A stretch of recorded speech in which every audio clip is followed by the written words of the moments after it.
Good evening, everyone, and welcome back. This is Phoenix Wright Ace Attorney Spirit of Justice for Android, and this is going to be part 7 of our blind playthrough. We just got done with the 4th case yesterday, so let's move on to the 5th. This is the 1st. I want to restart it from the beginning so we can watch the little video introduction again. So this is the 4th. Okay, this is the next one. So I guess in the base game on 3DS, this is the last episode, the final one that finishes the main story, but there is a DLC one that is included here on Android, so there will be one more after this one, I suppose.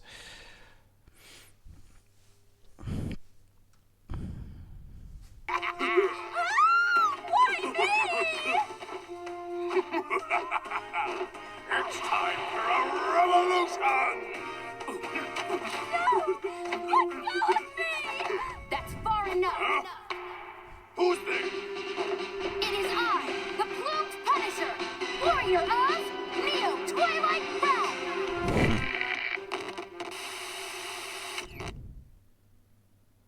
Good people of Kurain, we can't allow things to go on like this. The Defense Culpability Act has done nothing but produce countless victims of wrongful convictions. The time to act is now, for we, the Defiant Dragons, have obtained the ultimate weapon, the Founder's Orb.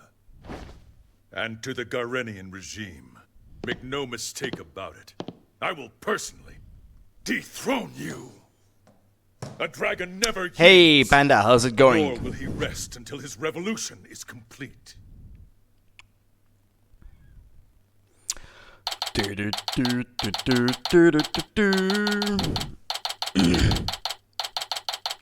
The Right Anything Agency. And this concludes our report on the recent television hijacking incident in Kurain. Is this still his attorney? Yes, it is. It still is. Really, who could have anticipated such a surprising turn of events? It's getting political. Did you hear that, Polly? Someone hijacked the airwaves over there. It's like something out of a movie. Apollo? Yeah. Dirk, what are you up to this time? Wait a second. Do you know the TV hijacker or something? Looked like samurai? That's because it kind of is. You could say that, but it was a long time ago. And why do you know someone like that? I mean, they're calling him an insurgent.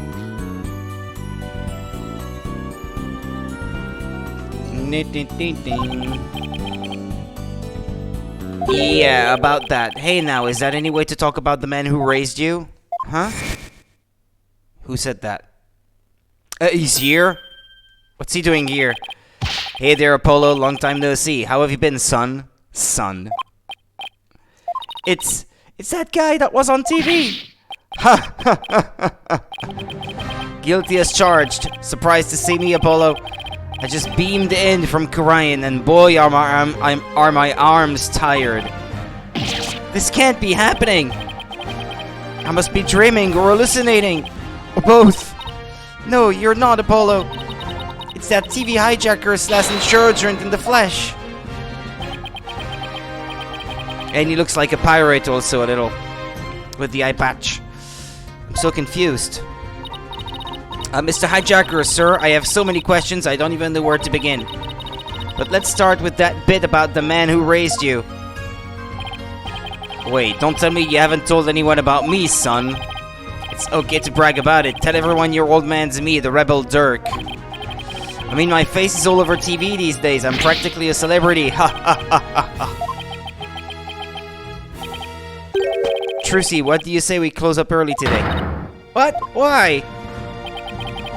Oh, come on, son. No need for the cold shoulder. I know I'm going to regret this, but what do you want, Dirk?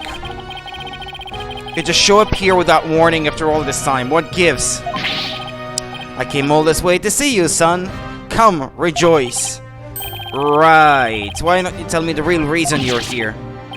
He's on the run? Well, okay, so maybe there's a little something I need your help with too, but the fact is I came here to see you. That's the honest truth. Yes, I think we've established that. It figures.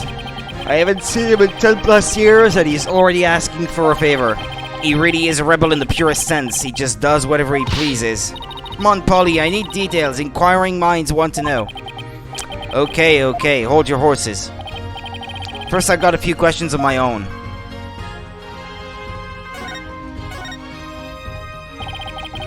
Pleased to meet you, little lady. My name is Dirk Sanmari. I'm a rebel by trade. A rebel? But on TV they were calling you an insurgent. So which is it? Personally, I vote for a rebel with a cause.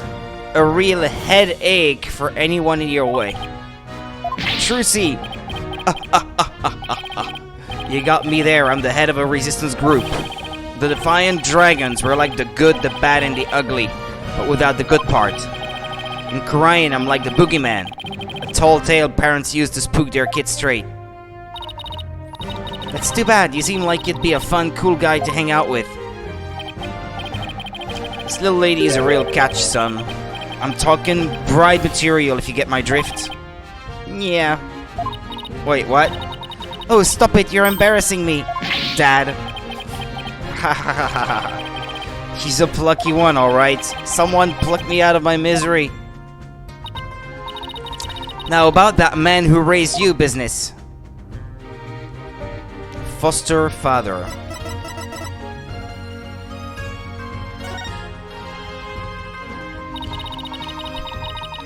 What did Mr. Dirk mean when he said that he is the man who raised you, Apollo? The truth is, I grew up in the kingdom of Korean. Did I, never mention that? Oh, so you grew up in... Korean? Wait, are you saying you're not from around here, Polly? Actually, no. It's just I was raised in Korean when I was really little. Still, that's a shocker. It's like I hardly know anything about you. How come you never told me? Apollo, you really haven't said a word about your past, have you? What? That I was raised by a wanted criminal? It's like a bad joke. It does sound rather melodramatic. I doubt anyone would even believe you. So you two haven't seen each other in a while, huh? You could say that. I'd wager it's been at least 10 years. Wow, that's a really long time. Yeah, well, I figured it forgotten about me. Not yet, just, well... Starting a revolution takes time, and keeping it going even more so. And being a wanted man, I couldn't just hop on a plane to come say hello. I get it, it's fine. Though, truth be told, it's weird having Dirk suddenly show up acting all paternal. I'd even almost forgotten about Korean. Probably tried to forget about it on purpose. Now then, Mr. Dirk, what is it we can help you with?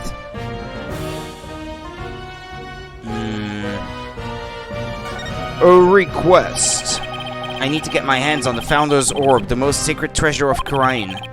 That's where you come in. The Founder's Orb? Wait, but didn't you say you already have it in that broadcast of yours? Don't go believing everything you see on TV, little lady. No one's seen hide nor hair of the Founder's Orb for some time. No way! So that was just a bluff?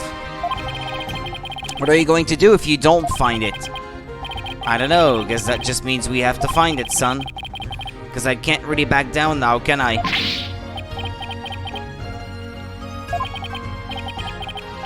Different year, same old Dirk. It's all coming back to me now. Hold on. I think I read something about this in the newspaper a while back. Something about you guys stealing a sacred treasure from a temple's treasure room. That's a load of crock. We didn't lay a finger on the orb. Really? Yes, baseless allegations, all of it. Our enemy has really found a way to keep us on our toes. Oh, so it's like a setup. That's the long and short of it. However, my compatriot has been hot on the orb's trail. And just the other day, his hard work finally paid off. We now know the Founder's Orb is in Kurang Village. Karain village? Yes, I hear there are spirit mediums there. They even have direct relations with Karain. Spirit mediums, right. Some doctor of archaeology there supposedly has the orb. His name is Archie Buff. My Defiant Dragon compatriot has already made contact with him. Apparently someone asked Doctor to study the orb. So whoever asked him to do that is the real thief? Most likely. And you think this guy will just hand the orb over to you?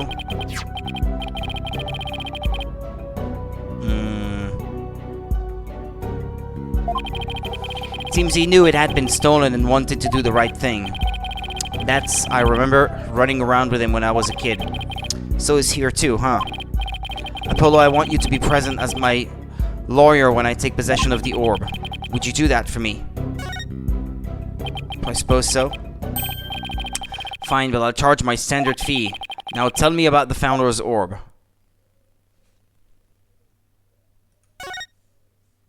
Okay. If I remember correctly, the Founder's Orb is always depicted as a faceless spirit medium. What do you mean faceless? The images of the Founder, the Holy Mother of Karain, never show her face. To depict it is to commit the greatest taboo in Karainism.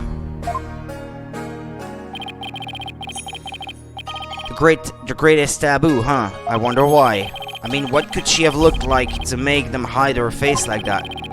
As for the Founder's Orb, it was discovered during an excavation 8 years ago, and has an interesting legend that goes along with it. It's said that there is a riddle to the orb, and that any who can solve it will receive immense spiritual power from the Founder herself. Sounds like one big fairy tale to me. In any case, it's just what us Defiant Dragons need to get our revolution started. With it, we can gain the spiritual power and thus the legal authority to rule Karain. Wait, suppose I believe this legend, then anyone could become king or queen. And that's why you think it'll help you overthrow the Garan regime? Only the rulers of Karain have ever laid eyes on the Orb Apollo. A legendary treasure that bestows immense spiritual power. Doesn't that sound like something you'd want to see with your own two eyes? That does sound just a tiny bit intriguing.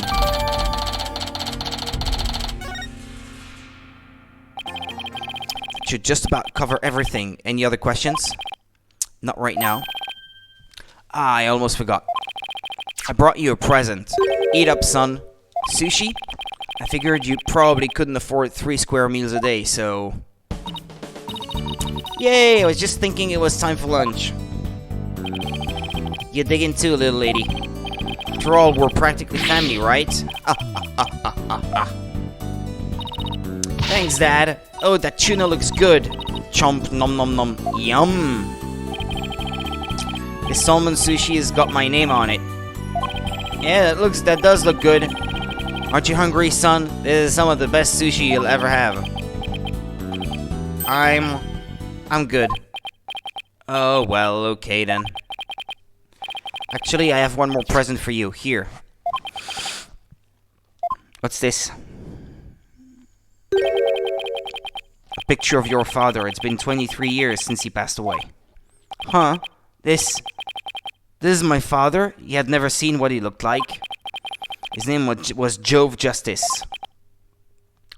By Jove! Jove. I haven't talked to you about your real father in some time, but as you know, he was a musician, a wandering minstrel, if you will, and a talented one at that. Why? Why are you giving this to me now? I thought it was sad you didn't know what your old man looked like. I searched high and low to find that one picture. What's wrong, Apollo? Don't you want it? I don't know. I mean, it's not like I ever met the guy. Well, I went through all the trouble of finding it, so go on, take it. And don't ever let it go, you hear? A photo of my father. Who died in Karain, okay. Well, now that our bellies are full, what do you say we hit the road? Like Sam and Max. 1 second, hey Trucy, any idea where Athena is? She left early this morning to pick up Daddy from the airport.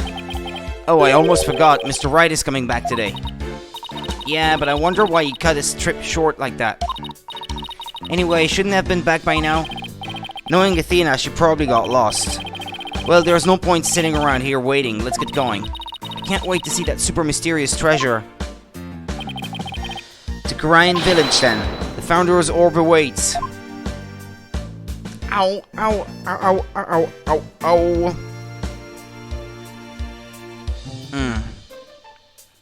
So we got some daddy issues. Yep. I guess we do.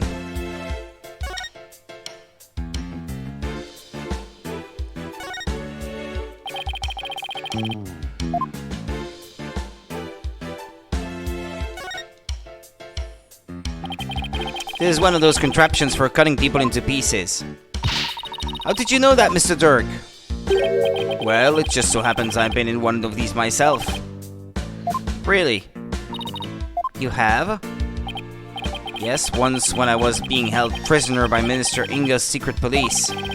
They tried to torture me into revealing one of my compatriots' hideouts.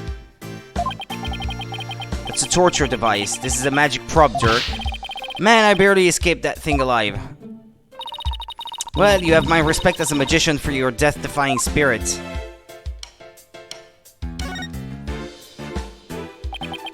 What's with this bright red jacket?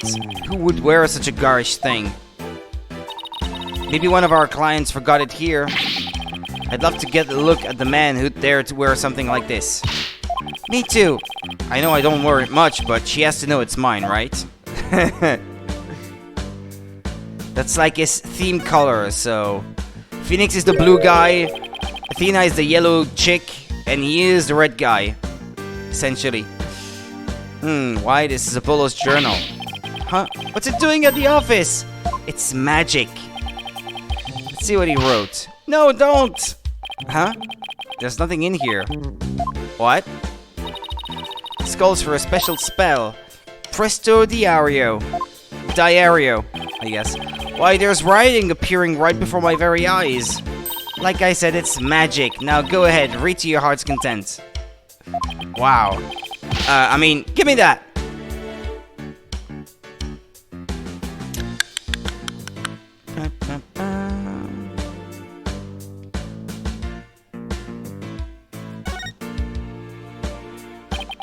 This is one seriously cluttered office. I mean, do you really need a piano here? Well, it has sentimental value for Daddy, you see. Yeah, but this office could use a little help for this bottom line. What if we sold it? Apollo! You'd better give me a cut of the proceeds when you do. Money before memories, eh? This office's finances really must be in dire straits then.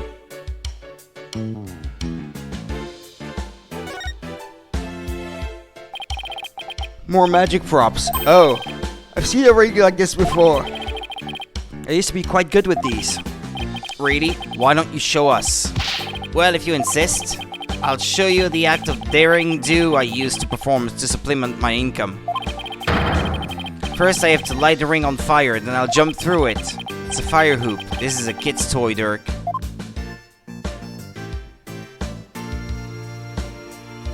I think that's it. Move.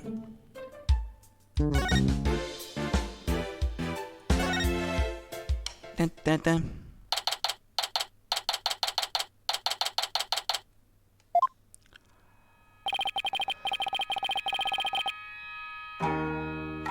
So this is Karain, the mystical village of spirit channeling, and where ancient traditions come alive. Looks like a really peaceful place.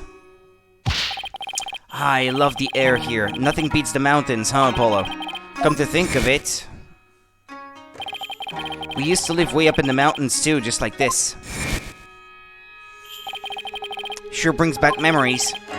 Those were the days, the three of us living happily in peace. I still can't wrap my mind around it all, you know. But Mr. Dirk is not only Polly's daddy, but Prosecutor said Maddie's as well. And the way you two talked about it like it was nothing the whole bus ride here, I guess it is a lot to take in. So tell me, Mr. Dirk, what was Apollo like as a kid? Oh, he was full of piss and vinegar, he was a real rascal. He and Nahuta used to run around in the open fields naked as jaybirds. I've even got pictures of him posing in his birthday suit. Whoa, Dirk. No way, Prosecutor said Maddie used to be like that too? The two of them would end up with leeches on their butts and cry like babies. Ha ha ha. Dirk, don't you think you said enough? You're no fun. Yeah, I wanted to hear more about the misadventures of Polly. Hey, what are you people doing here? Emma. You know this lady, son? Yeah, this is Emma Sky. She's a detective. Technically speaking, I'm a forensics expert, but I let it slide. Anyway, I can't say I'm surprised to see you here. You always seem to pop up whenever there's trouble afoot. Still, what are the odds of running into you here in the boonies? By trouble, you mean you're investigating a case? Does it look like I'm here to sightsee? Wait, don't tell me. You're not here to see Dr. Buff, are you? Huh? How did you know that? We're actually on our way to meet with him right now. Figures. Well, follow me. You're not after Dirk, are you? I'll show you the way. Really?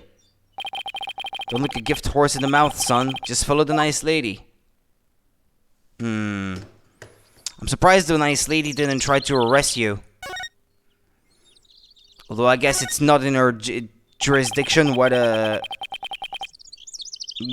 when people are being wanted by other countries, I guess. Mass transit and electronic communications. This country's infrastructure is really advanced compared to Korean. Why don't you see the sights once you have the orb? Well, I guess I could use a break. How about you show me around? Oh, I'll probably be busy with work, so, I see. Gonna get some coffee.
And I'm back.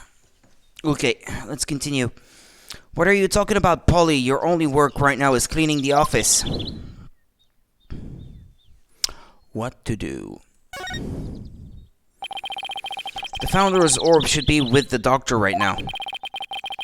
What do you say we go to take a gander? What if he doesn't have it? What if he came all the way from Korean for nothing? I'll cross that bridge if and when I come to it. Besides, even if I leave empty-handed, at least I got to see you, son. Oh, haha, thanks? No, I really mean it. Okay. Doctor's study.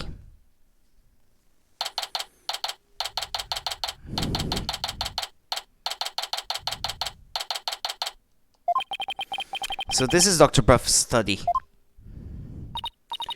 Wow, look at all those books! The shelves go from floor to ceiling. It's like a library in here. Yes, and lots of artifacts too. A true archaeologist's paradise. Look, son, there are so many relics. They're spitting onto the floor. What a delightfully amusing room.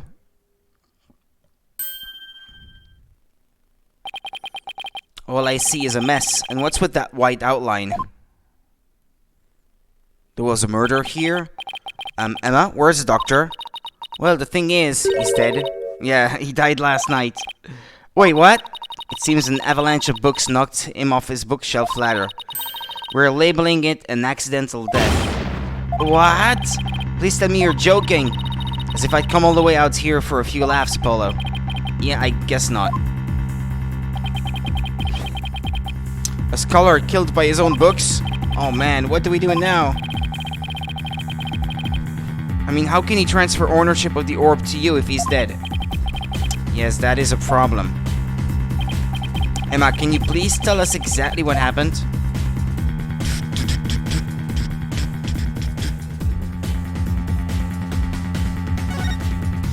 No. Doctor's death. So the doctor died in an accident? I received a call this morning saying Dr. Buff had been found dead under a pile of books. This morning, talk about bad timing. You mentioned that he had fallen off a ladder? Right, we believe he fell from the top of that big ladder there. Apparently, he triggered an avalanche of books while fumbling to reach one, and that sent him headlong on a fatal fall onto the hard floor. Okay. How sad. Killed by his own books. But at least he was doing something he loved.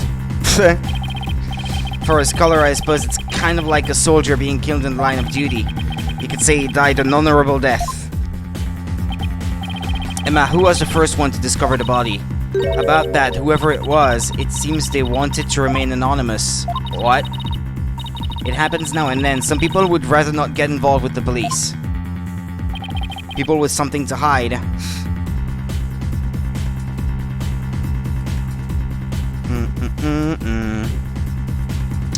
I can relate to that. Yeah, being a wanted man and all.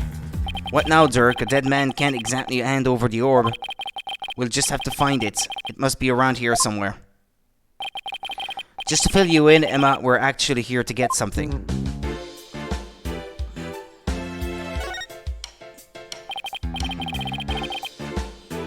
Pops here had an agreement with the doctor. The doctor was supposed to hand over a sacred relic known as the Founder's Orb. Pops? Oh, I see. That could be a problem considering he's dead. Do you have plan B? I have an agreement in writing. My compatriot Dats should have it. Well, there shouldn't be any problems then. So who is this gentleman you're escorting?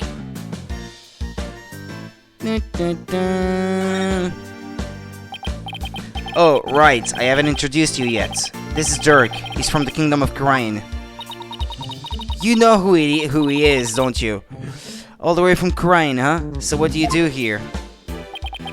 I used to practice law, but I'm taking a break from all that.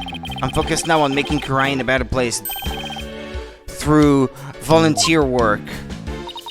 Volunteer work, huh? How interesting. Well, it's not technically a lie. So how do you two know each other? Oh, he's sort of my foster father. Come again? Yeah, and he's Prosecutor Sadmati's real father too. What? You mean you and Prosecutor Sadmati? I'm so sorry, it seems you've had quite a life.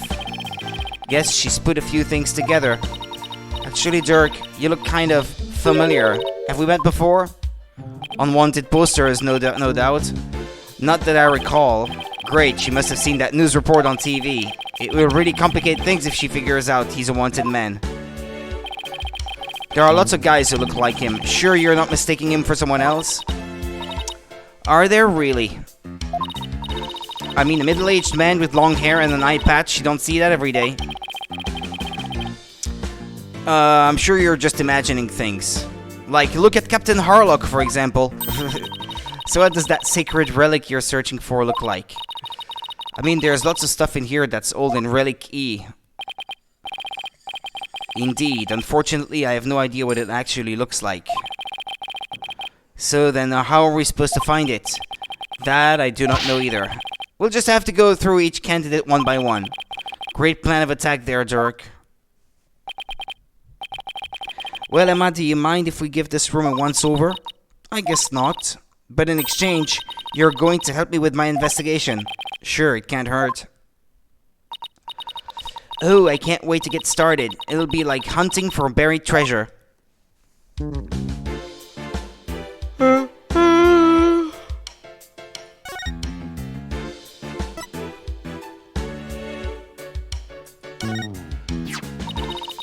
Scientifically speaking, ancient relics are highly fascinating. Why is that? Because of all the tests I can run. CAT scans, electron microscopy, chemical analysis. The list goes on and on. If you ever do find one, you'd better bring it to me straight away. Can I count on getting it back intact? We'll see.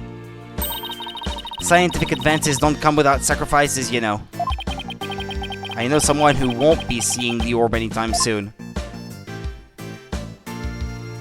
Hey, check this out, it's my papa. You sure like to shove things in people's faces, don't you? What about you? You're always dusting around for prints. That's my job. Well, it's not like I'm presenting evidence for the fun of it either. Really? Because it sure seems like you enjoy it, Apollo. Right back at you, Emma.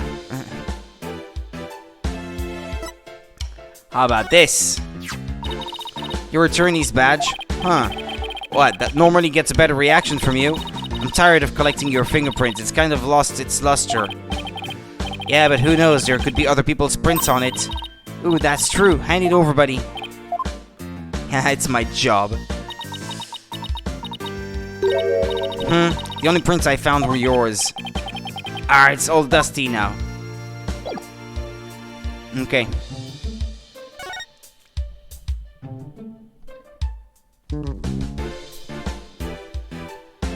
Alright.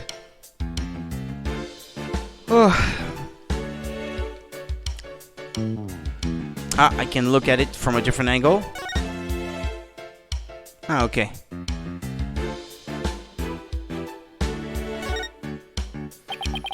It's a spiral staircase. And it's connected to a hallway up there. Why'd they have to place the second floor so high up? Wait, you're not afraid of heights, are you?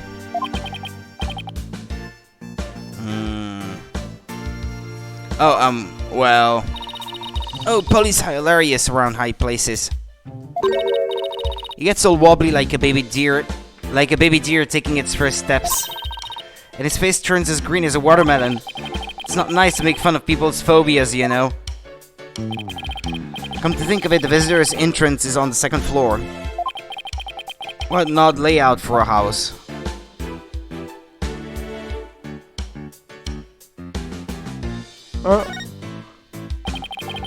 Or the huge wall relief.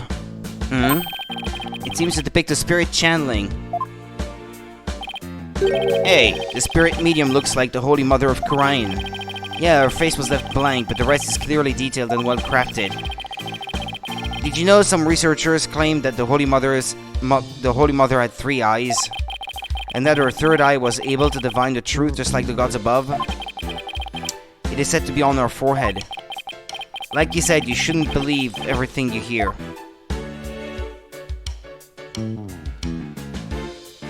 Godzilla, Godzilla. A coffee maker and a bunch of coffee cups. He must have taken his coffee breaks here. Oh, there's a filter with old coffee grounds in here. Guess I'd better clean this up. What are you doing there, son? What am I doing cleaning this office? Don't tell me to have you on coffee duty back at your office. No, it's just if I don't keep the place clean, no one will. Yeah, well.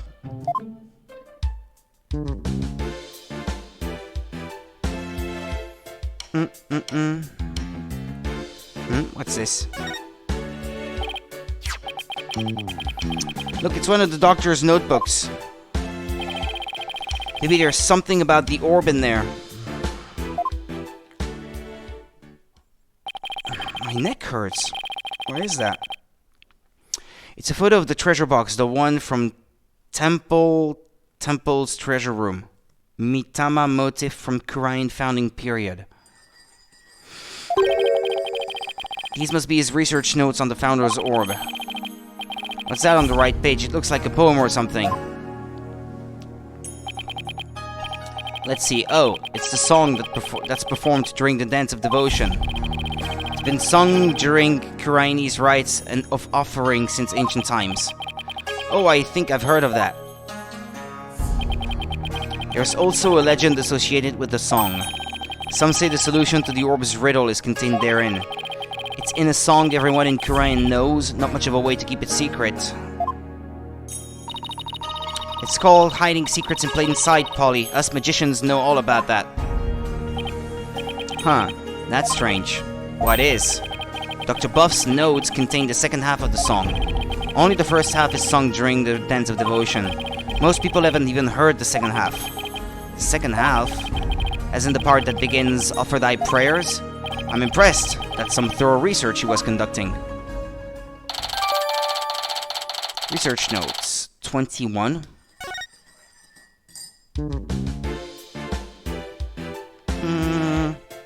There's some kind of Rosetta Stone there.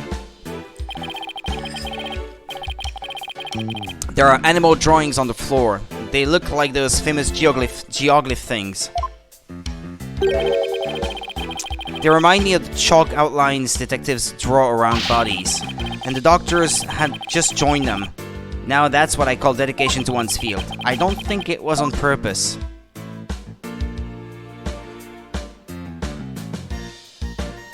That's a funny geoglyph though, if that's one, because that monkey is holding a banana. A Rosetta Stone. There's some sort of machinery inside this clay figure. Oh, okay, no, never mind. I was looking at the stone and it selected the other thing. Whoa, it's moving!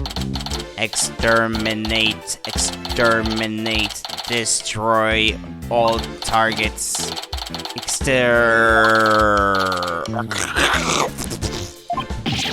Do I even want to know what this thing is for? That statue looks like a Pokemon.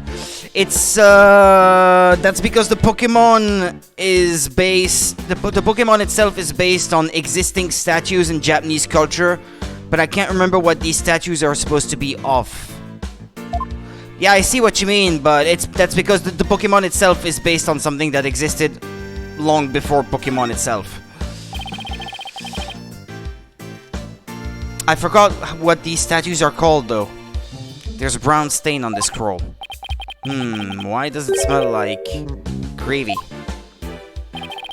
Maybe if I... Actually, hold on.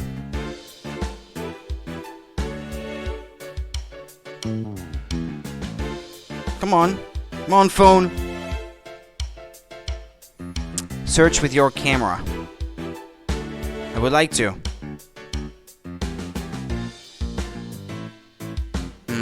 If I show it this... no. I was hoping it might identify the statue itself and tell me what it's a statue of, but... why would there be a gravy stain on it? Who knows? But it looks like it's meant to be there. Maybe the artist was trying to inspire a gravy new trend, food splatter art. That pun wounded me gravely, Dirk. Hold on, maybe if I... pan to the left. That's gonna be difficult. It's a clay doll, I think. But I'm not sure.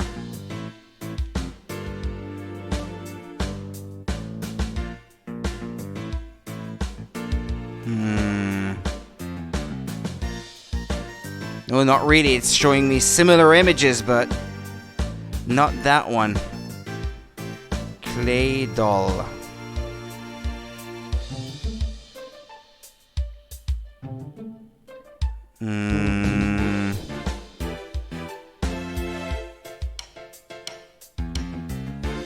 Yeah, that's it. The Dogu. I believe.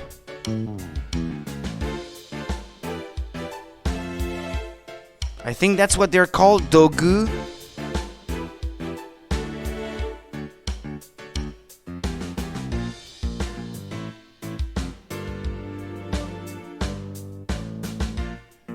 Dogu are small humanoid and animal figurines made during the later part of the Jomon period, 14,000 to 400 before Christ, of prehistoric Japan. Dogu come exclusively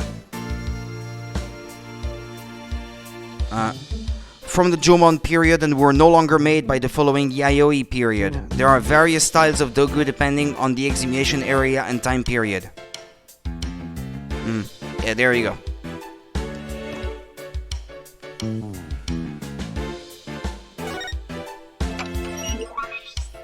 BSI OS.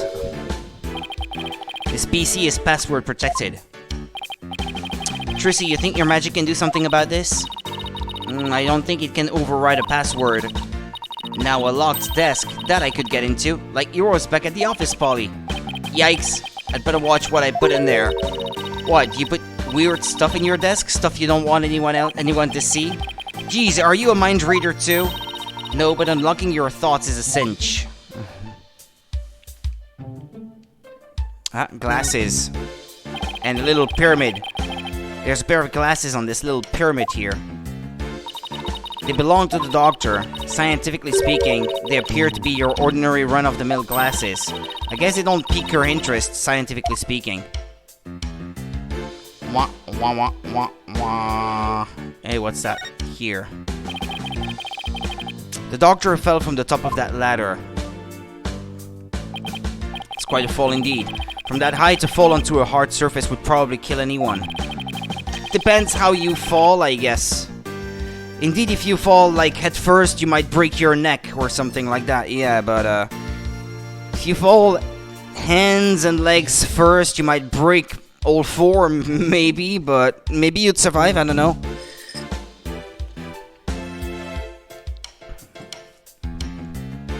Because it doesn't look like it's that high.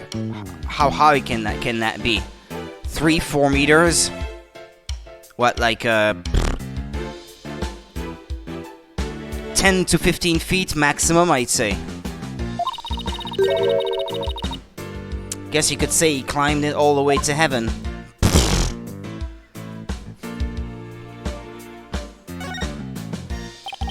It's a two-tone raincoat. It's still a bit damp. I think someone might have worn it recently.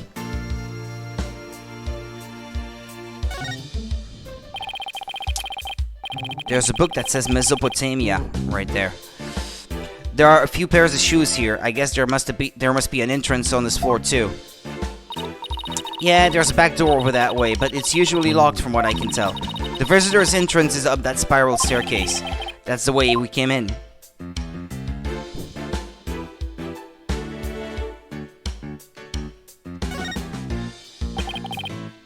Is this a bird? It looks like an airplane to me. No, there couldn't have been any planes back when this was made. Yeah, but it has wings and both horizontal and vertical stabilizers. That makes it an airplane. No, it's definitely a bird. Open your eyes, son. As a lawyer, your job is to see the true nature of things. I still say it's a bird. It's a bird. And bird's the word. Haven't you heard? Haven't you heard that bird is the word? So this is where Dr. Buff died. Poor man. Fell right on his head and probably died almost instantly. Yeah, if he fell on his head, then yeah, I suppose he would have died from the fall. I see some blood on the book there, but what's that dark stain? Chocolate! Ah, it appears to be coffee. It's still damp, so it must have gotten on there recently. Perhaps even last night. Speaking of coffee. That's a mighty big window is next to, big enough for someone to see inside. Exactly, that's how the local resident who reported his death found him to begin with. The doctor's body was visible from outside the window, and a passerby called in earlier this morning to report what they'd found. So you mean this case is still only a few hours old?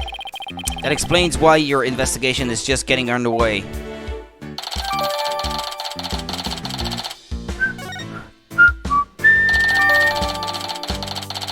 Okay.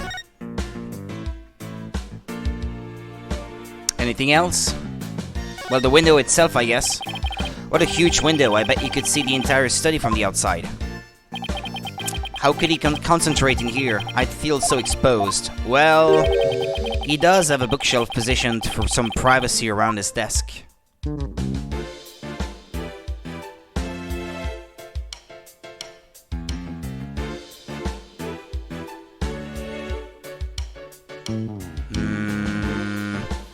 Well, on this screen, there doesn't seem to be anything else.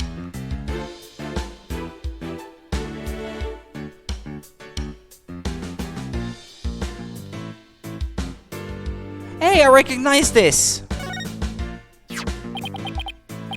Amy. Why is someone's name written over here? It's the vase that Pearl broke when playing with a ball. I think it was in the second game. Maybe it's so if it ever got lost, someone could return it to its owner. You know, like how school kids put their names on things. Yeah, it was put back wrong, actually. I think it was supposed to spell something different before.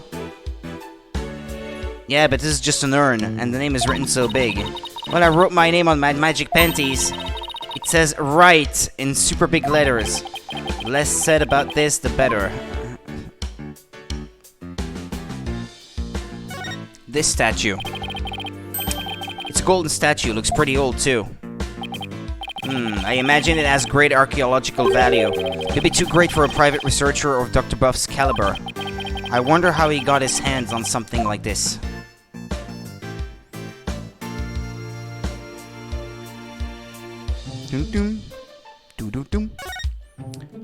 He had the suitcase packed. This is one big suitcase. It's locked. Is it the doctor's? No, someone left it here last night, so the doctor might have had a visitor, but how can you tell? It may still have the labels from the airport that it came from on it. That sticker there, you only see those on airport luggage. See? Which means its owner is likely from overseas. Is there any way to figure out who it belongs to? Not unless we can open it to see what's inside. I mean, I know because if we find abandoned luggage at the airport when trying to control passengers, more often than not it's because it's gonna have some stuff that they didn't want the customs to see inside. And if the label is missing, we go rummaging through the garbage cans, the trash cans, to see if they didn't throw the label in there. In one case, we had to look at the surveillance cameras because it was full of cigarettes. The bag, I mean. The sports bag. Guess not. And we did find the label in the trash can, and that person's sister actually called the airport to report that they had lost some luggage and wanted to know if it had been found. Unfortunately, customs were already involved, so he had to be auditioned. Explain yourself. Why did you have like 20,000 cigarettes in your bag, sir? Trying to get through the border with them. What were you doing? It's because you're not me, Emma Sky. Emma Sky, forensics expert extraordinaire. Try as you might, you won't find the word impossible in my forensics handbook. Is she okay, son? It's like she became an entirely different person. Oh, that's just what happens when her forensics switch gets flipped. With this, identifying the suitcase's owner will be as easy as pie. Is that fingerprint powder? That's right, and there is no better time than the present to use it. You remember how to do this, right? I apply the powder to where I think some prints might be and blow any excess off. Yeah, but that doesn't work well with the emulator, though. Well, have at it. Now, where would I expect to find prints on a suitcase? On the handle?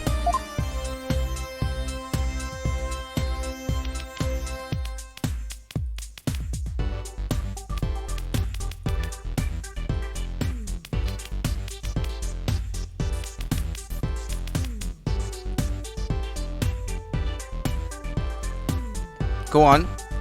Blow. Nothing on the handle? That's suspicious. Or, on this one then. That handle. But it's already kind of weird that it didn't have any prints on the other handle, though.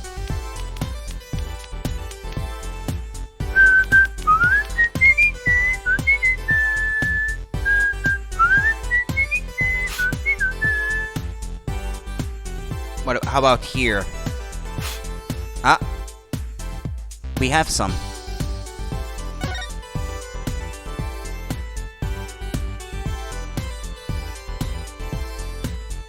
Well, we have one here, so...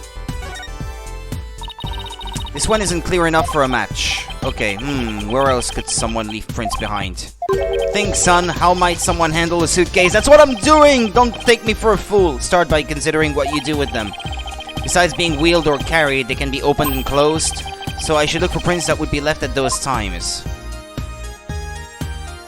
What, so you're telling me what's on the handle isn't enough? Not clear enough? Okay.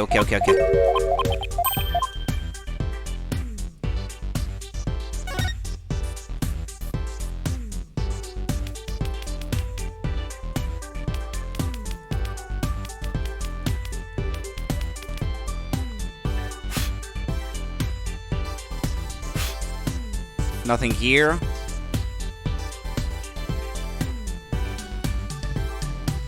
Well, those are the hinges, so... Or here, I don't know.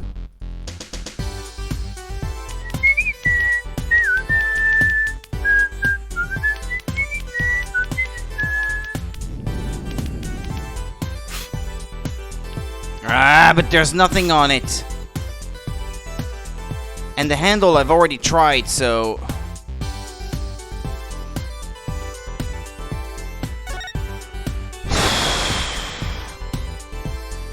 Can I zoom out? No.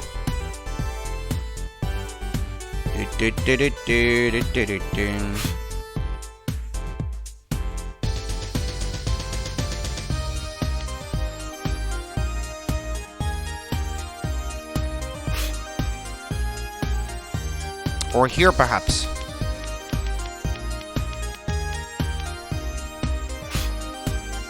No. No.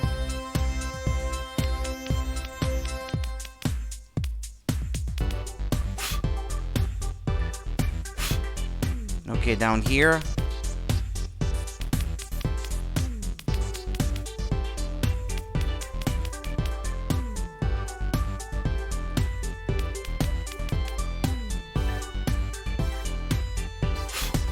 No. No. Oh, this is pissing me off. I hate these. Not only is janky as hell to play, but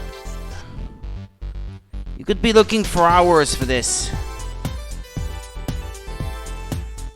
This is not where you normally... Well, unless... Yeah, kinda, I suppose. You could hold it by these sides to flip the lid or something.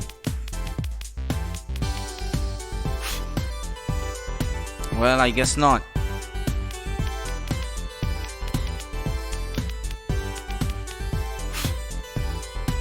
Nothing. Nothing.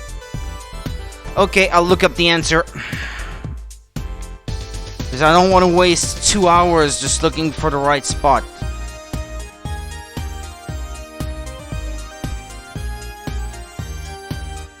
Let's see.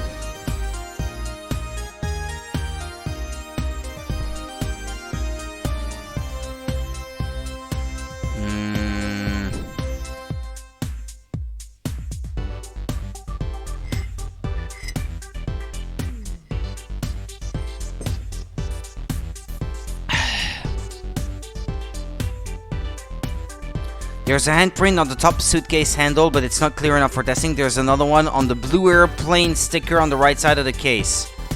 Okay. So definitely not something you would guess.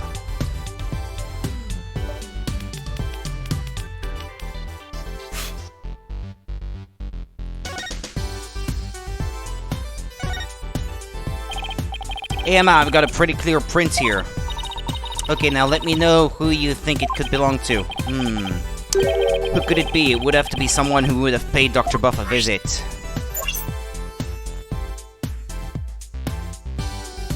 Dr. Buff. I think we already have the culprit. That's a rebel.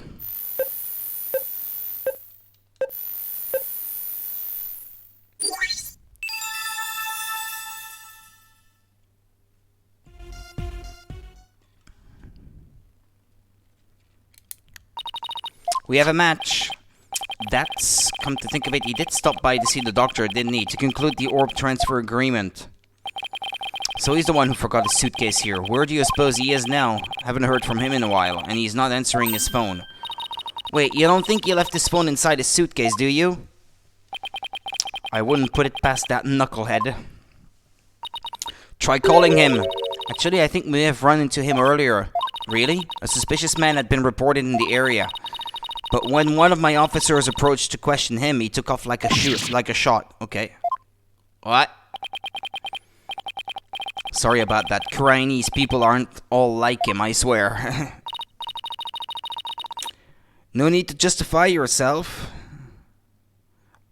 Why are you even justifying yourself, actually? Well, he's probably still in the village somewhere. Maybe he knows something about the orb.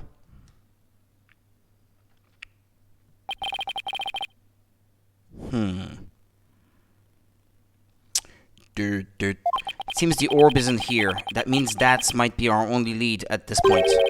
Detective Sky said he might still be here in the village. We should try to find him. Okay, let's move.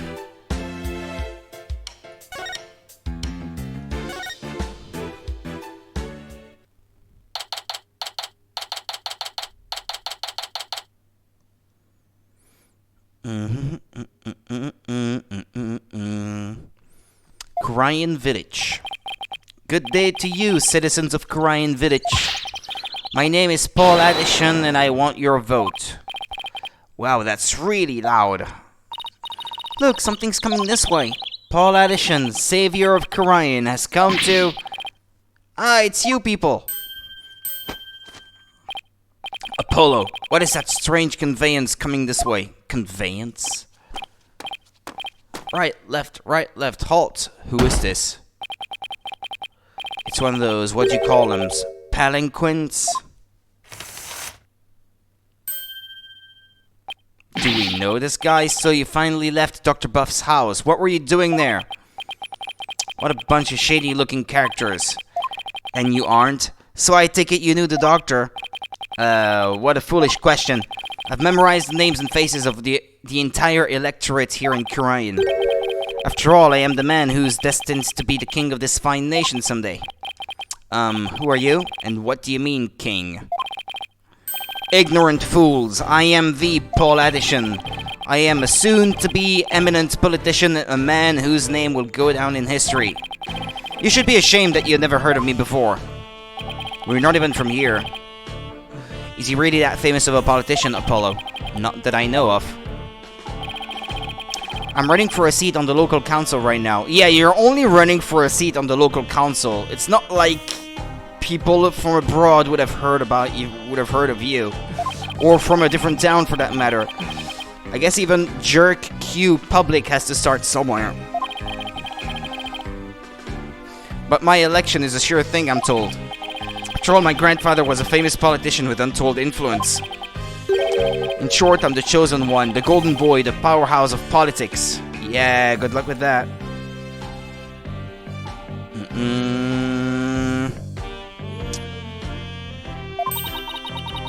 And rider of his grandfather's coattails. Are you blinded by my majesty? Go ahead, bask in the resplendent glory that is me, the chosen one. Chosen one! is the chosen one. A pleasant day to you, good people of Korean. I am Paul Addison. It's time to reclaim the glory of Korean together. A convenience store on every corner, a karaoke bar in every home. A vote for Paul Addison is a vote for a happier, hopier Korean village. Turn off that infernal racket, you fool! You're a stain on your grandfather's good name. Thank you, good sir. Your support is appreciated as always. I guess he's one of those people who only hears what they want to hear. In other words, he's a model politician. Now, where was I? Oh, right, you were in the doctor's house. Just what in the world were you doing in there,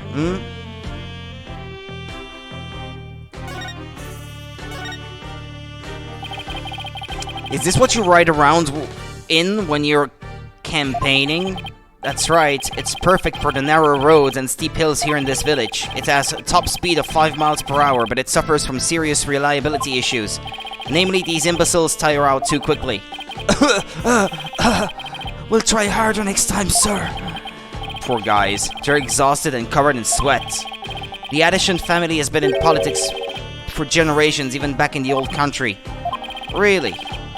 My grandfather Abe Addison was a prominent member of Congress, and he was born right here in Korean. There isn't a person here who hasn't heard of him. All I asked about was his palanquin. You must have heard of the Atticians. I'm even reviving our old country's campaigning style. Oh, politics aren't really my thing. Trucy? I don't recall ever reading about them at school.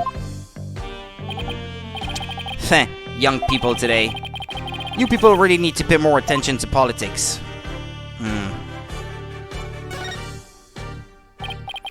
So, what business did you people have at Dr. Buff's house? He was going to transfer ownership of the Founder's Orb to us. It's a sacred relic from the Kingdom of Korean. The Founder's Orb? So you tried to get your hands on it, did you? Wait, what do you know about the orb? I know that it's mine. That's what. How do you figure it out? Because I know it's not the Founder's Orb. Its real name is the Crystal of Ami Faye. Ah, yeah, Ami. Ah, yeah, true. She first put the vase back wrong, but then it was broken again or something and put back together right the second time, I suppose. The Crystal of Ami Faye. That's right, it's been passed down for generations in the Addison family. Until it was stolen, that is, but just when I had zeroed in on the culprit, the doctor hid it away and then kicked the bucket. So you're saying Dr. Buff stole your family heirloom? That's not what Jerk said, strange. But I've been told the doctor himself said that he had the Founder's Orb. It's all that weird foreigner is doing. He filled the doctor's head with nonsense. Nonsense like the Crystal of Ami Faye being the Founder's Orb? Weird foreigner, could he mean? Is this a foreigner you were talking about? That's...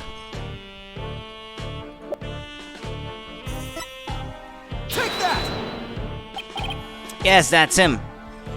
I thought so. Now we really have to find that.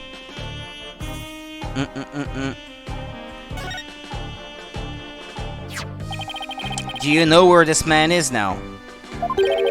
I imagine he's at the detention center by now. I called the authorities after I found him hiding in my dog's doghouse. What?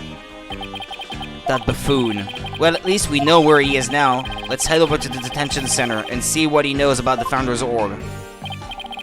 So you really are after my crystal? No, we're looking for the Founder's Orb and we have an agreement to prove it. Well, just so you know, you're not going to lay a finger on it. It's mine, and I intend to give it to my benefactor. Your benefactor?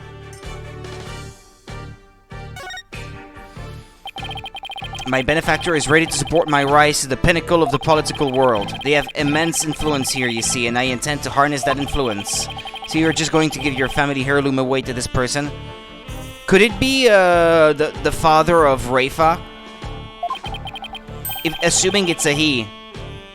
It's a purely political decision, and in exchange your patron will get the people of Korean to vote for you. Eminent politicians are skilled at leveraging all of their connections. Isn't it illegal to buy votes? Well, good luck with that, I guess.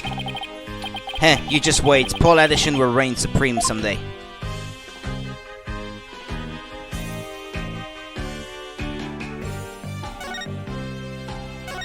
No. The detention center. Ba ba ba da ba da ba.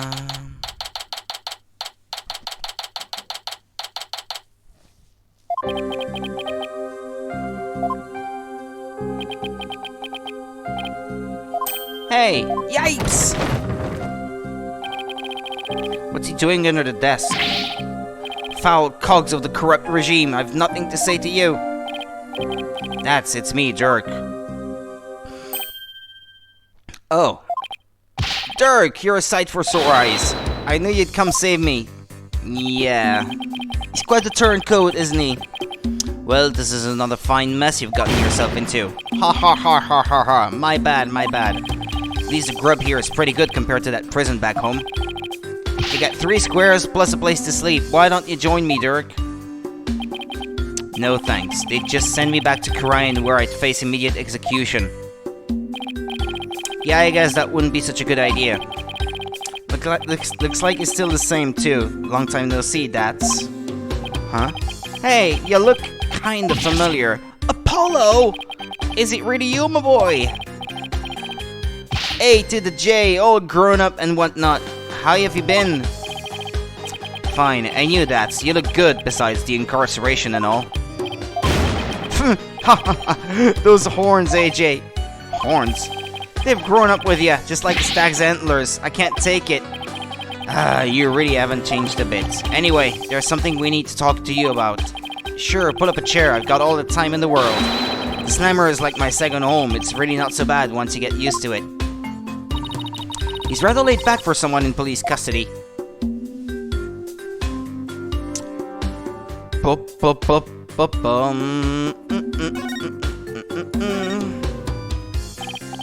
That's what the doctor had. That was what the doctor had. Really, the Founder's Orb? Absolutely, positively, the doc was sure of it. Really, because someone from the village is calling it the Crystal of Ami Faye. He also claims you were filling the doctor's head with lies. What's crack-a-lackin', homie? Hi, Monica. What's crack-a-lackin' in your life, homie? My life's crack-a-lackin' hot at the moment. Just feeling too hot. It's probably the first day of August that actually looks like summer. Today was very sunny and hot. That ain't true. The doc said he was sure it was a real deal. All his fancy research confirmed it was a Founder's Orb. So then that Paul Addison character was lying. Imagine that, a politician who lies. I bet he wants the orb all to himself. I wonder who's telling the truth. Well, take a look at this. It proves the doc believed he had the Founder's Orb. Let me see that. I agreed to hand over the Founder's Orb to the Defiant Dragons if I will come to no harm. Dr. Archie Buff.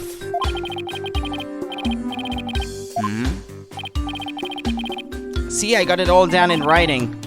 But that's... Why does it say, if I will come to no harm at the end here? Did you threaten him? Sounds like he was scared of you. Did you threaten the doctor in any way? No, you got it all wrong. It was the dog's friend. He told the old man us rebels were dangerous. It's his fault the dog thought I might hurt him. Sounds like the work of that politician. He's really made a mess of things. Good, been chilling all day. Your class was cancelled, so you had nothing to do. You already had classes today? Like, I thought you didn't start until September. But that's good, though, I mean, if you get started early. But you did have your class cancelled, though, you say. For me, it was mostly cleaning. That's why I feel so hot, actually, because I've been moving around the house all day. Well, the house. The apartment, I should say. Sounds like the work of that politician has really made a mess of things. Orb transfer agreement added to the court record. Okay. Reason for arrest. Trespassing. What have you done now? That's... Nothing! I'm innocent, I tell ya. It all started when this dog-faced cop tried to question me. He looked so funny. I started laughing at him. That's when they came after me. Everyone starts around this time here? Oh, okay. What I think, I'm not entirely sure, but I believe students go back to school earlier now than they did, like, back in my time. Like, kids used to have, like, 2 months of holidays in the summer back in my time, but now it's only 6 weeks. And they get these 2 weeks at a different time through the year, I guess. Instead. But it was hilarious, I tell ya. I mean, a human police dog, how funny is that? Right, so what happened after that? They caught me hiding in a doghouse. Dang, Pooch ratted me out. I guess that's what I get for laughing at one of his doggy comrades. Sounds like the dogs got the last laugh.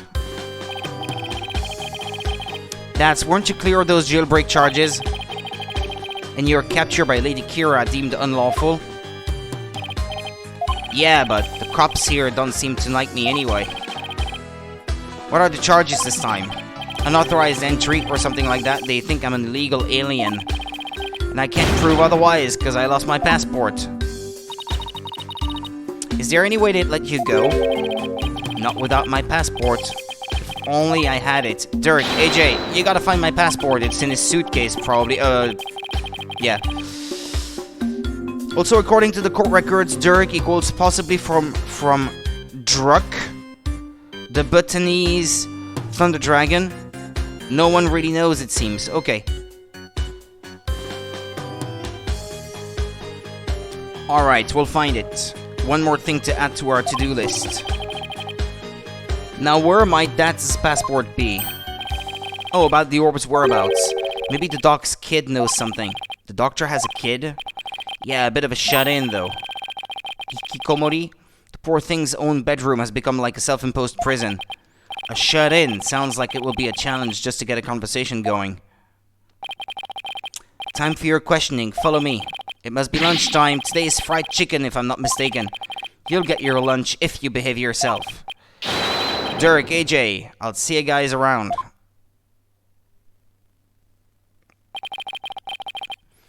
Our only lead now is Dr. Buff's kid. But luring a shut-in out is not going to be easy, I know. Hikikomori!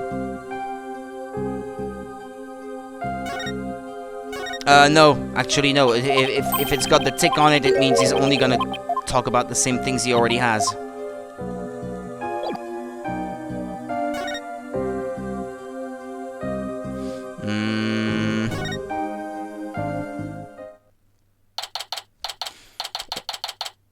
Isn't there more stuff on the ground now than there was when I've visited before? Oh, it's you again. Looking for Mr. Wright? He was just here a second ago. He was? What was Daddy doing here? Good question. He said he was looking for something. Did he say anything else? Let me think. Something about how his ride never showed up at the airport. Yes, that was it. I guess Athena really did get lost. But what's Daddy doing all the way out here in the first place? No. He can't be looking for us since no one told him we'd be here.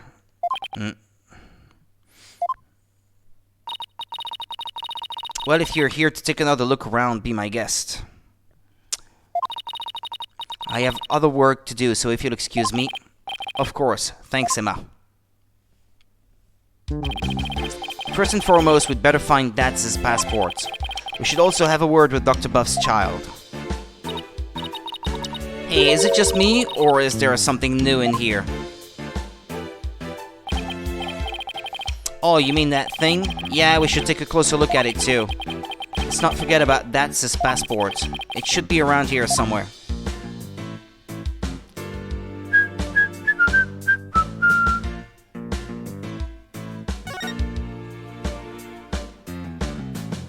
I believe there are more stuff now. Yeah, that one wasn't there before, I think. Wait. What's this? A model helicopter? Don't you know anything, Apollo? It's a drone. They're all the rage right now. I bet it belongs to the doctor's kid. We need to ask them about the orb's whereabouts. Yeah, but luring out a shut-in isn't going to be easy. Yeah, I thought that wasn't there before. Okay. No, examine. Pan left. The suit, yeah. In here. That's his suitcase. Maybe his passport's in there. It's no good, it's locked tight. We should have asked him for the key.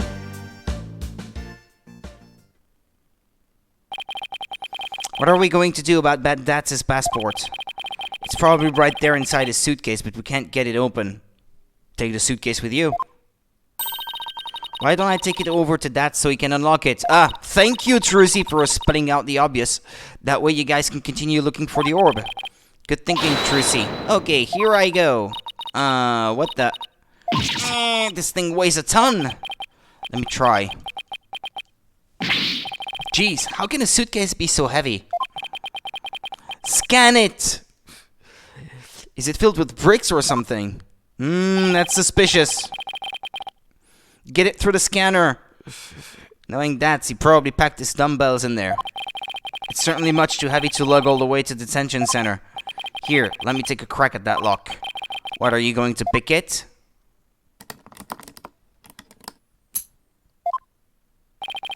There you go. That was fast. A look like that is child's play to me. Especially after all the wrongly imprisoned compatriots I've busted out over the years. You've sure seen a lot of action for an ex-lawyer. And here we go, that's his passport. And what else is in his suitcase? Tell us. I'll take it over to him. Thanks, Trucy. No problem. Now you guys enjoy some quality father-son treasure hunting time, okay? See you later.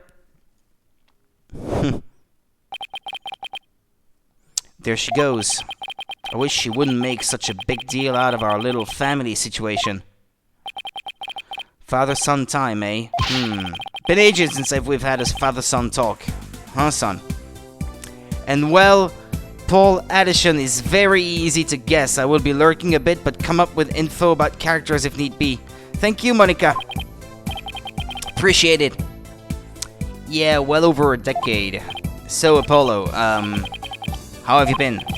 Oh, fine. I'm fine, I guess. Is that so? Fine, you say. Well, fine is fine by me. Good to hear. Okay.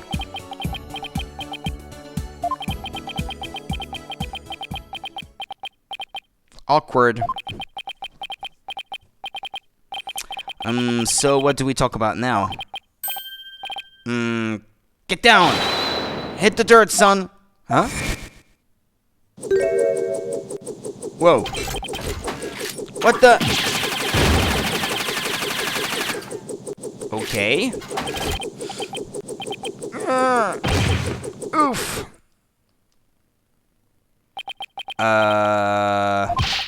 Speak to me, son. Say something.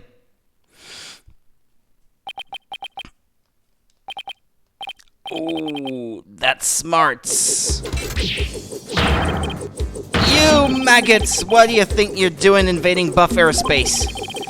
It'll be a scorching day in Siberia before you get past me, you yellow-bellied yahoos. Oh, it can talk. What kind of drone is this anyway? Ah! Drone nothing, that's Sergeant Buff to you, soldier. You got that, you lowly grunts? Oh, what the who now? Buff. Sounds like the doctor's son is behind the controls. He's controlling this thing. What, is he gonna testify in court as the drone? That'd be funny. Apollo, let's play along for now. At least until we can get the information we need out of him. Got it. Sergeant Buff? Sergeant Buff, sir. You forgot to say sir. You've never seen a war movie before? Oh, right. Let me try that again.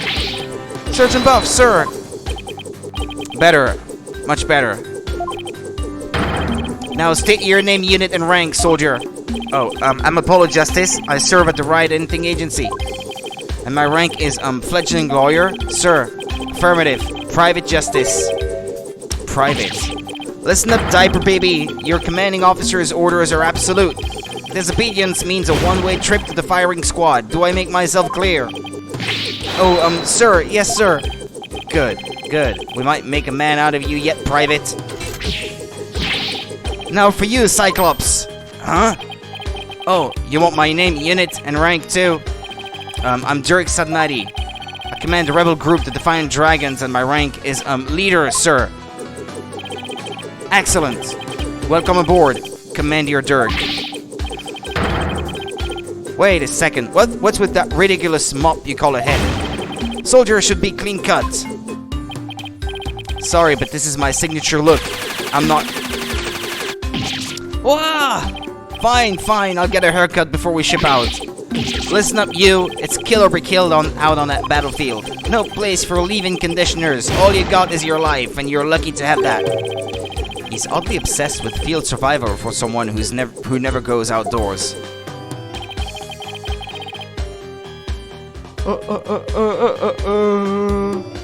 This is going to be harder than I thought, son.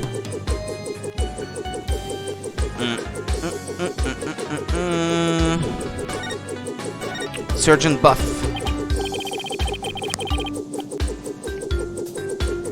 Are you controlling that drone from your room, sir?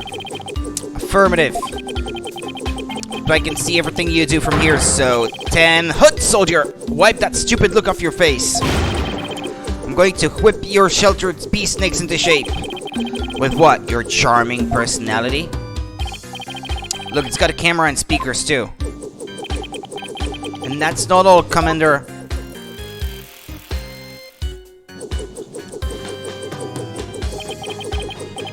With these arms, I can cook and clean, too. Speaking of which... Private Justice, you're on latrine duty. Snap to it on the double.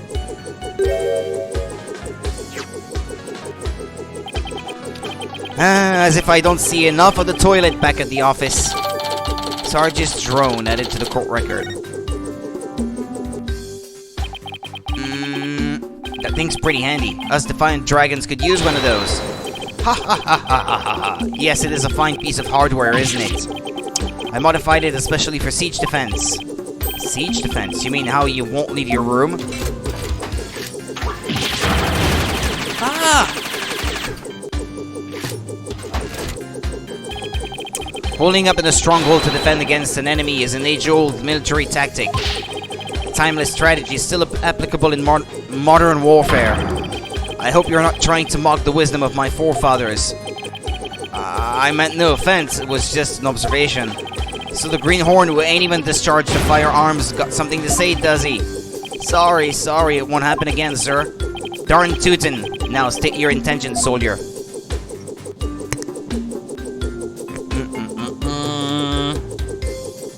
Location of the orb. We had an agreement with your father. He had promised to hand over the Founder's orb to us. What? Papa promised you what? Promised you that? He did, but he died before he could tell us where it's hidden. Now we have no idea where it is. Oh. What is it? Papa, why'd you have to die? How old is he? It was an unfortunate accident, and I'm sorry for your loss. If it helps at all, I know how you feel, Surgeon, but... Ah! What'd I do now? You insignificant maggot. Age, question mark. The Doctor's child. A self-styled soldier who opens fire on anyone who doesn't address him as Sergeant. You insignificant maggot. What would a seasoned rookie like you know about how I feel? First I lost Mama, and now I've lost Papa. You lost your mother too? As a matter of fact, maybe he has. She's been gone for some time now. I'm all alone now. All alone. Sergeant Buff, would you tell us a little more about what happened to your mother?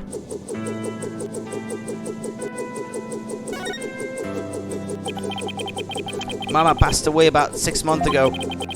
We were still living in our apartment in the city. Back then, I had yet to engage my siege defense strategy. In other words, something caused him to withdraw from the world.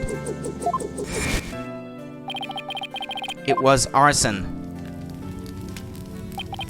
It happened so suddenly. And before we knew it, our apartment was a sea of flames. It's only a small kid. Mama and I were trapped inside. But help never came. So Mama cradled me in her arms, kicked out a window, and jumped. She did what? She was like a walking, talking medal of valor. My mama was. She delivered me safely to terra firma with a perfectly executed PLF. It's a 5-point landing technique used by paratroopers to land safely on the ground. She sounds like a superhero or something. But from that height, she suffered massive injuries in order to protect me. She died so that I could live. Oh, Mama! I don't know what to say. And the person who started the fire, he was immediately apprehended. They say he was standing outside laughing while the building burned. At least justice was served. I hope that brought you some solace. I've lost both my parents now. You can't possibly know how I feel. Mama, Papa. Poor kid, it's hard losing both your parents at such a young age. They say it's a young age, so I guess, yeah, he is a small kid then. He must really feel alone now. Apollo, I imagine you know what he's going through. The road to recovery begins by talking to someone who suffered the same hardship. I know you have something that shows you understand. The picture of the father?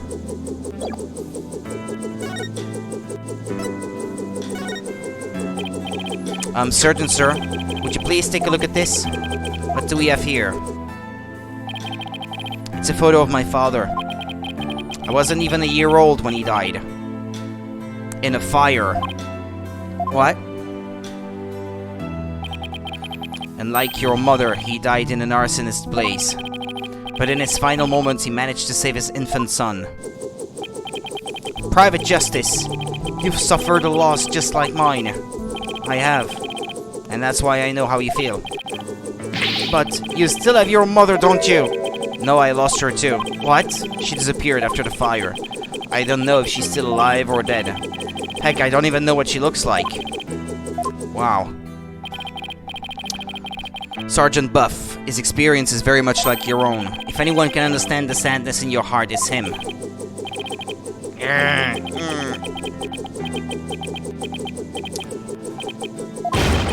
Attention!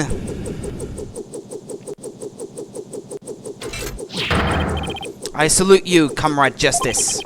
You are no longer a private in the Buff Army. Henceforth, you will be a corporal. Corporal. Congratulations on your promotion, Corporal Justice. Just glad that seemed to cheer him up a bit. Heh. Now, comrade, let's toast to your new stripes. And call me Sarge, don't be shy. We're a band of brothers now. Now's our chance, Corporal. Ask him about the Founder's Orb. Dirk's getting way too much of a kick out of this.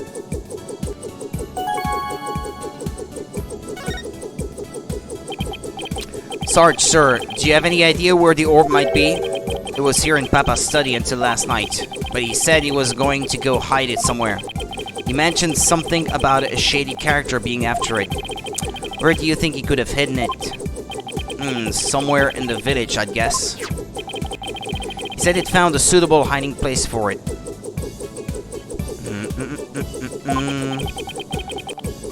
So, it was here last night. That is, until he went out to hide it somewhere in the village.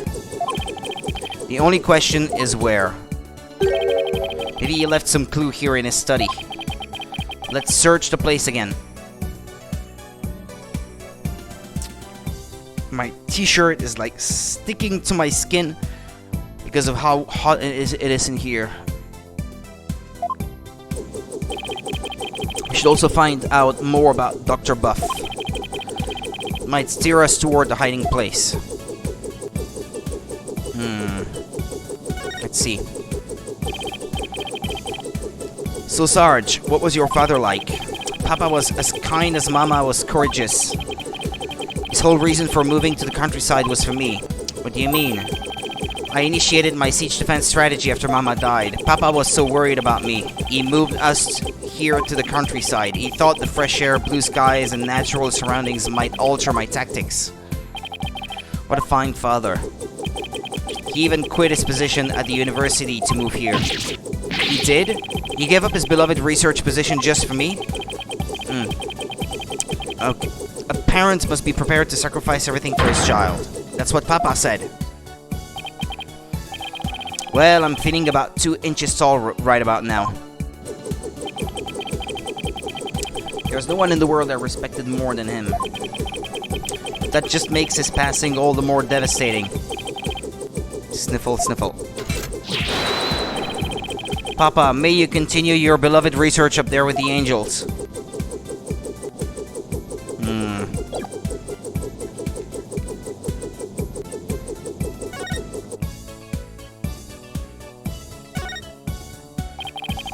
This computer could provide some useful information.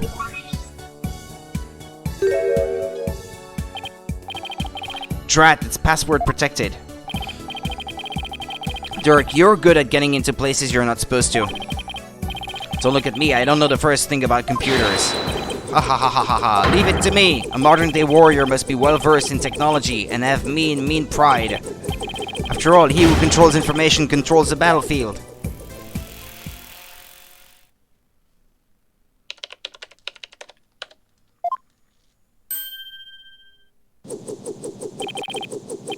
And I'm in. Looks like modern-day warriors have mean keyboard skills too. Okay, let's see what we can find.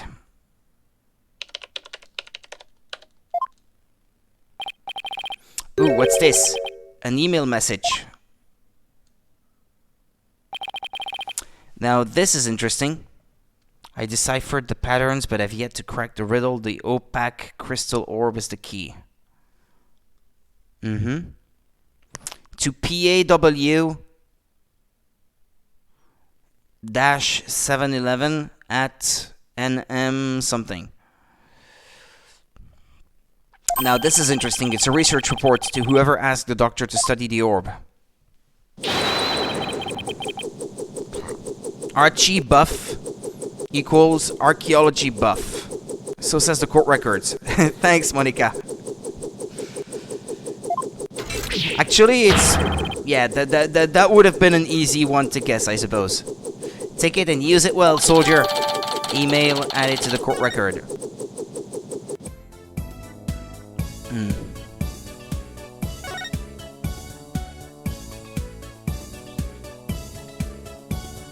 Is it hidden in there?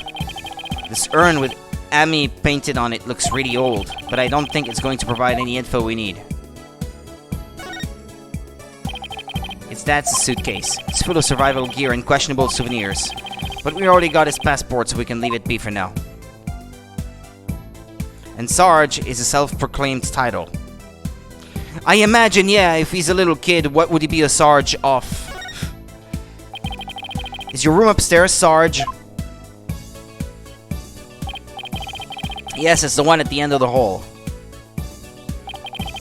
What do you say you come out so we can enjoy a snack together? But I promise we won't bite. If you insist. Then I'm not going to talk to you anymore. No, wait, jerk, you'd better apologize quick. I'm sorry for pushing. Very well, as long as you don't do it again, I'll let it slide this one time. Hikikomori.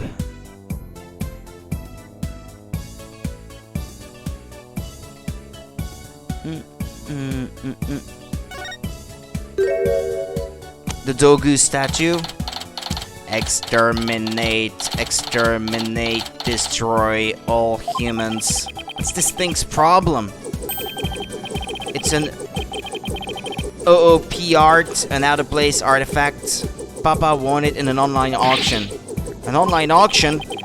Yes, he said it's an alien weapon that destroyed an entire ancient civilization. Where do I even start with an explanation like that?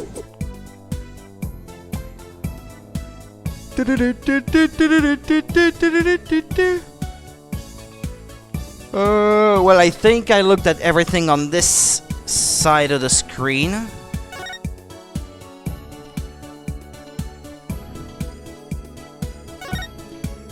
Shoes? It's a shoe cubby. These shoes look like they belong to Sarge and his dad. These boots here are a little damp. And it looks like there's something inside this one. Maybe Dr. Buff wore them last night. They might lead us to where he hid the orb. Let's take a closer look.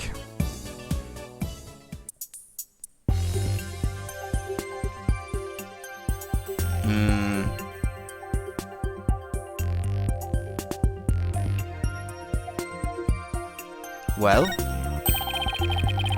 so just to give a small piece of info, the child is a girl and she's 12. Oh, okay. Cool.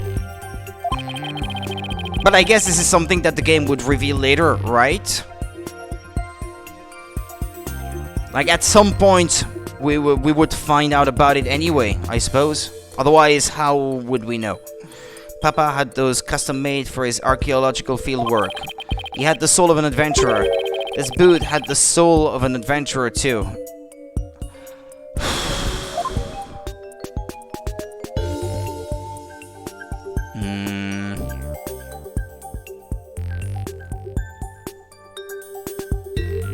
No, there's nothing hidden inside.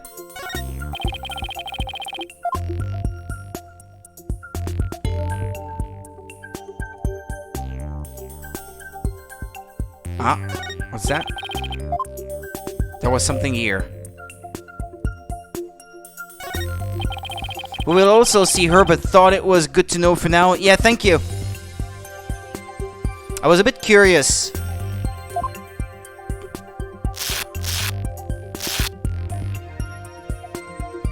Why does it have both Velcro and laces? What the heck? Hey! It looks like some kind of glowing moss. Could have come from wherever the doctor went last night. Must have gotten it with some of that mud. It might be worth looking into.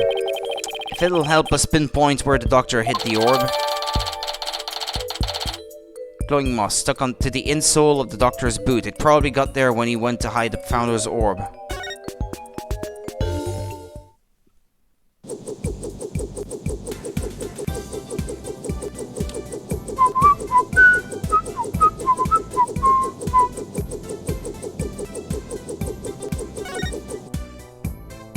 Is there anything else? This? Sarge, sir, do you ever read these books? Why, of course, soldiers must have extensive knowledge, as well as fighting prowess. I'm learning all I can each and every day in preparation for the big battle. The big battle. You know, for when I go back to school. I'll need to be up to date on every subject. Stuff like, you know, the latest comics and Hollywood gossip. Oh, I see. What about reading, writing, and arithmetic? Well, I'm rooting for you, Sarge. Thanks, I'll try my best.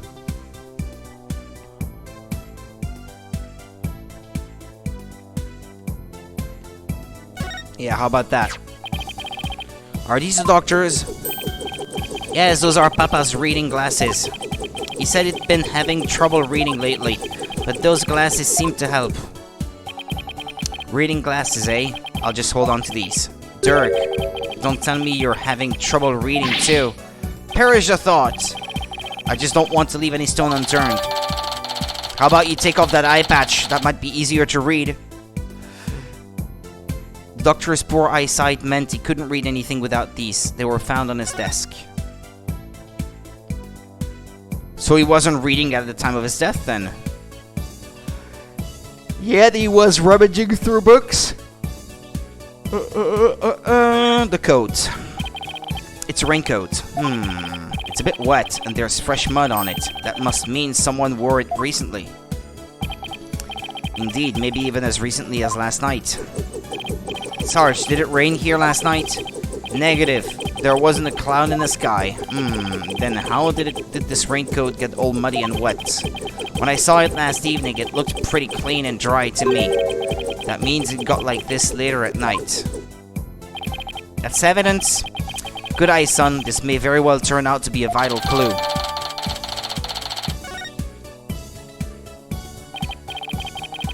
Okay, let's go over what we've learned so far. Wherever it was that Dr. Buff went, he needed a raincoat. And it was somewhere where this glowing moss grows. Any ideas where that might be, Sarge? Negative, comrade. I hate to say my intel is a little thin on this one. I've been occupied with my siege defense strategy ever since we moved to the village.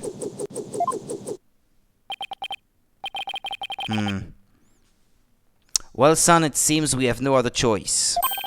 We'll have to ask the locals if they know a place like that. Of a place like that. Let's ask Pearl if she's around.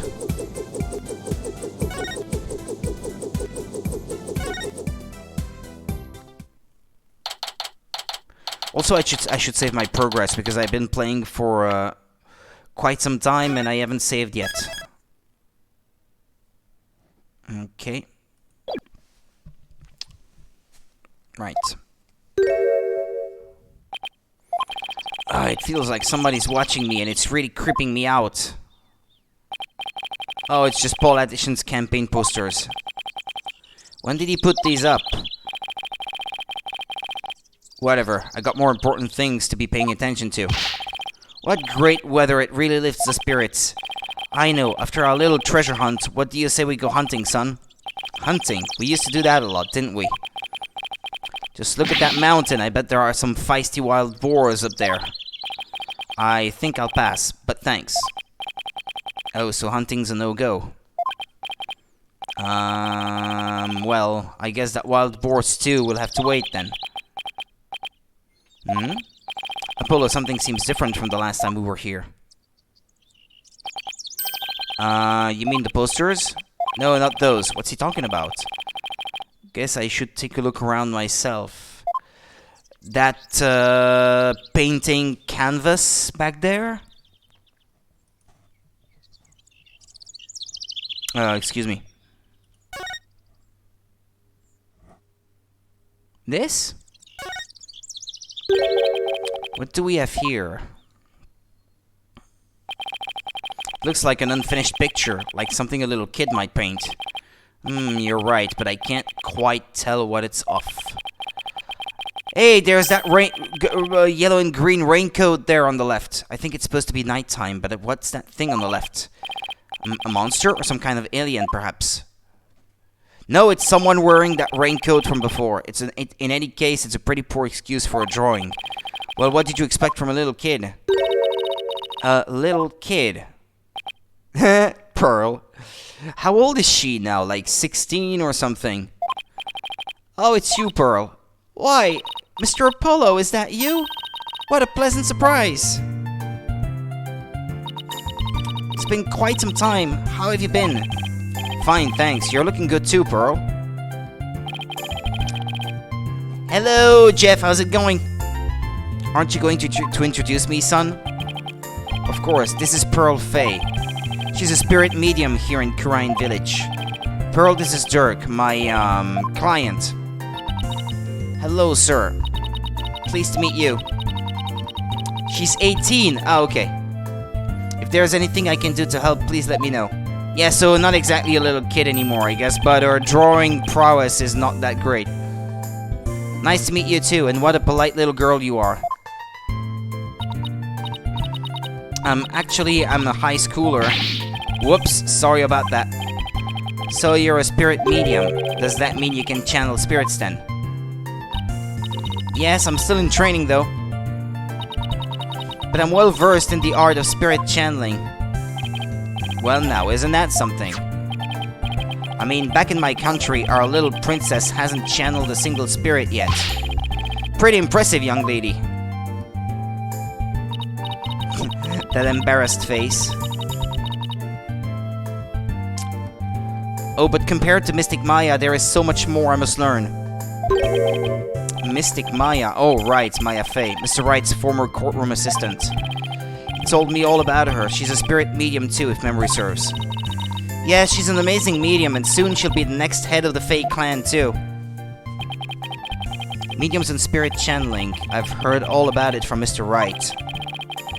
He said that mediums will even physically become the person they're channeling. Yeah, we've seen that. Poor Maya. Channeling that monk. I wonder if even little Pearl would turn into a hulking giant if she had to channel one. No, but when she channels Mia Fey, she changes all right. I hope you don't mind me asking, but what brings you all the way out here, Mr. Apollo? Oh, just a small matter to take care of. Wait, would it happen to be the matter Mr. Edgeworth is looking into? Prosecutor Edgeworth? What's he doing here? Oh, so it's a different matter then. Because I just saw him a moment ago. He appeared to be searching for something. Oh, Mr. Edgeworth is a friend of Mr. Wright's and the district's chief prosecutor. Why would he be here in Kurain? Well, no point obsessing over it. Come to think of it, you live here in Kurain Village, don't you, Pearl? Yes, I was born and raised here. This is perfect, Apollo. Let's ask the young lady if she knows where the doctor might have gone last night. I was thinking the exact same thing. Maybe I should show her what we found in the doctor's study.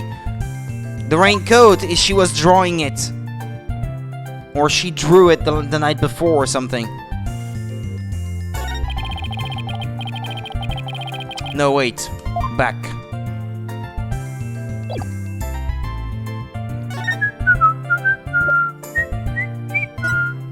Do you know where that moss glows? Glowing moss grows? Pearl, do you have any idea where this moss might grow? Looks like Mitama moss. It grows on Mount Mitama and gives off a soft glow in the dark. Mount Mitama. See that mountain over there? That's Mount Mitama. And how would one get there? You can take a bus from that bus stop over there. May I ask why you are so interested in that moss? Well, Dr. Buff was supposed to give us something. But it seems he hid it somewhere last night. He did? Maybe that's why he, Pearl, do you know something that might help us? Well, it sounds like I'd better find out what she knows. Just a minute.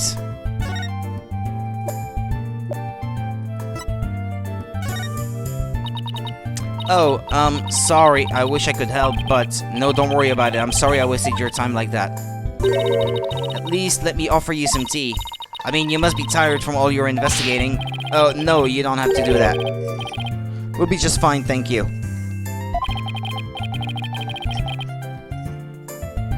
She's so polite, it's hard not to feel rude around her. She's perfect!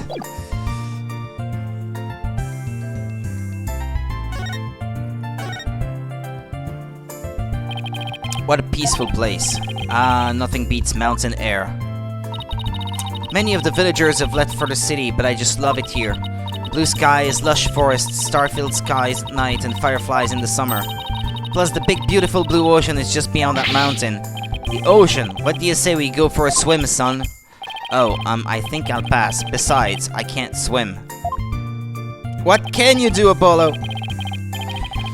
Pearl, Kurain Village is like the home of the spirit mediums, right? Yes, and I'm part of a long line of mediums. I've never seen a channeling before, but... Is it possible to channel the spirit of anyone who's passed away? No, not just anyone. You must know their face and true name. Really, you can channel a spirit just by knowing their face and name? That's an amazing ability.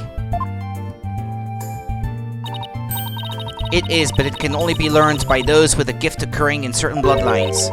And years of intense training. At present, Mystic Maya and I are the only ones in our village who can channel spirits. Looks like spirit mediums are highly valued here, much like they are back in Kurain. I heard there used to be many more of us a long time ago, but now we are in very short supply. Most of the women nowadays don't want to stay, they want the thrill of the big city. Yeah, well, you guys aren't exactly close to any shopping malls or nightclubs out here. But what about you? Are you not interested in things like that? Who, me? Well, I wouldn't mind a new outfit or two, and well, oh, never mind. It's okay, Pearl. You are at that age, after all.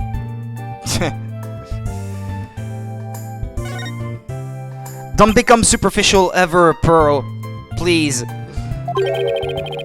Pearl, do you have any idea where Dr. Buff might have gone last night? Well... She doesn't want to say. About that... All I know is Dr. Buff was somewhere on Mount Mitama. She's hiding something. My bracelet, it's reacting, which means Pearl is hiding something from me. Let's ask about the third one. Oh, we met this weirdo earlier named Politician. Politician, yeah. Great name. Do you know anything about him? Yes, he's been campaigning a lot around here lately. And the noise he's been making has become quite a problem. People are especially upset that he's campaigning at all hours of the night and day. Well, the local police should arrest him for disturbing the peace. Unfortunately, there's little they can do because the Attition family is so powerful.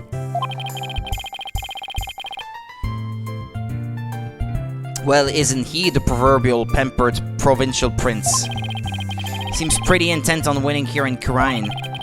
Is there some special reason why? I'm not sure, but I have an idea. The spirit mediums of Khura'in once held considerable sway in the political world. Judging by its slogan, maybe that's what he's after. Great, so he's just another politician. Yeah, he's politician. Seeking powerful connections. The ability to commune with the dead gives comfort to those anxious about the future. Tiny Khura'in has preserved its independence by the Queen's power of spirit channeling. It must play a similar role in this village. On a smaller scale. Yes, even today many here revere those with spirit medium blood flowing in their veins. So basically, as politicians' benefactor goes, so goes the whole village. Who is this benefactor? Who could hold this much sway over in Khura'in village? But for now, there's something we need to confirm.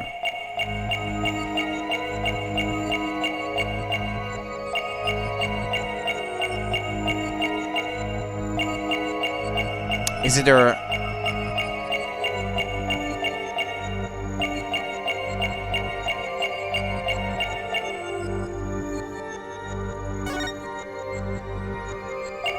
But she blinks? No, she always blinks.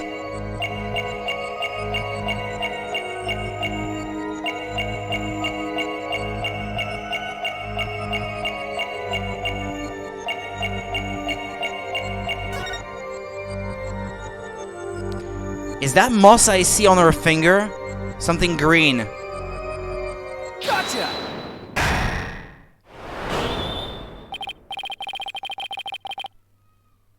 Pearl, you seem anxious around the topic of Mount Mitama. I could tell because you'd rub your thumb over a splotch of dried paint as you said it. Ah, it's paint? Oh, well, that nighttime painting is yours, isn't it? This is so embarrassing. As you saw, I'm not a very good artist. You better not hurt her feelings, but that picture has nothing to do with Dr. Buff. I'm not so sure about that. In fact, I'm going to guess that while you were out here painting last night, you actually saw the good doctor heading out to Mount Mitama from the bus stop. No, I didn't see anything like that, I swear. No, I'm positive you saw the doctor. After all, he's right here in your picture. Take that! Excuse me, I need to use the restroom, and I'll get myself another cup of coffee, and then I'll be right back. I shouldn't even turn off the microphone, otherwise I'll forget to turn it back on.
Okay, excuse me. I'm here. Okay. You think that's the doctor? I may not be a very good artist, but at least I know how to draw a person. Okay, if this isn't the person, then what is it? That's a rain spirit. Okay.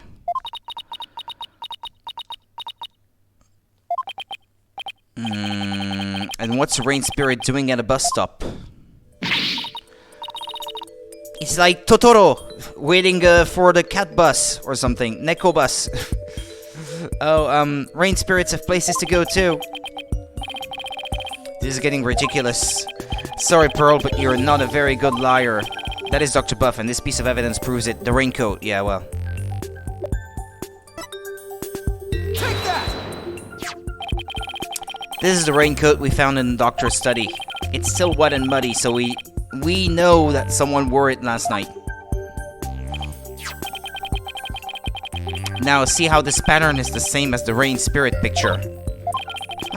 You didn't see a rain spirit last night. You saw Dr. Buff wearing this raincoat. I'm sorry. I know I'm not supposed to lie, but... Okay. Boom, boom, boom.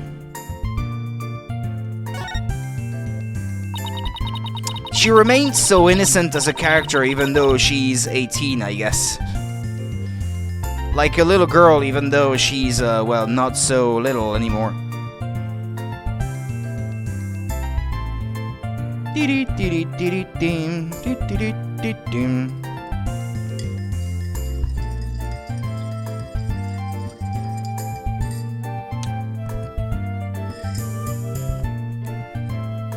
Okay, excuse me.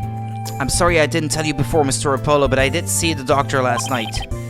It's alright, just please tell me everything you know. Of course, I was painting out here last night when the doctor came up to the bus stop. He was wearing a raincoat even though it wasn't raining and a helmet with a light on it. Sounds like he was well prepared for something. I know, that's why I asked him if he was going off exploring again. He looked startled, like he hadn't noticed me there. And then, he suddenly said... Please don't tell anyone you saw me here. Why would he want to silence you like that? Excuse me, there's something I want to confirm.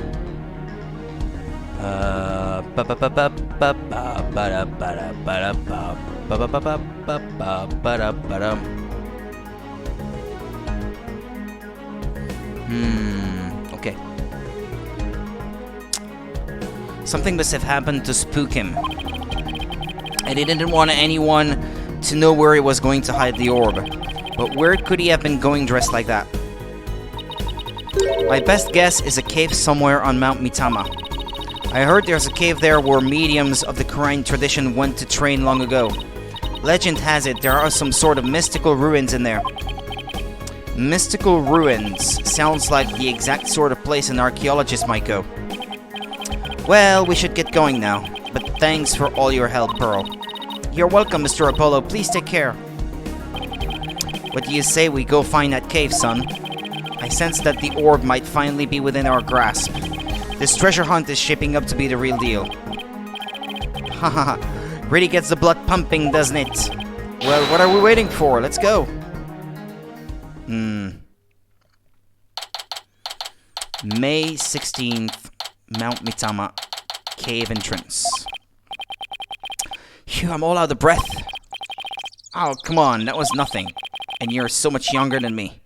I don't normally get this much exercise. Need a break? No, I'm fine. Dirk, look, there's Mitama moss growing in that cave over there. This must be where the doctor was last night. Let's take a look inside. I wonder if that really exists. Glowing moss in caves. Is that really a thing? Let's look it up.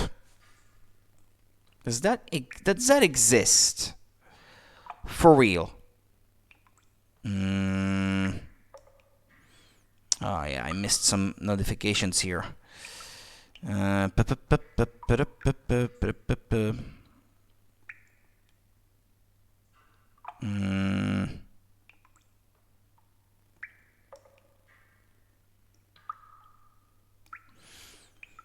Okay, glowing moss. Does it exist? I suppose. Glowing moss. In Animal Crossing. Okay, let's see.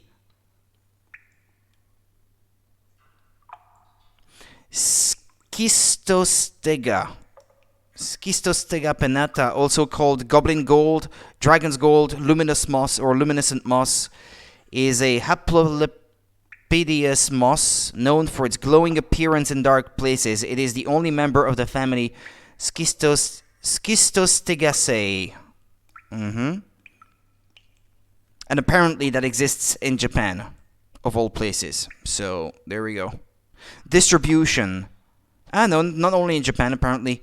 In China, Japan, Siberia, Europe, and North America. It is easily outcompeted by other mosses and plant species in open, brighter areas, but its ability to concentrate the available light allows it to grow in shady places where other plants cannot survive. It prefers damp, but not too wet, mineral soils with a source of dim light, such as reflection from a pool of water, and so grows in habitats such as overturned tree roots, entrances to animal burrows, and caves.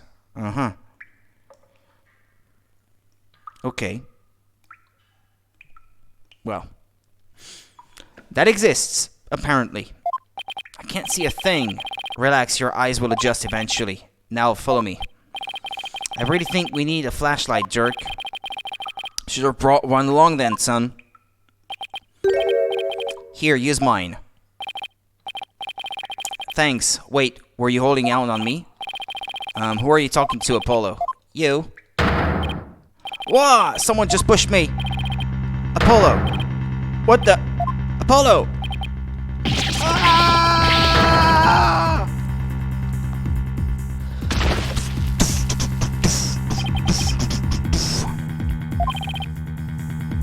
Are you alright, son? Yeah, looks like someone got the drop on us. Quite literally. But who? I mean, we could have died from that fall. I don't know. But I don't think we'll be getting out of the way we came in. Looks like we're in a pretty deep cave. Nothing to do but to press on, son. How can you even see in here? Come on, let's go. Hey, wait! One false step and we're dead. What in the world should we do? Go forward, I guess.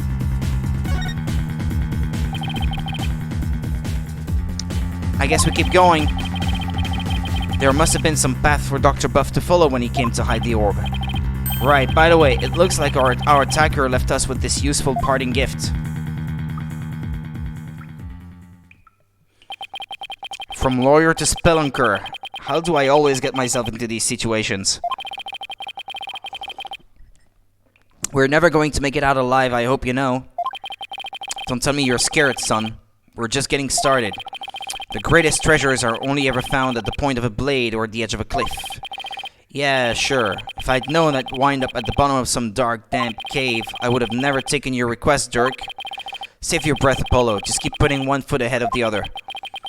There'd really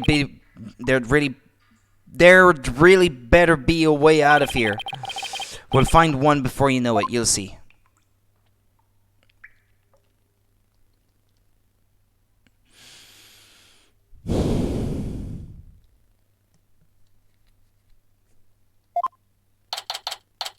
May 16th, Mount Mitama Cave. We've been walking for over an hour. It's like a maze in here. I couldn't get back to where we started if I wanted to. Yeah, this cave goes deeper than I thought. Wait, don't tell me there really is no way out. Where there's a will, there's a way. Ever the optimist, aren't you? Maybe we should cut our losses while we still can. Let's forge ahead, I say. Even if we were to turn back, we wouldn't make it up that wall of solid rock. Yeah. So I guess we keep going.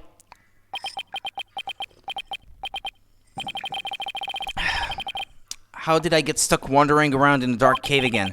It's definitely not in my job description. Heh, listen, son. Only the true accomplished have the luxury of being so choosy. When I was just starting out, I did everything from street performing to yak milking. And that helped you become an accomplished attorney. How? It didn't, but when you need to earn a living, you'll take on any job just to survive. Say, how is your career going, by the way? Well, it's been a harrowing adventure so far, to say the least. And I make magic shows too now. My first trial really put me through the ringer. Then I met Trucy. My next case had me investigating a pair of stolen panties.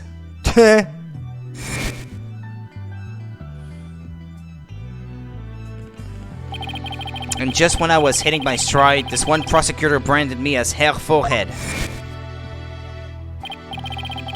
Oh, and there's this other ridiculous prosecutor who wields a samurai sword. Sounds like you've, seen quite a bit.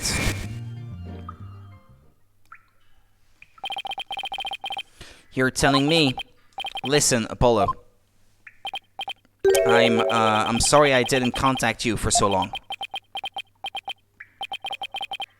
It's fine, Dirk. What happened, happened. Careful the ground doesn't feel as solid here. What? Yikes, the cave floor is collapsing! Alright, not again! Ah!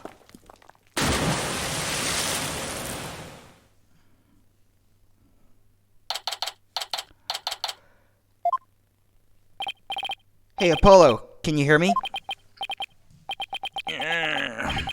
Dirk?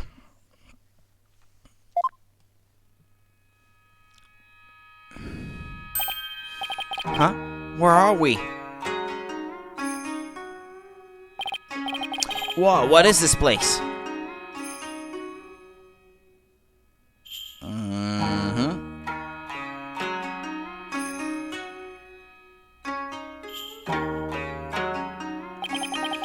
I was shocked too. These ruins looked really old. It's not exactly something you'd expect to find in the middle of a cave system, that's for sure. Maybe the doctor hid the orb around here. I mean, those look like footprints over there. Son, I think our little adventure is about to pay dividends. Time to find that orb. Okay.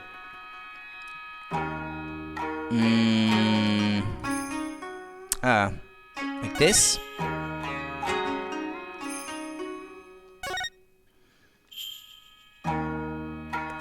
Is that where we fell? So that's the hole we fell through. Ah, yeah, okay. Doesn't look like we'll be going back that way. Yeah, from what I read online, though, just earlier, apparently, you still do need that moss to be exposed to sunlight to live. They don't need much light, but they need some of it anyway. And this place doesn't seem to ever get exposed to outside light, so I wonder... Well, it doesn't seem very realistic, I suppose. But, well, it's a game. So that's the hole we fell through. Doesn't look like we'll be going back that way. We're lucky we survived the fall from way up there.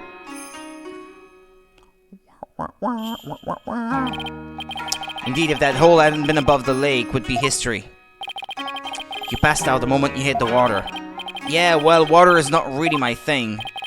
This cavern is solid rock all around. Looks like we either go back through that hole or find some other way out. Why am I always between a rock and a hard place? Ha! Humor. Huh? Is that... this here? This lake looks really deep. I can't even see the bottom. A bottomless lake in the depth of a mountain cave system. My blood runs cold at the thought of falling in there. The water, it's salty. This lake may very well lead to the ocean. Didn't Pearl mention something about the ocean? It being on the other side of the mountains. Yeah. Like how it's on the other side of the mountain. Can't imagine she meant it literally. Maybe that's exactly what she meant.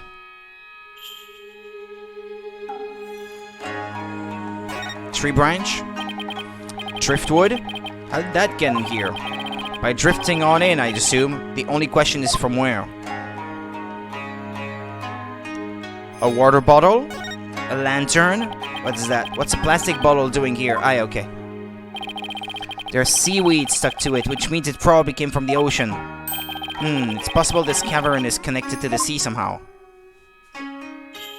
Footsteps, footprints. These have got to be the doctor's footprints. They match the bottoms of the boots we saw in his study. So he made it all the way down here. The water's washed most of them away, but his footprints are everywhere. Really, because these are the only set I see. Must have been looking for something. Those prints. They're coming out of that lake. Hey, you're right, but that would mean Dr. Buff came walking out of the water.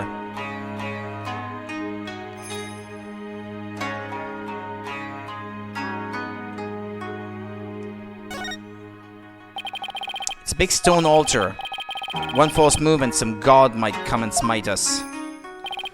Oh, come on, it's not all doom and gloom. I dare you to look at our surroundings and say that again, Dirk. Ha ha ha ha ha ha. You got me there, son. Dear gods, please smite me now. This box looks pretty new. I'm guessing the doctor is the one who brought it down here. It's no good. It's locked tight. There's no way to open it? Doesn't look like it. There isn't even a keyhole. Which means there must be some trick to opening it. We'll have to figure it out if we want to see what's inside. Let's sum up what we know so far. The orb is almost definitely inside this box contraption that we can't open. As for this cave, there doesn't seem to be any way out.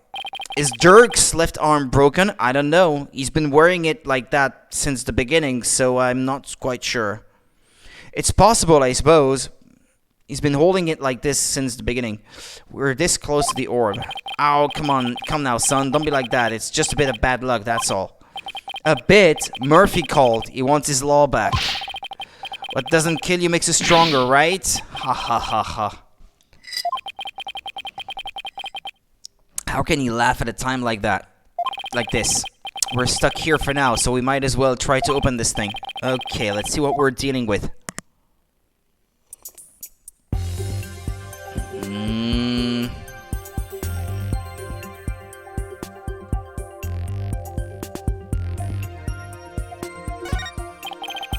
This thing is covered with pictures, and hey, each section also rotates. Dragon and tiger, lotus, a magatama or a mitama, picture of a dragon battling a tiger, and this green and purple one is of a Chinese butterfly and a mitama. I wonder if there are clues for figuring out how to open this box.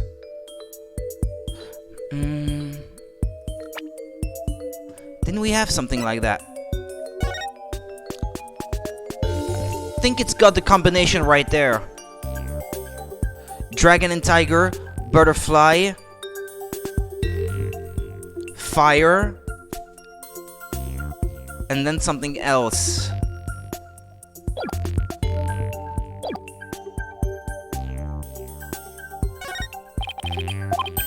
Yeah, but I want to rotate them.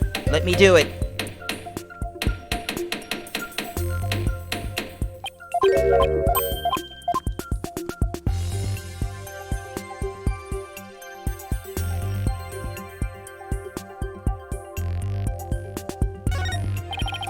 There's a big button here. Huh, nothing happened.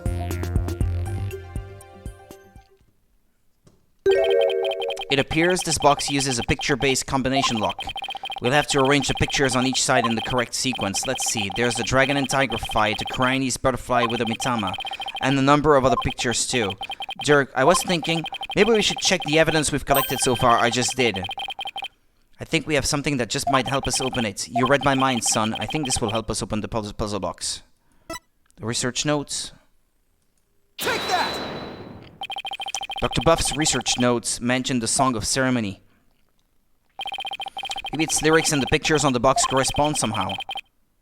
Mitama motif from Korean founding period. Yeah, it says so right there. Okay, let's give it a shot. Each dial has 6 pictures, and there are 4 dials in all. The box should open once the pictures are arranged in the right order. Funky puzzle box. Here comes justice.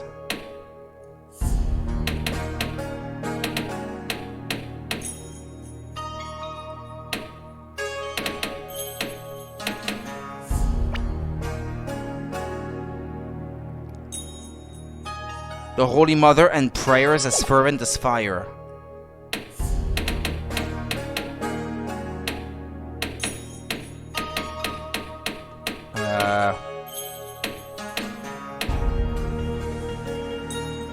This? Wait a second, the first one I got wrong, I think. Yeah, it's this one.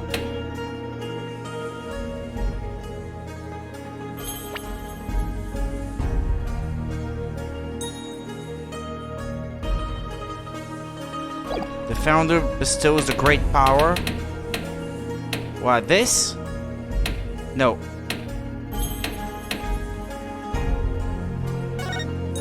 How about it? It won't open. Maybe the pictures aren't in the right order. The case should open if the pictures are arranged properly, but I know I should carefully consider which part of the song corresponds to which picture. Also, I guess I can pinch in and pinch out when I want to see the picture a little better. Not that I need to or anything, thanks to the amazing lighting in this cave.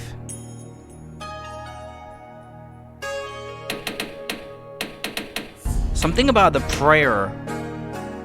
Is that it? Prayer as fervent as fire. A dragon and people were praying. That could be it, I guess.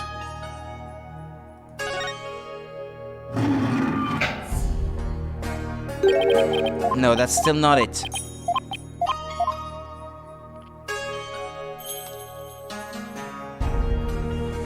Ah, but no, I can set them like this too. It doesn't have to be turned the whole way. Ah, that was it. Okay, it opened. So this is the Founder's Orb. We did it, son. The orb is finally ours.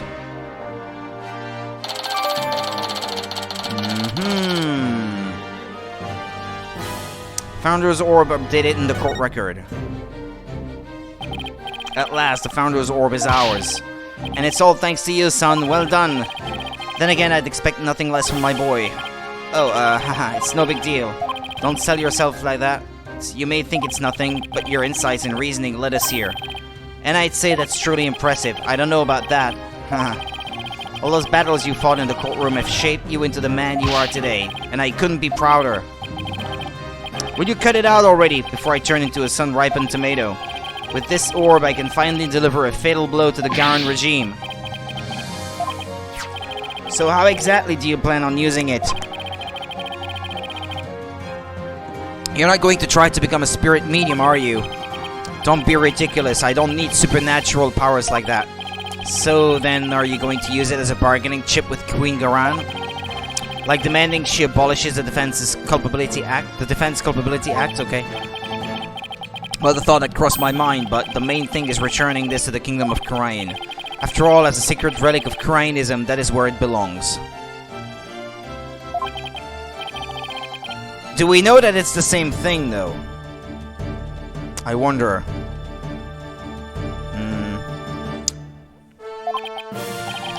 Because my true objective has always been to find out who asked Dr. Buff to study it and why. I'm not sure I follow. Talk.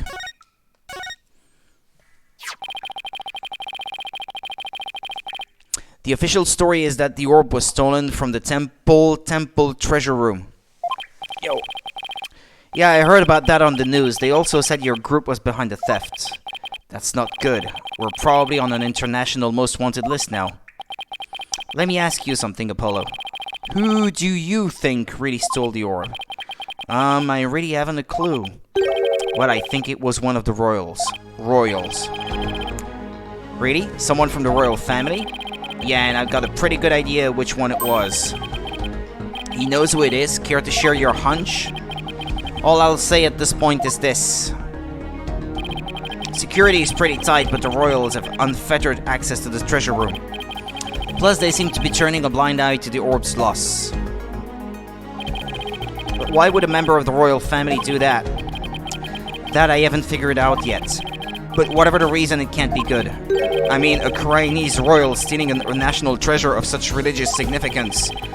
and then pinning the crime on us, the Defiant Dragons. Sounds like a conspiracy or something. I agree, and if the truth were to come to light, it would be a scandal of epic proportions. To allow a foreign national to study a treasure so sacred that it's off-limits to the public, it would be seen as an utter sacrilege to those who truly revere the Holy Mother. So if this were to go public, support for the Garan regime would weaken. But that's not all. This is just a hunch, but I believe there's something even bigger here. Something that would explain why the orb was being studied in the first place. Something that would shake the kingdom of Khura'in to its very core. And I'm going to find out what. He's probably right. His intuition is usually spot on. Dirk, why are you so bent on revolution anyway?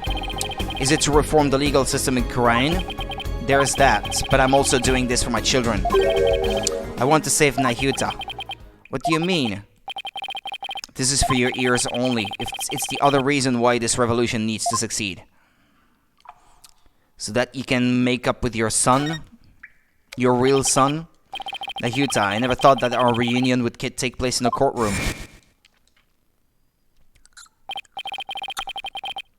That happened indeed. So you've run into each other already? Yeah, but it was like he was a different person. He used to be such a kind, cheerful kid, always smiling and stuff, but now... He tried to convict Trucia for a crime she didn't even commit. Plus he kept telling me I had a putrid mind and to let it go and move on. Has it really gotten that bad? It must be Garen's influence.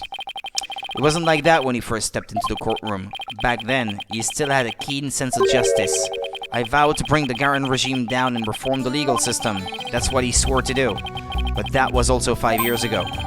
He'd been the shining star of the Defiant Dragons and our greatest hope. Wait, Nahyuta was a dragon? He was, but these days he's more like Garen's lapdog. Talk about a complete about-face. Why would he do that? Something must have happened to him. Something that sparked a radical change. Still, I don't think he truly believes in the new path he's taken. It's not conviction that fills his heart. It's resignation and despair. I see. The only thing I know for sure is Nahyuta is suffering, and he is suffering in silence. Nahyuta is suffering? Yes, he knows the rightful state of Khura'in's legal system, but something forces him to bend to Garen's will and it's tearing him apart. But it's been 5 years. Do you really think he's even still wants to reform the legal system? As long as he carries what I've taught him in his heart, I do. Didn't mean to. Pick that same thing again. And there's no way to back out. You do have to go through the entire thing again.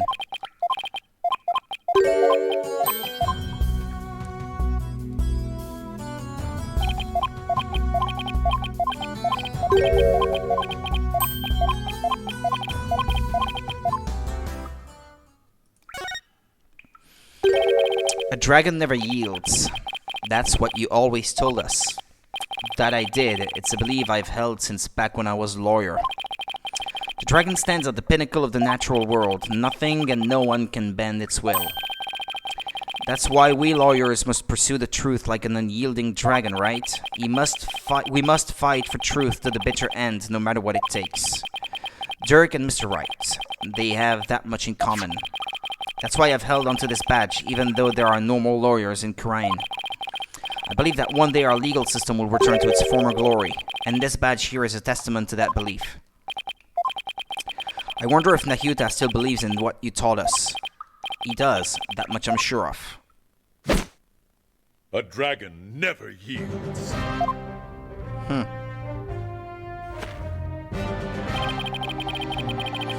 I know that belief is etched deep in his heart. I'd bet my life on it. After all, he is my flesh and blood. Flesh and blood. This unshakable faith and confidence it's what draws people to him, whether they like it or not. Even people like me. You know, I remember back when we were kids, Nahyuta used to say with great pride, I have the blood of the dragon within me. Yes, and that's why I want to free him. Free him from the poisonous clutches of the Garen regime. So that's your other reason for starting a revolution. Yes, I need to smack some sense into that boy of mine. I mean, what else are fathers for? Ha, ha, ha, ha. I wouldn't know. Now that we have the orb, on to the next problem, getting out of here. Well, we're not going back the way we came, that's for sure.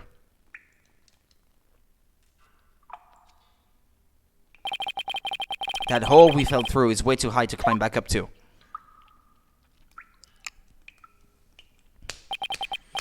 Actually, I have an idea. That lake water tastes salty, which means it must connect to the ocean. Wait a second. You're not suggesting we swim our way out of here? That's exactly what I'm suggesting.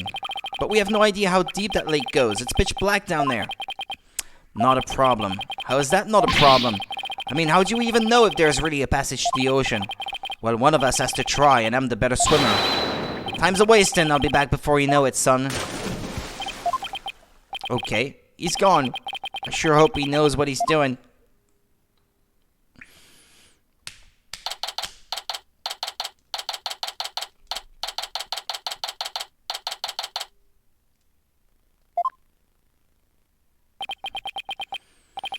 It's been 20 minutes. I hope he's okay. What's going on? So then his arm must be okay. It would be tough to swim if his arm was not okay, I guess. The water! It's rising and fast! Ah! It's the tide? No, it wouldn't be so sudden, I guess. I don't know how to swim. If I don't grab onto something that floats. Grab the plastic bottle! Cough, sputter, cough, cough. This is bad. I'd better think of something. Quick! This is my salvation. Hey, maybe I can use this like an oxygen tank. Wait, what am I thinking? I need to stay calm and be more rational about this.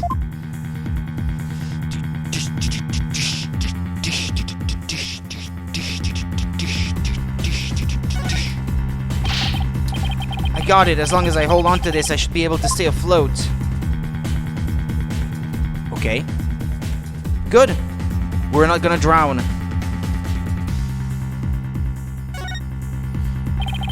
The puzzle box is still at the base of the altar. It must have been designed to stay put even at a high tide. Wait, that's it! Dr. Buff must have gotten in here from some oceanside entrance at low tide. That's why his footprints were leading out of the lake. So it really does connect to the ocean. Not that that helped. I drowned before I made it out.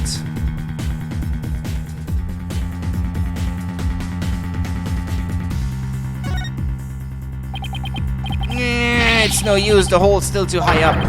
I'll have to find another way. And quick before I drown. Okay. The water won't stop rising. I'm getting swept away. Please stop. Pum pum pum pum pum pum pum pum pum pum pum pum. The water's just high enough for me to reach the hole. I'm saved. All I have to do is go back the way we came. The water might even lift me all the way back up and over that wall of rock. Here goes.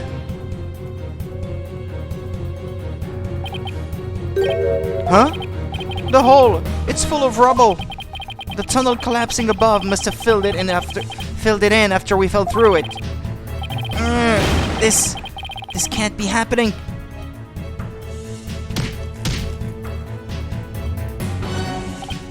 No, I can't give up now. I refuse to die here.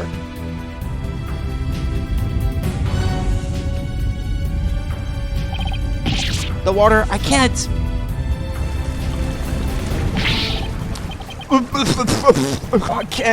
I can't breathe.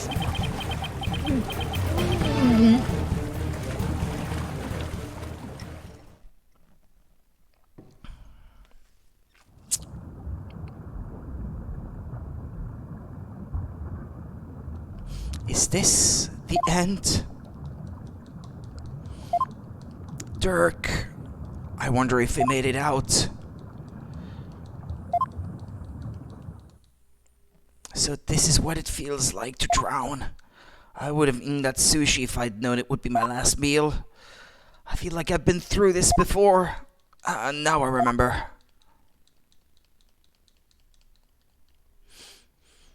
It was back when all three of us were living in that shack in the mountains. Nahyuta and I were playing by the riverside when we got swept up in the rapids.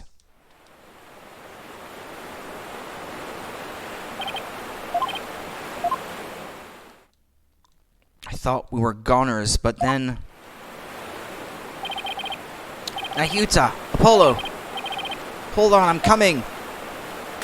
Chosen one! I'm coming!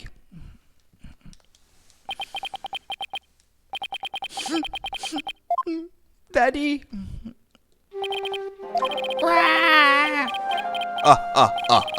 That was a close one. Thought I'd lost you two. Yeah, 'cause that's funny. I'm sorry, Dirk! Alright, that's enough now. Didn't I teach you that boys don't cry? I would say I'm sorry if I thought that it would change your mind.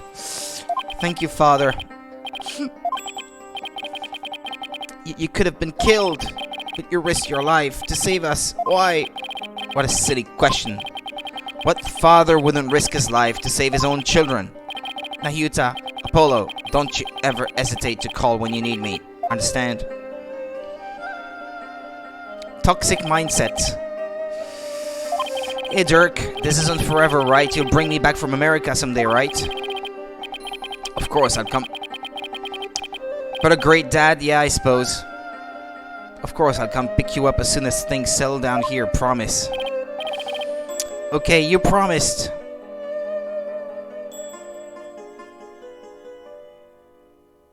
Dirk, I waited and waited for the day you'd come and take me home.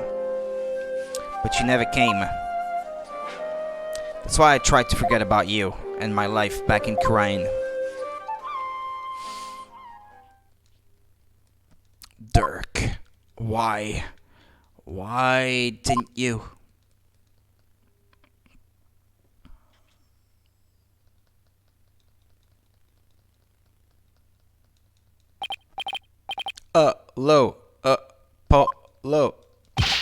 Apollo, can you hear me? Dirk, still can't swim, eh? You came back. Yeah, apparently he can use both his arms just fine. But why? I said I'd come for you, didn't I? Yeah, but you can't hold me and swim. We're both going to... Stop talking. You'll bite your tongue. What? Whoa, we're being pulled under. What's going on? Why is this happening?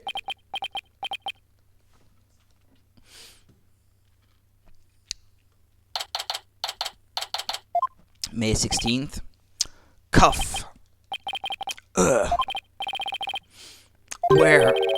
You finally came to, son. Get your fill of seawater.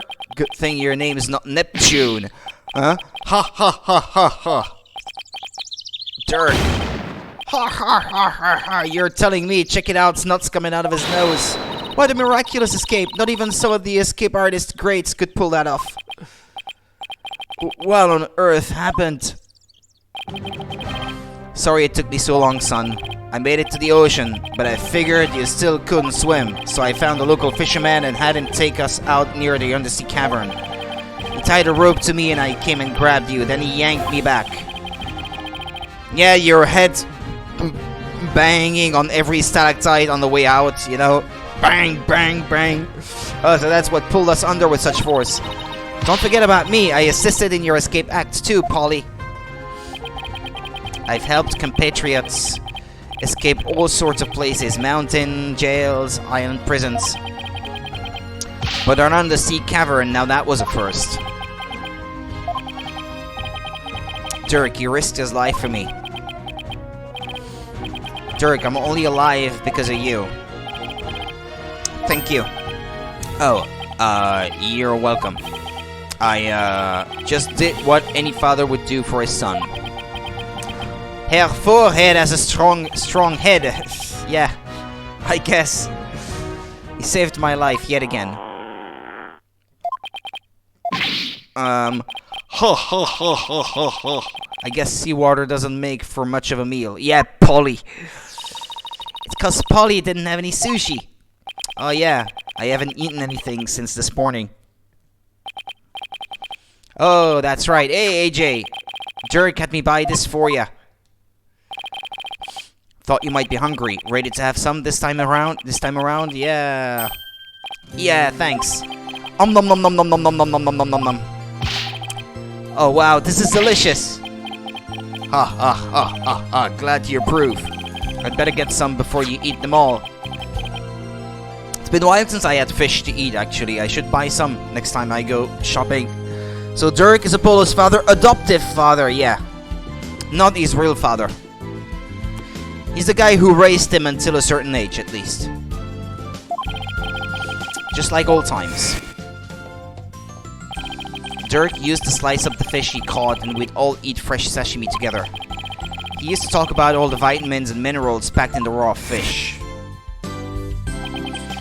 Chomp, munch, munch, munch. Hey, by the way, let me see that orb, AJ. Here you go. Wow, so that's what it looks like. You found the legendary treasure? Nice work, Polly. Thanks. Guess you could say mission accomplished. Eat your burgers, Apollo.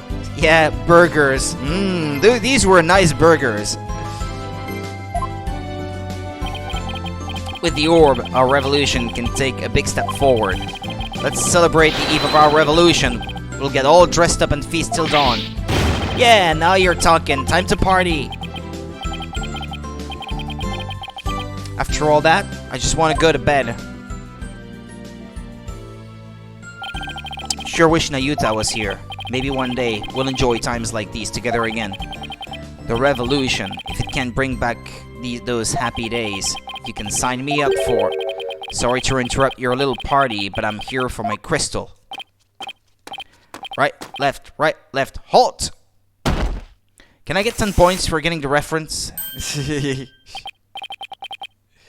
These jelly-filled donuts are great. Jelly-filled donuts are my favorite. Yeah. Ah, it's him again! No, not him. Well done. Then again, I always knew you could do it. After all, we politicians must be excellent judges of character. Still, I'm impressed. You both made it out of there alive. Wait a second. You're the one who shoved us into that pit. It sounds so bad when you say it like that. All I did was give you a little nudge in the right direction. So, it was you.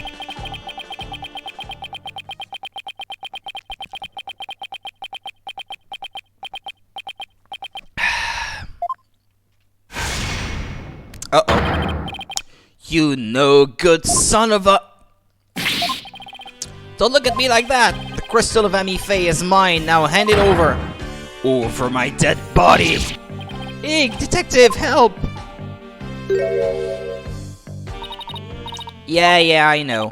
Emma, what's going on here? He filed the police report. He claims you're trying to steal his family heirloom.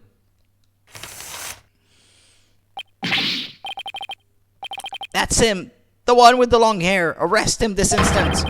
He's the thief that made off with the Attition family's most precious heirloom.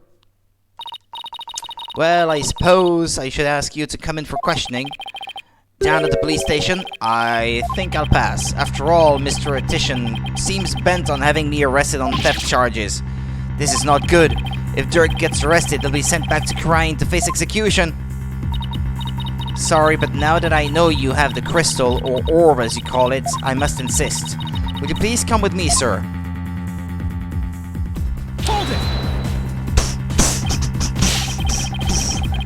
Emma, I'm afraid I can't let you take Dirk in. He received the orb from Dr. Buff in a perfectly legal transaction. Is that so? Can you prove it? Of course. This should sufficiently prove that the orb now belongs to Dirk. This one? Take that! Take a look at this agreement. What do we have here? Let's see. I agree to hand over the Founder's Orb to the Defiant Dragons if I will come to no harm. But he did come to harm, didn't he? It appears to be a perfectly legal agreement.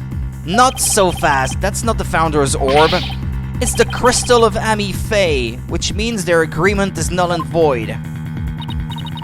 This is going nowhere fast. You can say that again. Then it will just have to go to trial. Right, Apollo? Mr. Wright! Daddy! What's with you two? You look like you just saw a ghost. Oh yeah, Emma mentioned she had seen him around. What are you doing in Karine Village, Mr. Wright? Mr. Attition retained me as his lawyer. Wait, you're his lawyer?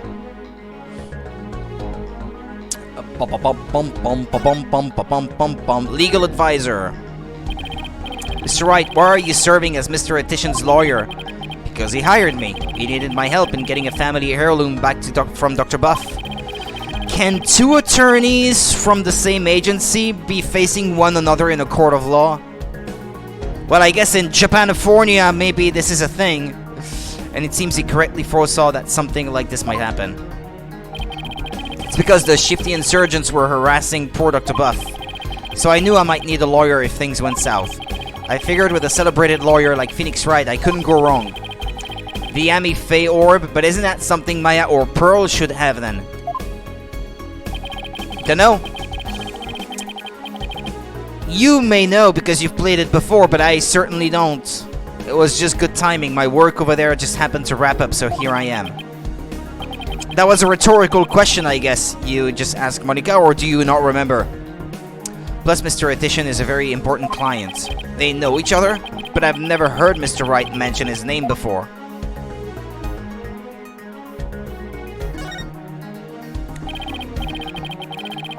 Mr. Wright, are you sure this is Mr. Attition's family heirloom?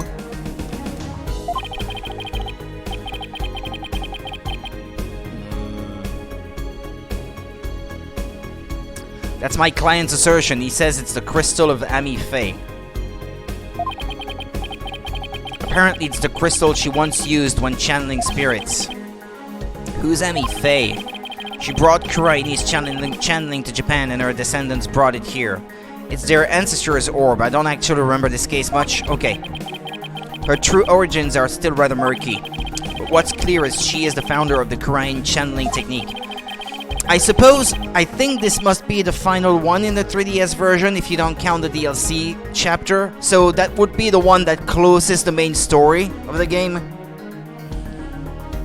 But then here we're on Android and the DLC case is already included, so she's like the one they call the founder in Kurai, the Holy Mother. Apollo, I don't plan to betray my client's confidence. I may not know all the facts yet, but I do know we won't be handing over the crystal over to you. What are you saying? I'm really sorry it's come to this, but Mr. Wright? I don't understand. Let me spell it out then. If you continue to claim that the crystal belongs to your client, then I will be seeing you in court. What? What's gotten into you, Daddy? Nothing. This is strictly business. Heh heh heh. Two lawyers from the same firm facing off. What are the odds? Lucky for me, I believe I have the right man for the job. Whatever are you going to do? Remember, he is your boss. It's the closing case. Yes, it's gonna be long. How did it come to this? Mr. Wright, please, don't do this. Apollo, there's no point in arguing about it here. When it's now clear we're headed to court, that's where we'll find out who the crystal really belongs to. I don't believe it. Am I really going to face Mr. Wright in court? Daddy, Apollo, no! We can't have our agency's talents competing against each other. It's too late, Trucy. The die has been cast. We each have to fight our client's best interest. But... so what's it going to be, Apollo? Are we going to have to take this to trial? Well, I guess there's no choice. Is Athena still lost? I don't know. We haven't heard from her. I have to battle Mr. Wright in court. The legendary Phoenix Wright. No matter how many trials of his I've watched. No matter how dire the situation, he's always pulled out a win in the end. Can I do it? Can I really take on the man whose footsteps I've been following in? I owe it to Dirk to at least try. What should I do?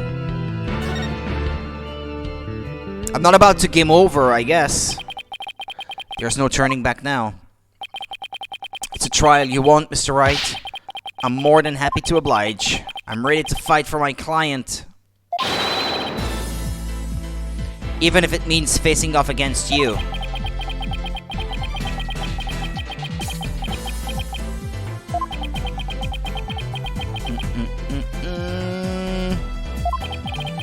Alright. I won't be pulling any punches either, Apollo. The kid gloves are officially off. May the best attorney win. You got it. Whoa, whoa, whoa. First Daddy, now you. Polly, you're not seriously. Sorry, Trucy, but I have to do this.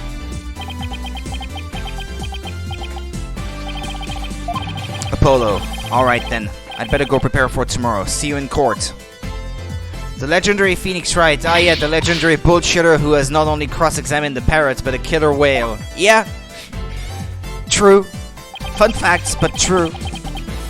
True story, bro. Fine mess I've gotten you into, son. I mean, of all the lawyers we could have faced, it had to be him. He's practically a celebrity in Korean now. They're calling him the Fighting Phoenix. I'll be fine. After all, I've come a long way too. Who knows, I could even end up winning. There's always a chance. Right? You know, this may be a blessing in disguise. If the trial proves what we found is indeed the Founder's Orb, then whoever asked Dr. Bruff to study it may be revealed too. This is our chance to finally pull them out of the shadows. First step of your revolution, huh? Yes, the revolution to restore Kurain to its former glory and save Nayuta's soul.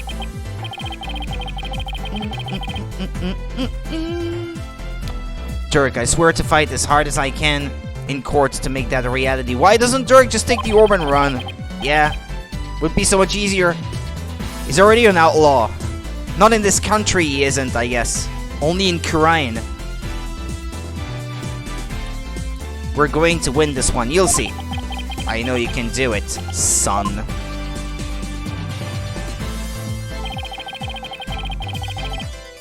It doesn't matter that I'll be going up against Mr. Wright. I have to win this for Dirk. And for Nayuta. His salvation, along with all of Kurain, depends on it.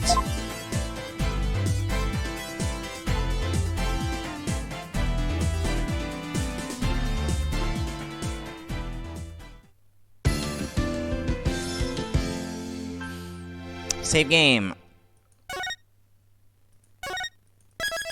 Well, for now we're still we're still going. Let's see if we can get through another section of this case. Indeed, if it is going to be a long one, especially. Also, there's a perfectly good reason for Phoenix to be siding with Paul, although we won't know about it yet. Mystery.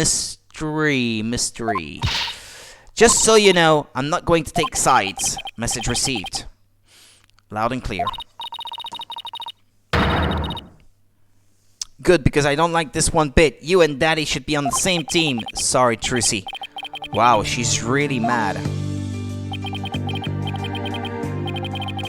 I'm sorry too, little lady. This is all my fault. So good luck on winning. Yeah, well, we'll see.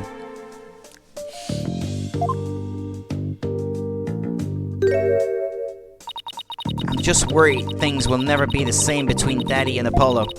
If they go through with this... Is that all? Well, I wouldn't worry about that. That's the way it is with us men. We may fight, but we don't burn bridges. Really?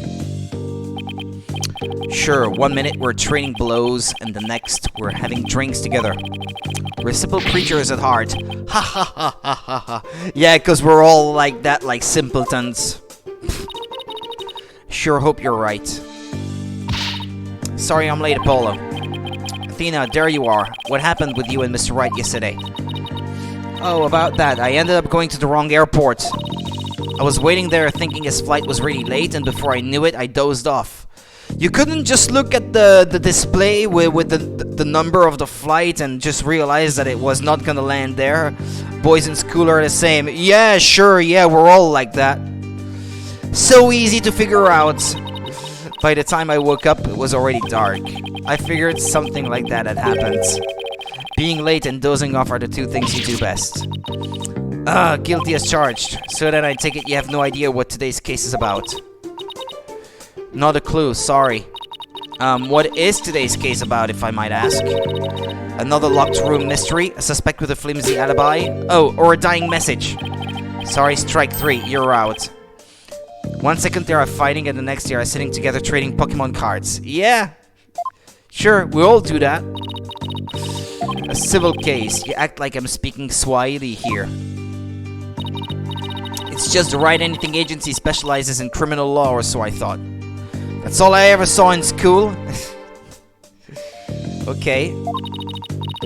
In civil cases, there are no prosecutors, right? Instead, both parties retain an attorney. Right, and the other attorney is someone you know very well. Really? Who? The trial will begin shortly. Please proceed to the courtroom at once. Okay, let's do this. Apollo, wait! Who's the other attorney? And where is Mr. Wright? No time to explain, let's go. Okay, right behind you.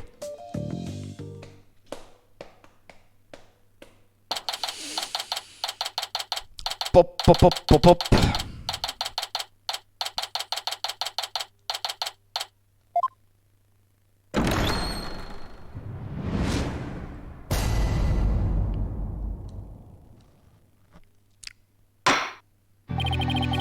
Court is now in session. Athena will be getting a shock. I can imagine, yeah. It's about to happen, I guess. Court is now in session. Oh, yeah. There we go. Done. Is this some sort of practice session? A mock trial, perhaps? No, it's not, Your Honor. It's the real deal, Your Honor. So then you two have had a falling out? I won't have you using my courtroom for that, you know. It's nothing like that, Your Honor.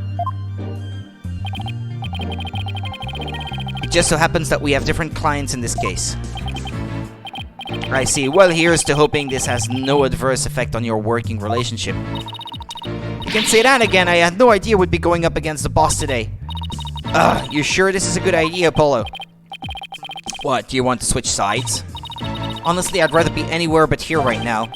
Well, at least she is here. I'm really going to need her help. Mr. Justice. Yes? Don't expect me to pull any punches just because you're the opposing lawyer. As I said, the kid gloves are off. And come what may, they'll stay off. Same here, Mr. Wright. If it's a fight you want, it's a fight you'll get.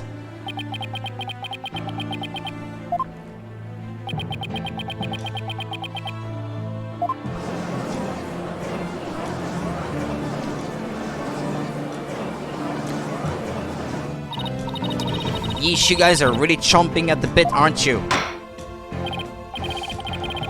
I don't mind a good fight between co-workers. Just keep this civil case civil. Now then, if the plaintiff would take the stand, we may begin.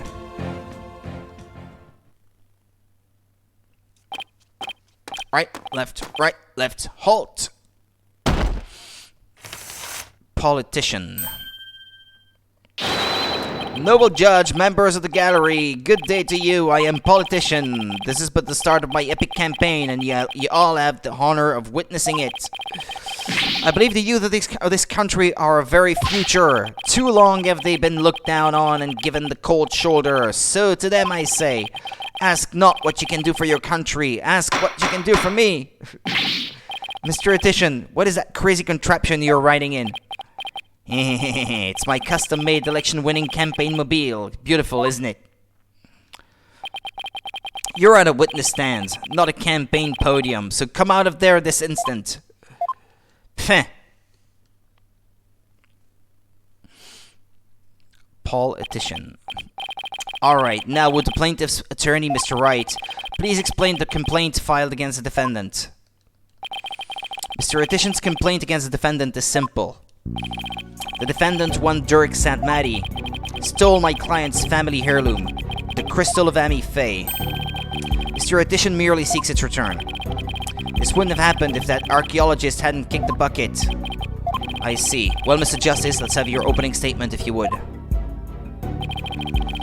The defense asserts the item in question is the Founder's Orb, a sacred relic from Khura'in. Go on. It seems someone asked an archaeologist, Dr. Archie Buff, archaeology buff, to study the orb.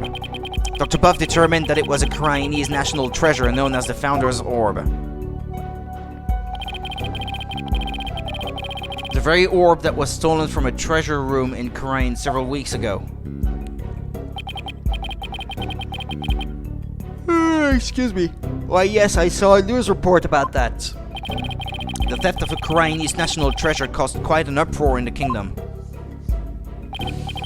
Well, we believe that it was not in fact a theft in the traditional sense, but rather it was spirited out of Khura'in by someone for Dr. Buff to study. You don't say, Anne. Around that time, an acquaintance of the defendant learned of Dr. Buff. He made contact with the doctor who agreed to hand over the orb. Apparently the doctor wanted nothing to do with it once he'd learned it had been stolen. It seems you even have a transfer agreement between both parties. It's just that Maddie also agreed to return the Founder's Orb to the Kingdom of Khura'in. Once the doctor verified it was the real thing. I see, so this dispute centers on whether the item in question is the Founder's Orb or the Crystal of Amy Faye. That in return will determine the object's rightful owner. Okie dokie, Monica. See you in a bit. I'd better bring my A game. Going up against Mr. Wright won't be a walk in the park. Come to think of it, the name Dirk St. Matty sounds awfully familiar. But I can't recall where I've heard it. Oh, it's probably your imagination, Your Honor. It's just a tourist after all. My imagination, you say? Are you sure about this, Apollo? He's a wanted criminal in Khura'in, isn't he? In Khura'in, yes. Here, he's just a tourist. Very well, let's begin the proceedings. Bailiff, would you bring in the first witness?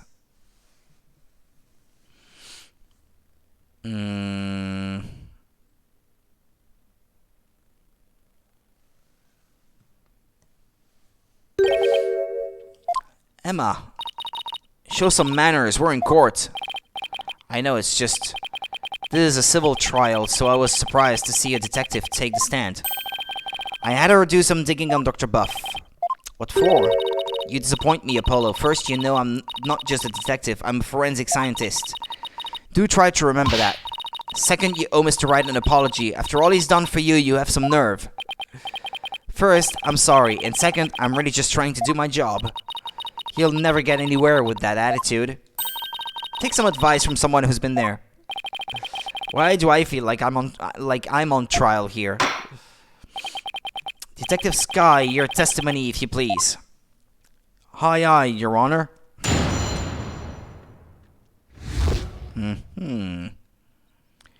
Okay, excuse me.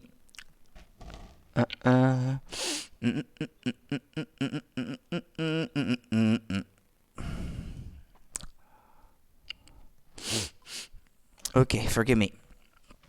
The doctor's dark secret. The police have had their eyes on Dr. Buff for some time, and just today, a number of stolen artifacts were discovered in his study. Among them were a priceless urn and a statue that were stolen from the Fae clan. It seems the doctor would do anything to study artifacts, including steal them. As for the relic at the center of this dispute, he likely stole it from the Addition residence.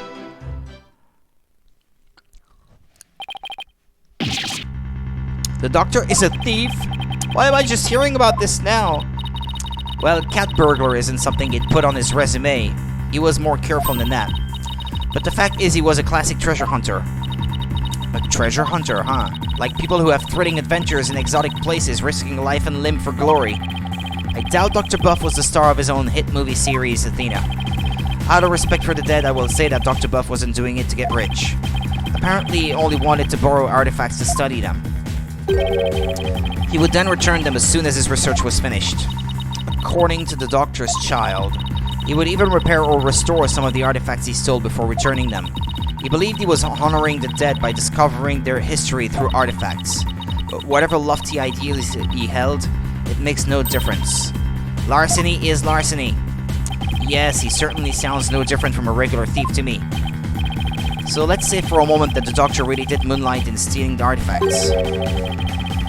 Might he not have stolen the Founder's Orb in Kurain and brought it back here himself? Nope. There's no record of him traveling overseas over the past few years. Plus, he couldn't very well leave his reclusive child at home all alone. Then this really must be the Crystal of Ami Faye. Yes, he stole it from the Etician residence, probably so he could study it. This is a left hook I did not need. I bet you never saw that coming, Apollo. Yeah, when Mr. Wright said the kid gloves were off, he wasn't kidding. Mr. Justice, you may proceed with your cross-examination.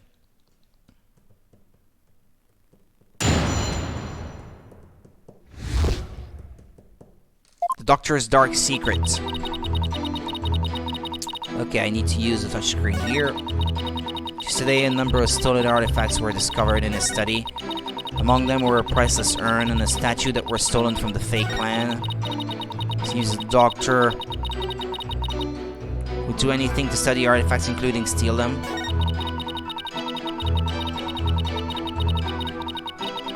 Hold it! Okay, this I want to know. You claim he stole a family heirloom from the Etician residence, but claiming something doesn't make it true. Unfortunately, it is true. How can you be so sure? A police report was filed concerning the theft 1 year ago, in fact. What? A whole year ago? August 25th of last year, to be exact. The report states, and I quote, "The Crystal of Ami Faye was discovered to be missing. From the Etician storehouse at 10 a.m., the storehouse lock had been picked." Signed, Politician Wimperson. Wimperson. Well, a year-old report certainly lends the plaintiff's claim credence. The Doctor could really have stolen the Crystal of Ami Faye.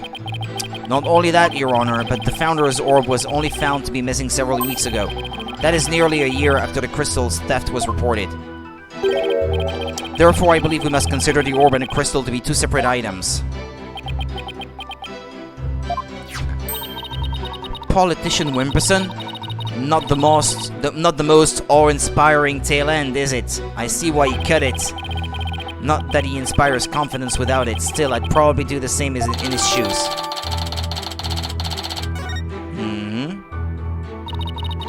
A police report was filed about the crystal's theft a year ago, but the theft of the Founder's Orb was only reported a few weeks ago, so the crystal's police report was filed way before the orb was found missing. That suggests the stolen relic is the Crystal of Ami Faye, and Mr. Etician Wimperson, as Mr. Etician Wimperson asserts. I doubt the police report is a fake. After all, Emma is the one who submitted it as evidence. Still, I feel like something we learned in that police report is important somehow.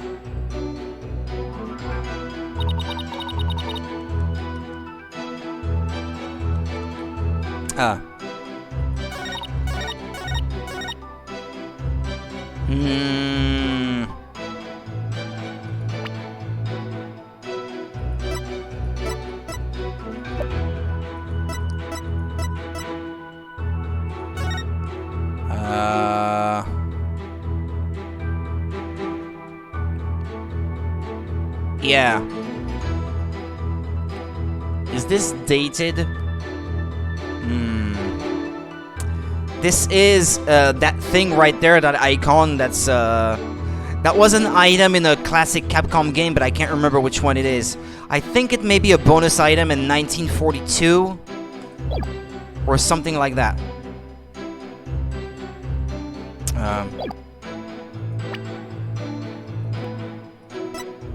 Objection! Objection!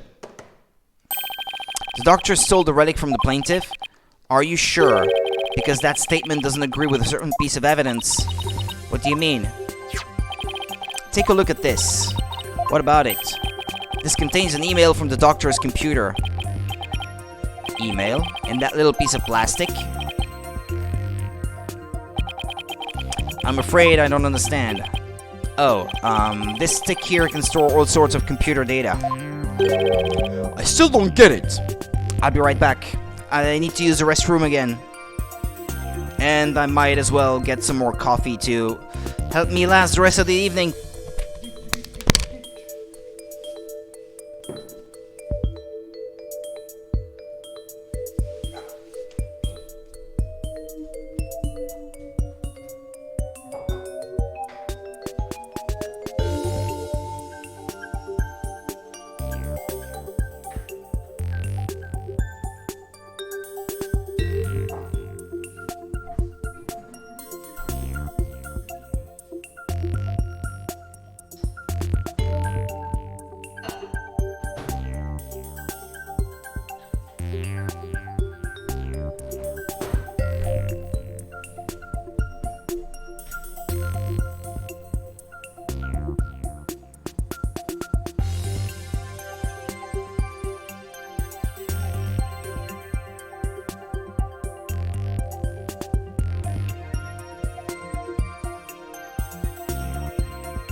Yeah, coffee into bathroom, into more coffee, into bathroom, into more coffee. Right, can respect that. Okay. Let's see, I still don't get it, says Your Honor.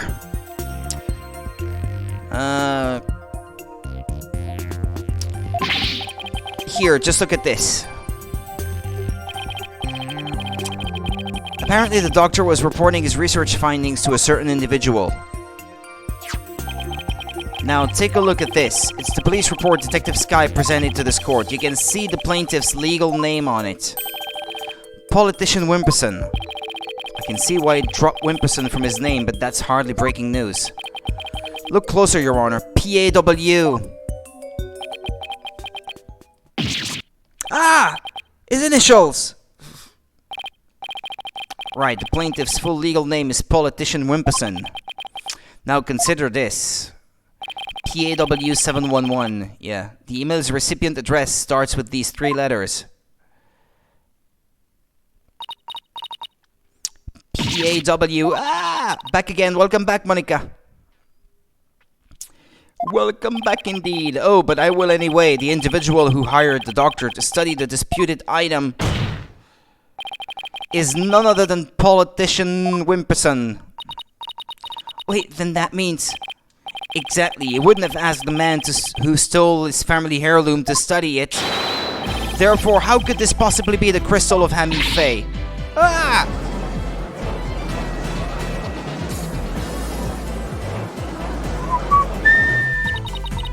We never checked the doctor's emails. We couldn't even figure out the password to his computer. The plaintiff willingly left the orb in the doctor's care so he could study it. An easily photoshoppable screenshot of an email can be trusted as evidence? Well, I guess in this case it's not the screenshot per se. That might be the email itself, like the .eml file. Maybe, I don't know. And maybe these can be expertised, I suppose I should say. The plaintiff willingly left the orb in the doctor's care so he could study it. Oh, hell yes, this theme. Hi, Mush. How's it going? You just got up? Or you haven't gone to sleep yet? Apollo's theme. The plaintiff willingly left the orb in the doctor's care so he could study it, at the behest of his benefactor. Wait, then what about the police report? I have all the details of the theft right here. It's probably for another relic, the real crystal of Hamife. He's just using the report as a way to claim that our orb is actually a stolen crystal. Because his benefactor is someone in Korean who is supporting his political desires, I guess. And I think it might be the Minister of Justice or whatever his name is. My sleeping pattern is all over the place, don't worry about it, just enjoying life. Ah, okay. Maybe the email's recipient was a dog lover. Paw. Perhaps, so let's get to know your client a little better, shall we? Mr. Politician Wimperson.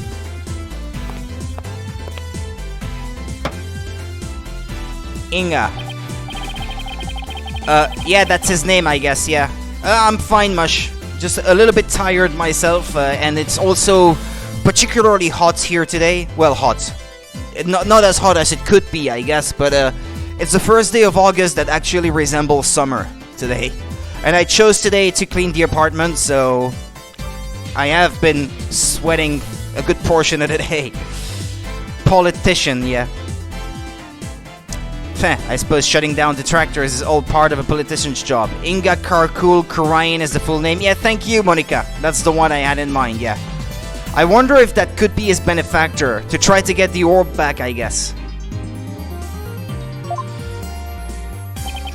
Answer me this, Mr. Edition Wimperson. What is your shoe size, your favorite food, your birthday? 7-Eleven? July 11th? What is your birthday? My birthday? It's July 11th. Okay, yeah, that explains the email address, but what's it to you? I think now should be fine to tell you about his last name. Who, Wimperson? What do you mean, Wimperson? That last name? Oh, I see, you can address birthday gifts to my office. With full disclosure. Yeah, if you like, Monica, if you would be willing to share. The girl I went on a date with today made me scone, such a cute gesture. I saw that on Facebook earlier, actually, Mush. I guess yesterday, but today for you guys, yeah, Yeah, I think I remember reading, like, normal, choco, and marshmallow or something on them. Was that it? Well, in the pictures you shared, anyway. Full disclosure, I only accept gifts valued at $1,000 or more. But that was a cute gesture indeed, yeah. Pretty cool. Karakuru means to manipulate. Inga. Okay, karakuru means to manipulate. Okay. Why has everyone gone silent? How can anyone be that self-centered? Oh, right, politician. Did everyone hear that? He said July 11th. She wrote on the back what filling was in each one. Yeah, that's what I came to understand, yeah, while looking at the pictures earlier. Which made it even cuter, honestly. Both the name and birthday are a match. I hardly think that's a coincidence. Wait. Why, you sneaky little... Looks like someone finally decided to join the conversation. Inga means karma, or cause and effect. Karakuri means to manipulate, so says the court records. Thank you, Monica, for being my trusted source of information. As always, thank you so much.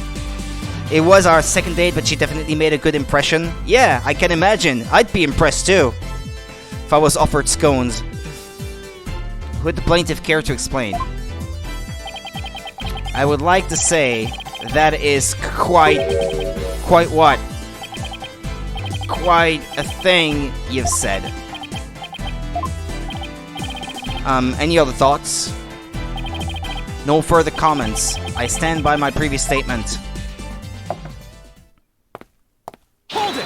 Where is he going? Hey, you can't just walk away. Even politicians have to explain themselves in a court of law. I'm afraid I simply don't know how it happened.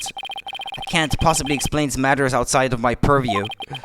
Perhaps it was a mistake on the part of my secretary. Oh, no you don't, you slippery eel. Mr. Wright, would you care to respond? I won't argue your assertion. My client led the treasure in question to the doctor and asked him to study it. It seems that much is a fact. Right. Now we're getting somewhere. Don't be so sure. However, it has no bearing on the issue of ownership. How so? Mr. Etitian, I fully understand your position here. You had to hide the fact that you sent the crystal out to be studied. Your family would have been very upset if they had found out. It's a family heirloom after all. You got to be kidding me! Mr. Wright is, well, right, of course. But then, he always is. That's why he's my lawyer. The crystal is a precious Etitian family heirloom and has been for centuries. How is it the crystal of Ami Faye and it's a heirloom of your family and not the Faye clan?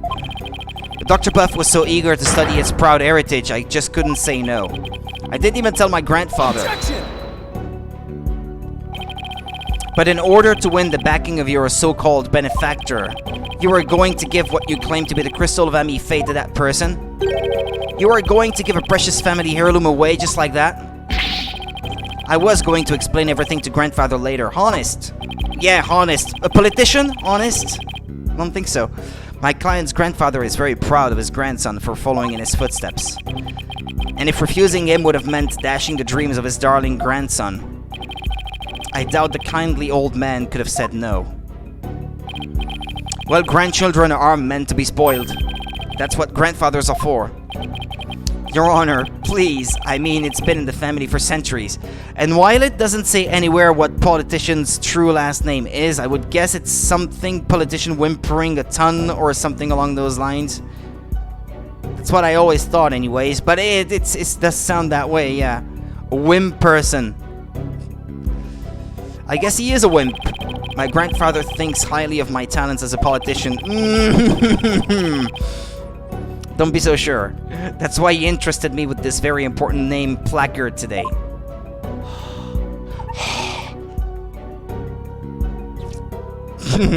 Sparkle, sparkle. Abe Etitian. Abe Etitian. So I'm sure he would have been okay with me using the crystal as I saw fit. Wimp person. That's so much better. But that's his name. That is the name. I think the judge is buying it Apollo. No surprise there. He's always going on about his own grandchild after all. Excuse me. Can I leave now, Mr. Wright? I believe my work here is done. By all means, Detective Sky. Thank you for your assistance. You're welcome. It's nice to testify at a civil trial once in a while. See you around. Emma is such a cool character. I love her. It seems the facts have changed somewhat. Mr. Etitian Wimperson apparently lent this family heirloom to Dr. Buff. Mr. Justice, how would the defense like to proceed? Oh, alright, now what? Apollo, let's hear what they know about this so-called crystal of Ami Faye. Maybe we can find some inconsistencies in their statements. Right. Okay then, Mr. Wright, if the item in question really is an Etitian family heirloom, then let's hear all your client knows about it. Of course, Mr. Etitian Wimperson. I like that he uses the full name every time. Like, rub it in, you know? Please tell the defense everything you know about the crystal's origin. Alright, now then, listen and learn. This is the tale of the crystal of Ami Faye and the illustrious history of the Etitian clan. Are you ready? Our story begins back in the old country when the Etitian family reigned supreme.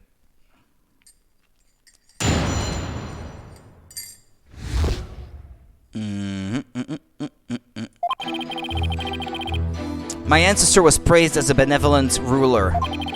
He protected the spirit mediums, a minority back then, from the rest of the locals. Some discriminated against them, you see, while others tried to abuse their power. As thanks, Amy Faye gave the crystal she had specially made as a gift to him. Ah. I'm a descendant of that great lord. As such, my political power and influence is backed by centuries of history. If he has a second name, though, is that maybe because he is not a direct descendant? Maybe he married into the family? I don't know. Yeah, but then I guess the names would have been reversed.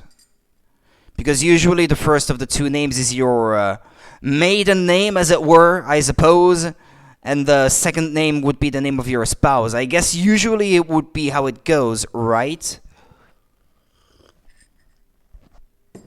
Well, that devolved into a great load of self-aggrandizing propaganda fast.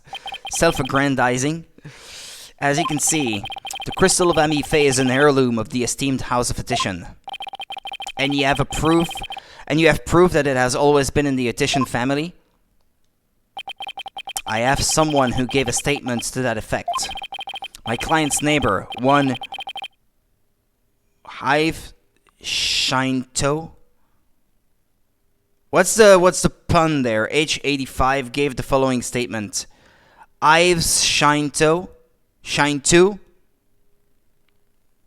I don't know. I don't know what the pun is supposed to be there. The Attitians showed me the crystal back when I was but a lad. Mm-hmm. Can we really trust the memory of an old man? Mr. Justice, would you care to explain that statement to the judge? Ha! Oh, I didn't mean... What I'm trying to say is, never underestimate the memory of your elders. I may forget my verdicts the next day, but the memories of my past are clear as day. Therefore, I find Mr. Ives Shinto statements to be perfectly credible. Wow, did you see how Mr. Wright got the judge on his side? That's definitely a trick I want up my sleeve. You're not helping, Athena. You may cross-examine the witness, Mr. Justice. Let me have a look at something.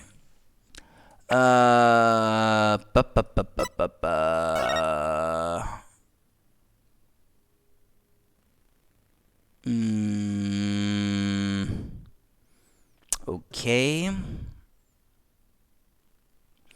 Ives Shinto, his English name is a play on I've seen it all. I've seen it all. Yeah, okay. You really have to stretch it though to make it work, that one. I guess if he's slurring his words, I guess I've seen it all. Something like that. Yeah, I guess yeah, I can buy it.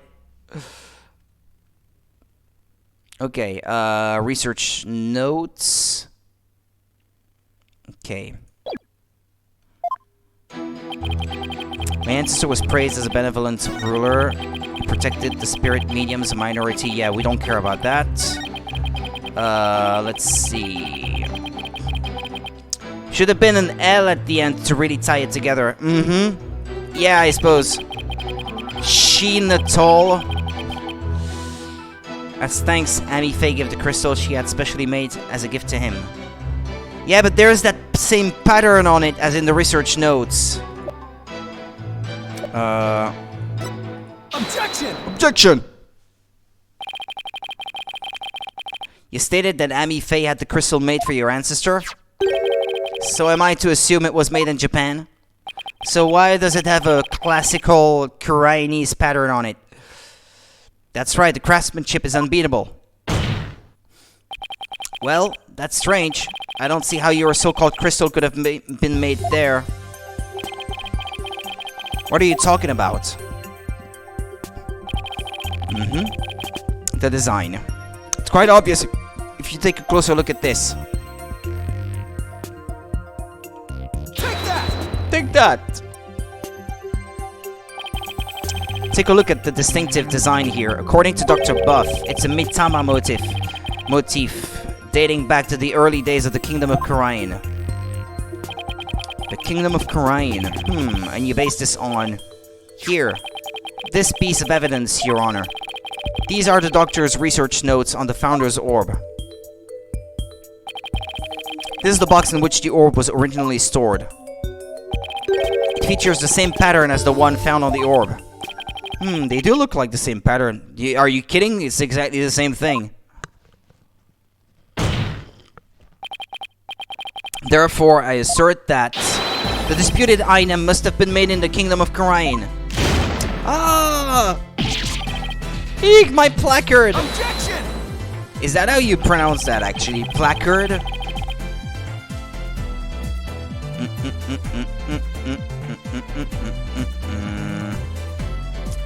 Squeeze me while I look it up.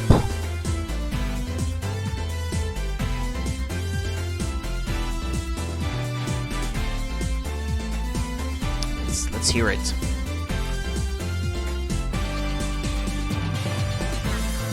Placard? Placard. Oh, okay. My mistake. So it's placard. The Karain channeling technique originated in the Kingdom of Karain. And Amy Faye is known to have traveled there to train. With that in mind, what's to say she didn't bring that pattern back with her? Objection! But that's not what he said. But since this is clearly a Karainese design, not even you can deny the possibility that it was made there, in the Kingdom of Karain. Objection! Anything's possible to some extent, that doesn't make it true. So you can't conclude that the orb is from Karain based solely on that pattern. If it were that simple, I could just as easily say it's Japanese.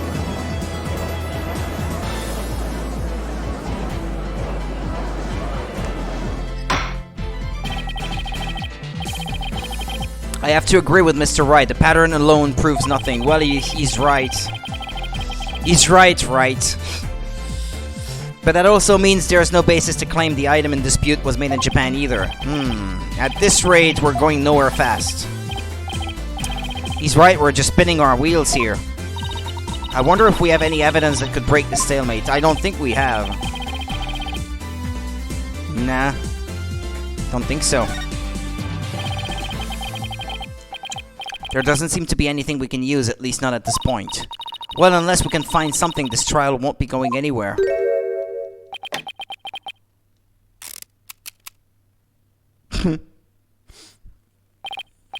Phew, that's much better. Don't know, it looks cheap like that. What's his deal? I have a suggestion. Why don't we consider this from a different angle? I'm listening. What if the Defiant Dragons really were authorized to take possession of the relic? I'm afraid I don't know where you're going with this, Mr. Wright. Consider the orb transfer agreement, which states, I agree to hand over the Founder's orb to the Defiant Dragons if I will come to no harm. What if, as the last part suggests, this was written under duress? That's a rebel! What have you done that would render the agreement null and void? What are you suggesting, Mr. Wright? While you were on your little cave expedition, I was investigating Dr. Buff's accident. And there was something you overlooked, Mr. Justice. Harm has come to him. I thought about it before. Namely, that his accident might have actually been murder. Ah, okay. So that's where he's going with this. What? Murder?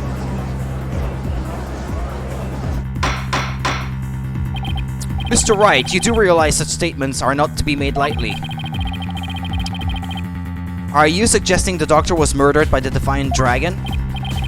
Yes, but follow me on this for a sec. The books that came tumbling down were from the archaeology shelf. However, among that mountain of books was a single volume on psychology. What's more, there was some blood on it. And you feel this is important because the books that came tumbling down were from the top shelf, the archaeology books. We know this because the Doctor's books were meticulously organized by subject. Archaeology took up the entire shelf, so that psychology book is completely out of place. Come to think of it, the shelves were arranged quite carefully. It's also worth noting that psychology books only take up a tiny part of the bottom shelf. You might wonder why a book on psychology was found amid the pile of archaeology books, but I believe I can explain what that single out-of-place book was doing there. The doctor was struck from behind while selecting a psychology book from the shelf. And that's when the blood got on the book.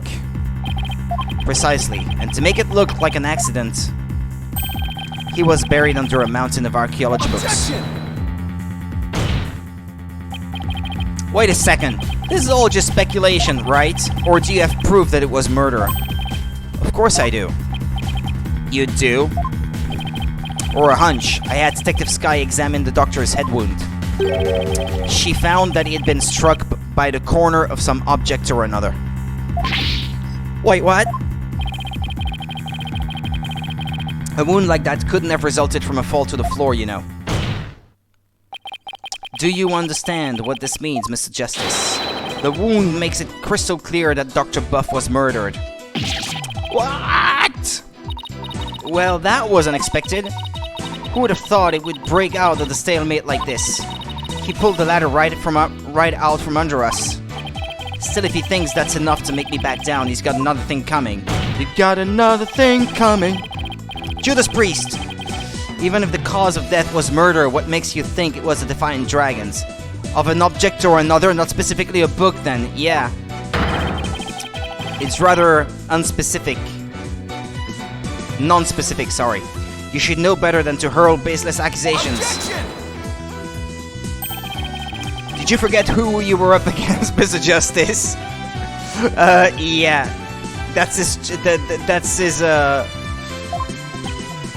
That's what he's all about. Throwing baseless accusations. You didn't actually think I'd come to court without witnesses and evidence, did you? What are you talking about? I would like to request further testimony from the plaintiff. Specifically, I would like the court to hear how he saw one of the rebels leaving the crime scene. He saw what?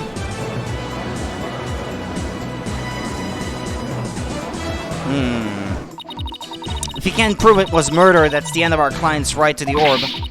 Did he have this up his sleeve the whole time? Grr, how could Mr. Wright do this to us? He was just waiting to spring this trap.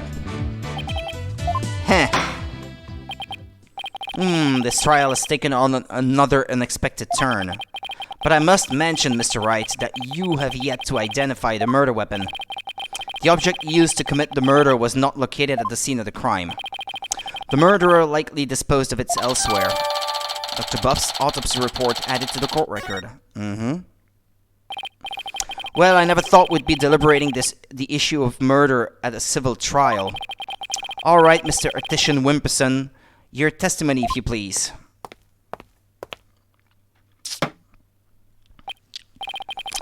Prepare to be dazzled.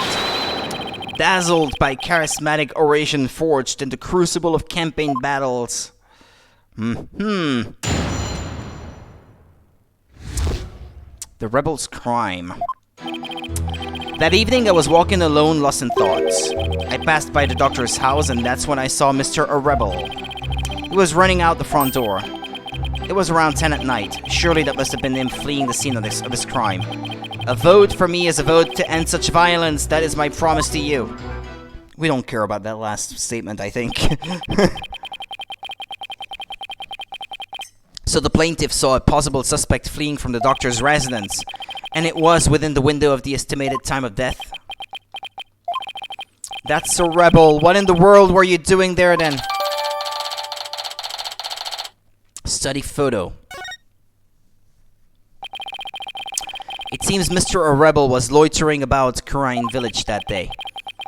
There's evidence he was in the doctor's study as well. Isn't that right, Mr. Justice? You mean the suitcase? Exactly. You must have been in quite the rush to leave that behind. Oh, and by the way, Your Honor, Mr. Rebel just so happens to be sitting in the gallery today. Ah! See, that's him trying to escape as we speak. Bailiff, don't let that man get away! Right, you backstabber! Why are you doing this to me?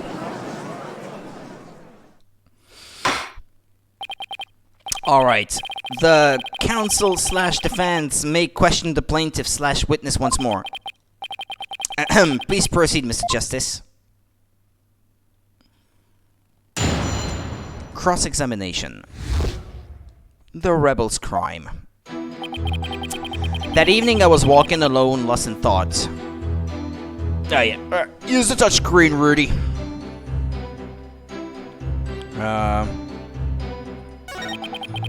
Passed by the doctor's house, and that's when I saw Mr. Rebel. Okay. Tell us more about it. Where exactly were you when you saw Mr. Rebel? Right here, under this tree. I saw him dashing out of Dr. Buff's front door.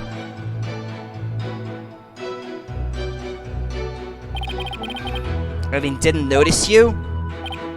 No, I was hidden by the tree. Is it really all that important to know from where the plaintiff saw Mr. Rebel? If he was hidden by the tree, how could he see it? I guess it's important. Yes, I believe it matters a lot. I ask that it please be added to the witness's testimony. I was under this tree when I saw Mr. Rebel. Okay. He was running out the front door. Uh-huh. It was around 10 at night. Surely that must have been him fleeing the scene of his crime.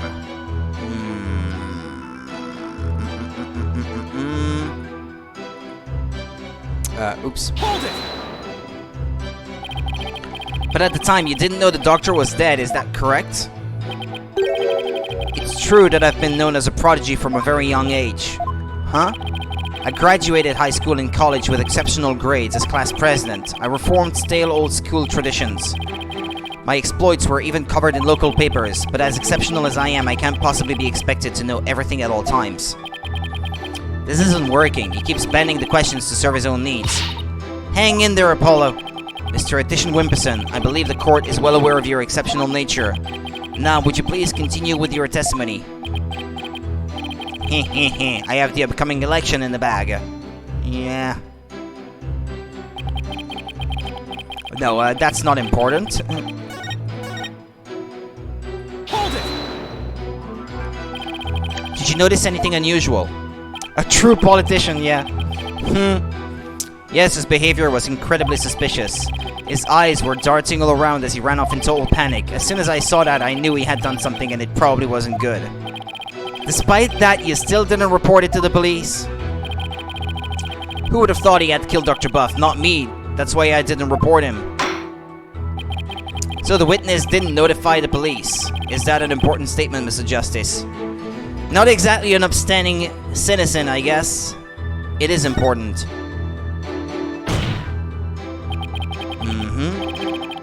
Yes, it's important. I request that the witness add it to his testimony. Feh, sure, why not? Yeah, how could you not know? Though, I think this is something that's already been established before, right?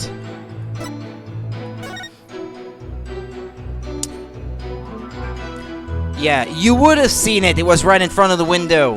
And isn't that a diagram of the doctor's study? Note the bookcase, large window, and second floor area. Yeah, the large window especially, I guess.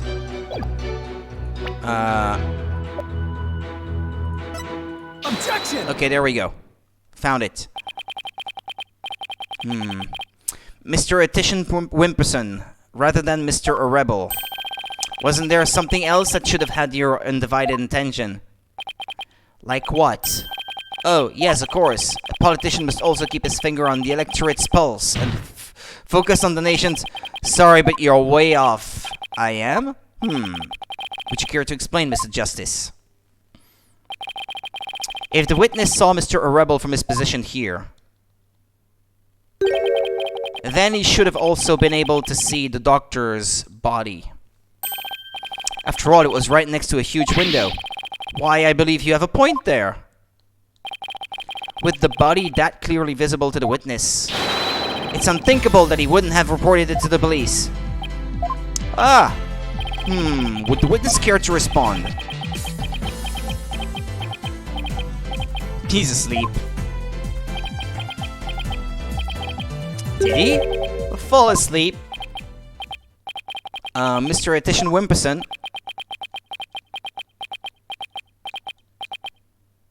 Mr. Addition Wimperson! Oh, that's exactly what he did. Huh? Oh, there are many sides to any issue. I guess what the judge was gonna do. What did I ever do to deserve this? In any case, I'd like the court to acknowledge the inconsistency in the witness's testimony. Mr. Addition Wimperson, did you really see Mr. Rebel?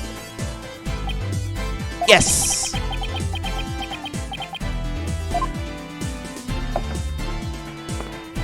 Hold it! Where do you think you're going? Oh, I thought I'd return to my seat, seeing as I had already answered the question. This isn't some small town hall debate. So you just stay right there until I say we're through. I'll have to run that by my campaign manager before I... Me! What? What is it? Me? Me! I'll have to run that by my campaign manager before I... Glare. Mr. Addition Wimperson, I think it's time for you to come clean. The way he just walks away is something I could do. Yes, walks away. Huh. So then, does this mean you didn't see Mr. Rebel? As your lawyer, Mr. Addition Wimperson, I advise you divulge that matter we discussed. Silence is no longer an option. Are you sure about this? I'm in the midst of running for office. I can't afford to let any strange rumors get out. Don't worry, you won't suffer any blowback for what you're about to reveal. Blowback? I'm not sure I like the sound of that, Mr. Wright. Not to worry, Your Honor. Nothing untoward will come of this, I promise. Now then, Mr. Justice. Remember how it was an anonymous caller that reported the doctor's death? Come to think of it... What, so you're gonna argue that it was him? Emma, who was the first one to discover the body? About that, whoever it was, it seems they wanted to remain anonymous. What? It happens now and then. Some people would rather not get involved with the police. And why would he not want to get involved with the police? Wait, you're not saying that. Yes, that's exactly what I'm saying. The anonymous source who contacted the police after discovering the body was... my client, Mr. Politician Wimperson. What? You don't say. So you see, he played his part as a concerned citizen, quite admirably if I may say so. As a politician, he would have wanted people to know that it was him. It doesn't make any sense. It's completely out of character for him. Isn't that right? Yes, indeed. In our society today, there are too many who choose indifference over righteous action. But I don't number... Excuse me. I don't number among them. That's why I did my duty as a concerned citizen. One might call me the model citizen. One worthy of standing above the rest. What a real standard bearer he is, reporting it anonymously. Yeah, oh, and by the way, Mr. Justice, wasn't there someone else at the scene of the crime when my client discovered the body? Oh, you mean Mr. Rebel? He would have been leaving the doctor's house right around then. Wait, that means... Yes, it does. In short, what my client witnessed was Mr. Rebel fleeing the scene of a heinous murder. Ah! And that's not all, based on what we've heard so far. Mr. Rebel looked exceedingly suspicious, and that's putting it mildly. He always looks suspicious! That's his natural look. We already know that the fine dragons threatened the doctor with bodily harm. Well, there was one other person. Yeah, there was the kid. And now that they've killed him, the so-called orb transfer agreement is null and void. Ah!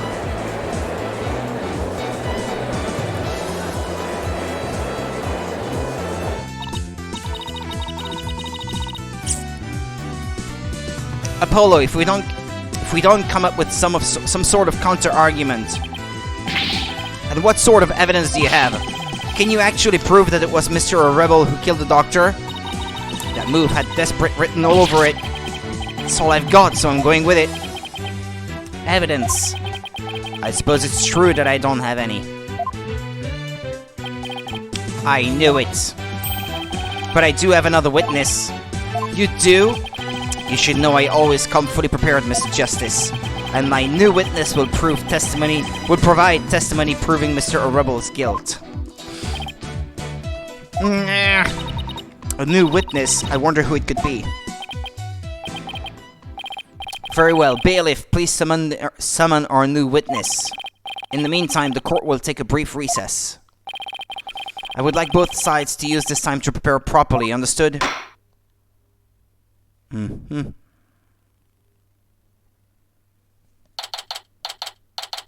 It's still not the end of the chapter. Wow, I knew Mr. Wright would put up a tough fight, but... yeah, just when I thought we had him, it turned the tables on us. He really is a turnabout terror. We can't let him blindside us again. Looks like they've got me again. 3 times in 1 year, that's a new record. Ha ha ha ha ha ha ha ha. That's, please, no more new records. Or bad puns while you're at it. It's hard enough trying to help you as it is. Roger that, I'll be more careful next time. Can you be more careful?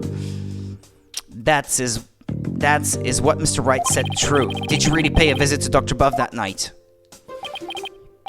Sure did. Can't remember the exact time though. All I know is he wouldn't hand over the orb. Someone put it in his head that we rebels were dangerous. That's why he threw me out. So the doctor was still alive when Dad last saw him. We'll still have to prove it though. You better brace yourself, son. The next witness's testimony could make or break this case. Yeah, I know. Hey, where's Trissy? She went to go see her dad. Maybe she's still mad.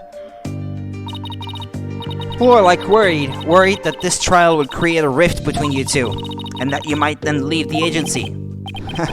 She has an active imagination. Excuse me, trial will be resuming shortly. Well, let's go see what new testimony awaits us.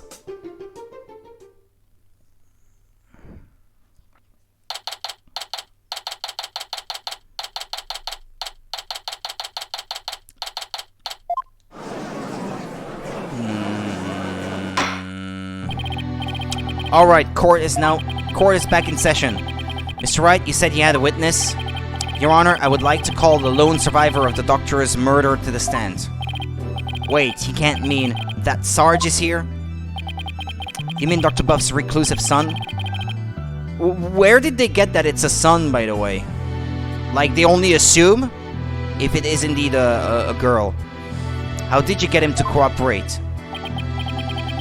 Nothing a little persuasion couldn't handle. The poor child only agreed to help if it meant catching the killer. Getting a kid like that to overcome his fear, now that's impressive. This must be really important testimony for the kid to come out in public like this. It's probably just gonna be the drone. Very well, Mr. Wright, please call your witness to the stand. It's gonna be the drone, isn't it? Yeah, he's not there. Yeah, alright. Figures. Oh my. Sergeant Buff at your service, sir. He's here. He's here as the drone? Really? Mr. Wright? What exactly is the meaning of this? Is that legal? Past trauma has rendered it impossible for the witness to venture into public. Leaving home was hard enough, and it seems leaving the witness lobby was just too much.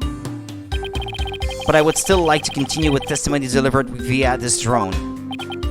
Is it via or via? How do you say that in English?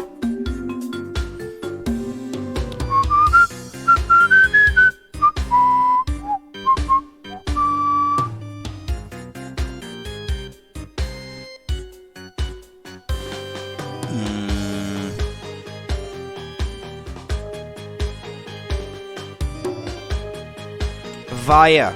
Okay. It's via. I understand it must be terrible to lose one's father like that. But testimony via a remote control toy? Well, let's take things for a spin and see how it goes. Just who's piloting this trial anyway? The judge sure warmed up to the ID fast. I think the phrase you're looking for is gave up. You disappoint me, Corporal Justice, to think I once called you something.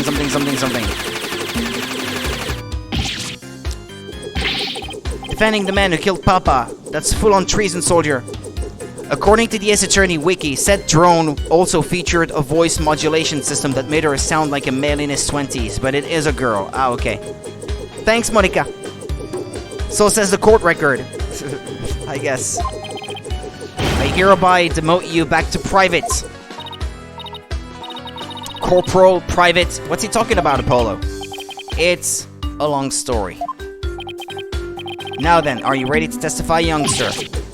Locked and loaded, sir. Ready to rain lead down upon the perpetrator. Ha ha ha ha ha ha ha.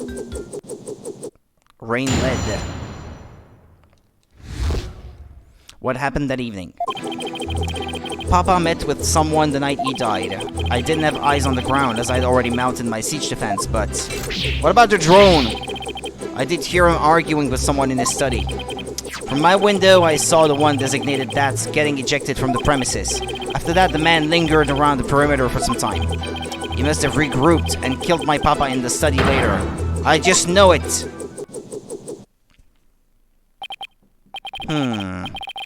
So he was thrown out, but later returned and committed the murder, did he?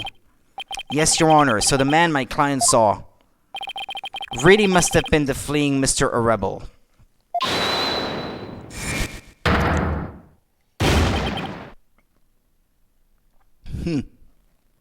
Objection! Right, you backstabbing no good. I didn't kill no one. It's the enemy. Ready all missiles. And fire! Whoa, whoa, whoa, whoa, whoa, whoa, whoa. Ha ha ha ha ha. Capitalist pig. I'll turn you into pork stroganoff. And that's just a taste of my ultimate anti-swine weapon. Whoa, it fires missiles too? Yeah, Nerf missiles, I guess. Nerf darts.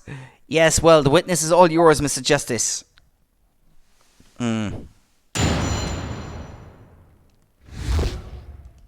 What happened that evening? Papa met with someone the night he died.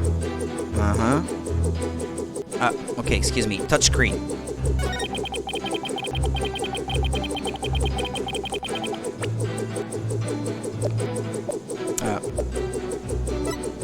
Objection! Objection! Sarge, are you hiding something from me? How dare you question your superior officer like that? You want to get in on this stroganoff action with big boy over there, soldier? Sorry, but I'm afraid lawyers are missile-proof. What? Would the defense care to explain? It's simple, Your Honor. Just as he is able to see what is happening in court right now, Sarge was able to see what was happening in the study then. With his cherished drone, of course. Ah, now that you mention it. And to think the answer was right before our eyes this whole time. Pretty obvious. Sarge, you were perfectly capable of patrolling the study that night. So you must have seen something. Arg! What is this strange new weaponry you're using against me? Courtroom warriors don't use guns or missiles because evidence is our weapon of choice. And the evidence has exposed your bold-faced lie. Sorry. My truth bomb, Sarge, has stripped your defenses bare. A truth bomb? No! Arr! Mayday, mayday! I'm going down!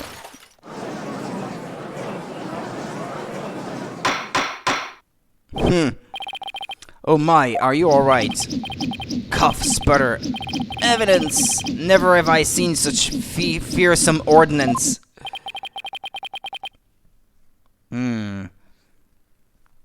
Tell it to us straight, Sarge. After all, you want to help your father, don't you? Papa. Yes, you want to find out who killed him, don't you? So please, tell us what you saw that night. It's not what you think. I didn't see anything. I swear. You sure? You seem awfully stressed for someone who didn't see anything. Grrr!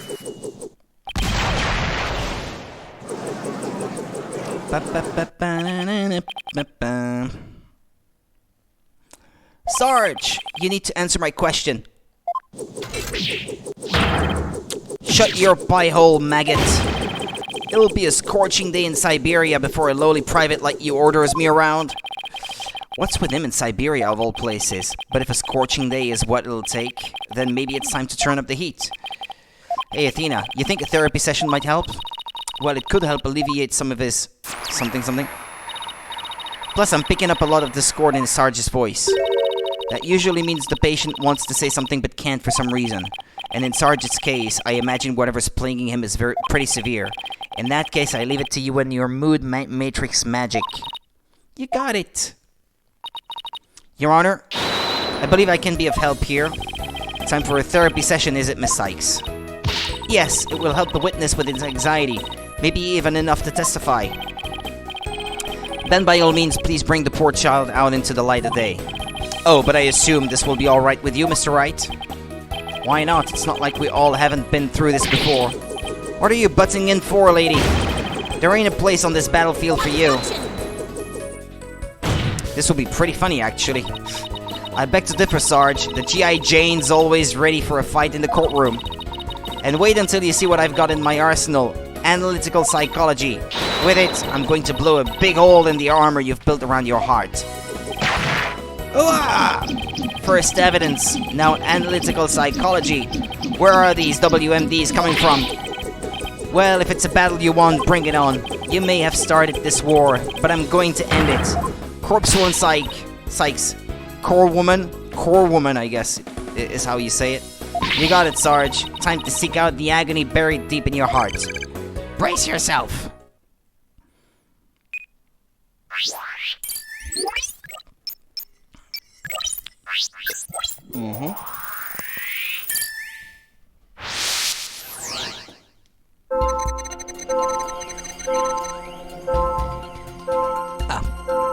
Okay.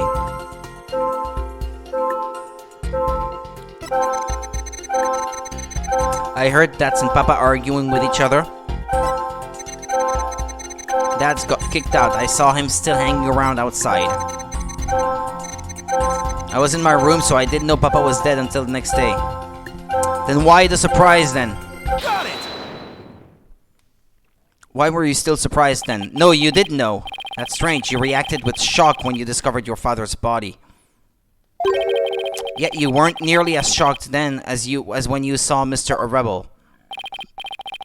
Normally, you'd expect the death of one's father to be much more impactful. Enemy fire! Direct hit! That is strange. I wonder what it could mean.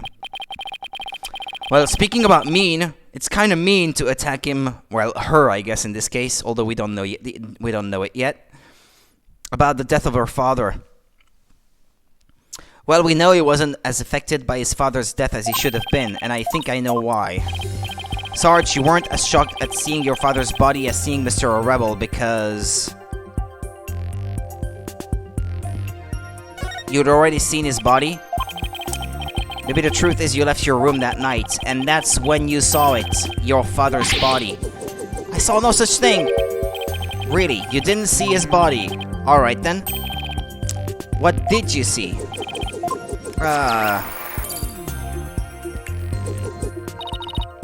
Look, Apollo, we've lost some noise. So just as I suspected, you really did see something. Sarge, please tell us what you saw. Oh, but...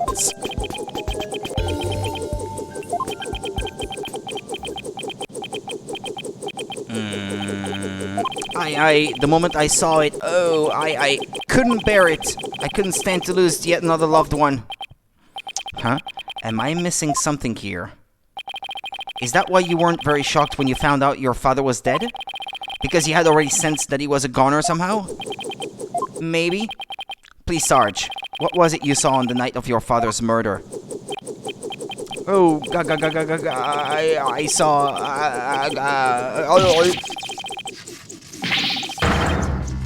Uh-oh. What's happening? I don't like where this is going. Yarg! No more! No more, please! Eek! Help! Hey, he stole the thing! I've confiscated your little toy. The battlefield has no place for unauthorized equipment. Widget! Apollo, I can't continue the session without him. Calm yourself this instant, witness. I hereby order you to submit to your therapy session. What in blazes? He stole the gavel as well? Look at me, I'm judge, jury, and executioner now. I hereby convene a military tribunal.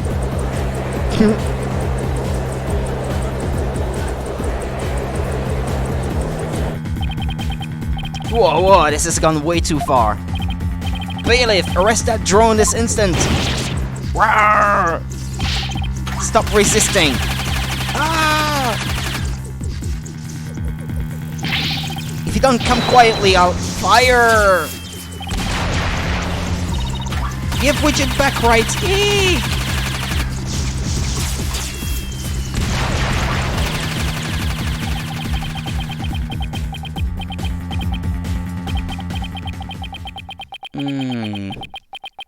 Pretty funny, yeah, indeed. That was a lot of fun. He stole the judge's gavel. Ah, she got Widget back, I guess. Phew, finally got him back. Nice work. Shall we continue the therapy session? This witness is truly a handful. Oh, up, 2, 3, 4. Ooh. Miss Sykes, what's the witness's current psychological state? Let's see. He's emotionally all over the map. So his out-of-control emotions are in control of him, huh? Does that mean we can calm him down if we can figure out the root cause? Yes, so let's see what we can find. Sarge, can you hear me? Oh, is that you, core woman Sykes? I'm here. Now I want you to take a few deep breaths. Just try to relax. Try it with me. Breathe in. Breathe out. Breathe in. Breathe out. In. Out. In. Out. And now, let your emotions take you where they will. Go on, just let it all out. Wow! All forces attack! That's the least relaxing breathing exercise I've ever seen.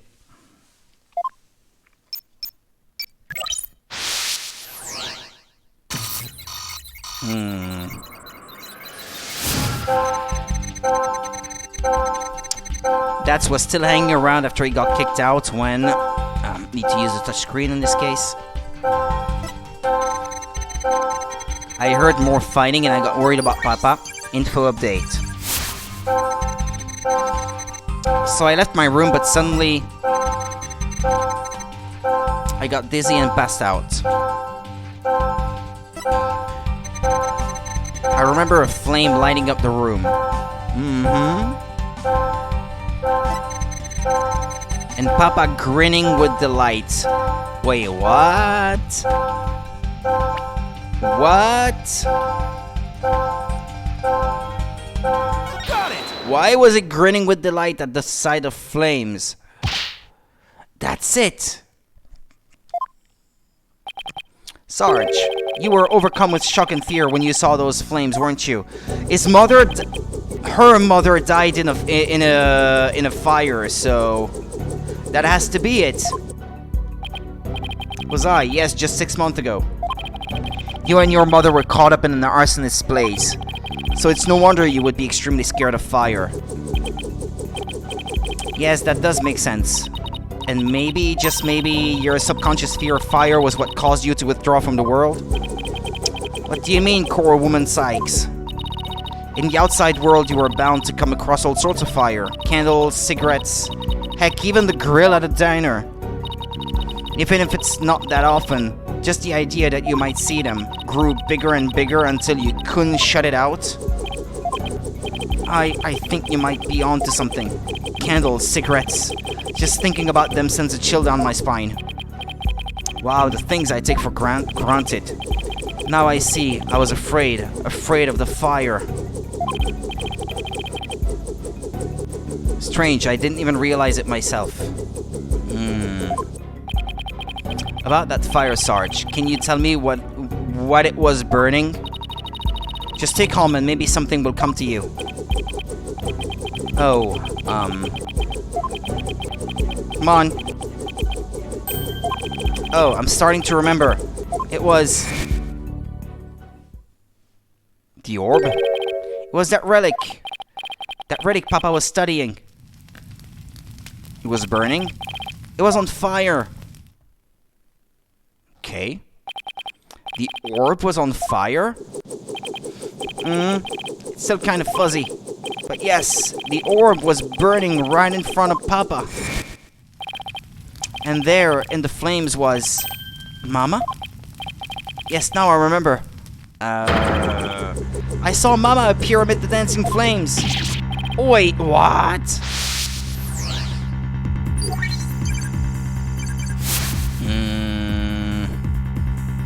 But it didn't burn.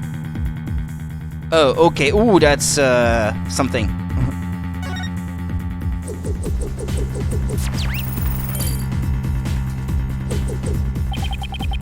What's going on here? Maybe it's a memory from the fire that killed his mother. He might be confusing it with what really happened when his father died. That sounds more plausible indeed. So let me guess, more therapy? Yep, but this time it seems there's an inconsistency in his statements. And I think we should be able to prove it with the evidence at hand. We have the orb, it didn't burn. I hope this inconsistency is the key to proving that the relic really is the Founder's orb.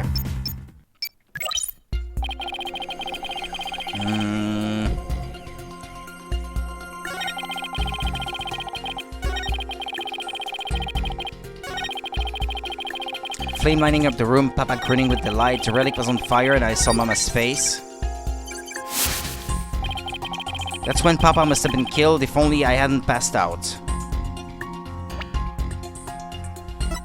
Objection! Don't blame yourself, Sarge. After all, even if you hadn't passed out, the outcome would have been the same. What do you mean? I'm talking about the time of death. Your father wasn't killed right after you left your room. What? Explain yourself at once, Private Justice. You said you saw your father burning the orb, right?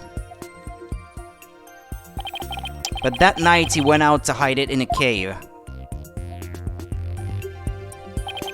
So what you saw, Sarge, was something that happened before your father left to hide the orb.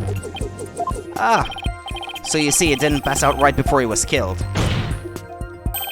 You passed out right before he left for the cave to hide the orb in the ruins within.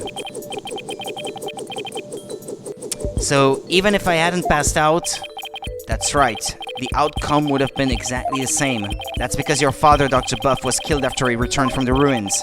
And therefore, Sarge, there's no need for you to blame yourself. Oh, I see.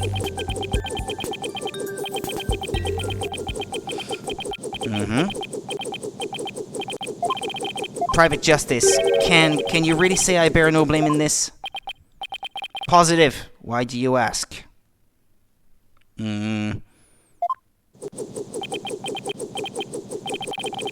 Because the truth is, if I hadn't engaged in my siege defense, Papa would still be alive. Sarge, Papa wished nothing more than for me to lead a happy, healthy life. That's why he quit his job and moved us out away from the big city. But even then, I didn't have the courage to set foot in the outside world. And in the end, I failed to make Papa's wish come true.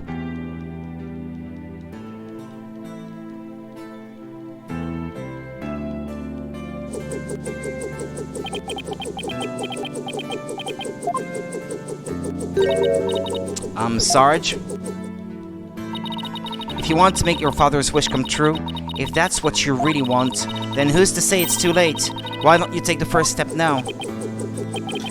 My first step? That's right. You can cast off all your regrets. You can stop standing still and start moving forward. You have the power within you. I know from experience. I know what it's like to feel like you do. But only you can decide to take that first step.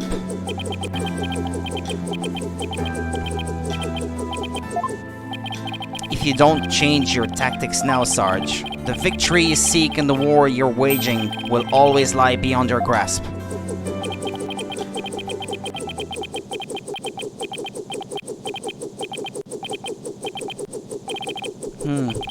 I think I understand now. I've made up my mind. As of this moment, I will suspend my siege defense indefinitely.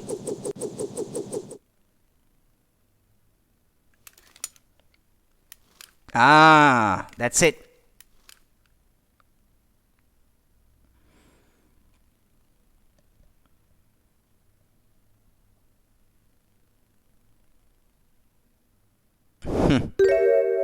Cute. Hey, isn't that the picture that he had as a wallpaper on his computer? The doctor, Dr. Buff. I think I saw that character as a wallpaper on his desktop, on his computer. Sergeant Buff, reporting for duty. What? I thought you were a guy. You're definitely not the gruff drill sergeant I envisioned. Hey, you shouldn't judge. Well, my mama was in the Russian army. I was just as shocked, but it certainly explained a few things when I found out too. What does that explain? May I introduce to you Miss Army Buff, age 12. No way! Careful, soldier, don't forget I could blow you away at a moment's notice. She's just too cute! So, have you always been in a wheelchair, Sarge? Negative, only since I was injured. In the fire. Your voice sounds awfully different from before.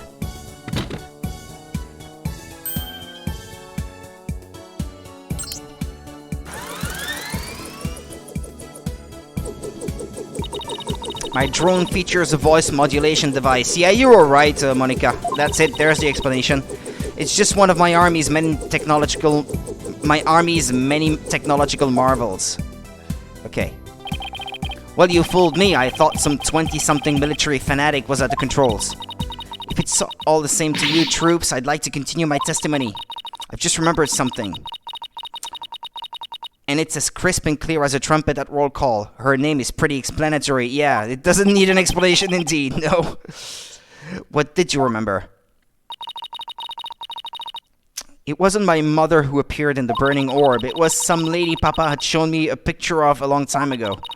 He said it was the Holy Mother, the founder of Kuranism. She appeared right there, right in the burning orb. Huh? Doesn't that prove it's the founder's orb?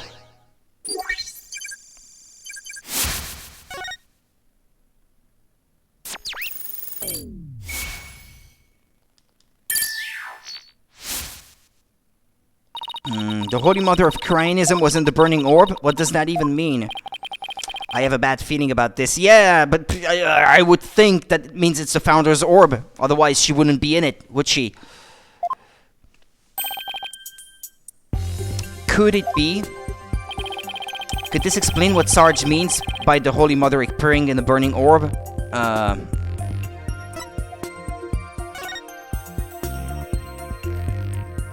Offer thy prayers as fervent as fire, only then the Holy Mother shall the Holy Mother return. Yeah. Take that! It's all in the notes. Dr. Buff's research notes, what do they have to do with this? That third line. The burning orb, the appearance of the founder. This part points to both. This one, right there, no? Take that! There's a legend about the orb involving a mysterious riddle. And this song, in turn, is said to contain the key to solving it. If the legend is true, then I believe the answer lies in this part of the song. Offer thy prayers as fervent as fire, only then shall the Holy Mother return. Well, anyone see where I'm going with this? Prayers as fervent as fire. Ah! You're supposed to set the orb on fire? The whole stanza seems to suggest that the founder will appear if the orb is set on fire. Wait, so the doctor, he...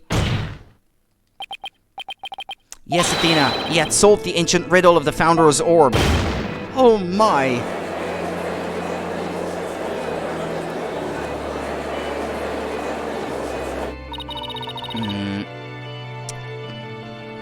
Papa was a great archaeologist. So I believe in him and I want to believe. I want to believe he achieved his long-time dream of solving that riddle before he died. Well, we won't know for sure until we try it for ourselves. Yes, do it, Private Justice, please. I want to see what Papa was searching for with my own eyes. The plaintiff must object to this. The plaintiff will stand down and be quiet. You don't have the right to set a precious relic like that on fire. Oh, but I do. All I needed was Sarge's permission. Since we still don't know if this treasure is the Founder's Orb or the Crystal of Ami Faye. Any ownership rights the Doctor had now belong to his daughter. Okay. Therefore, you have absolutely no right to stop us. Very well, Mr. Justice. I never thought I'd be saying this, but you may burn the evidence. Alright, here we go. Is it gonna work?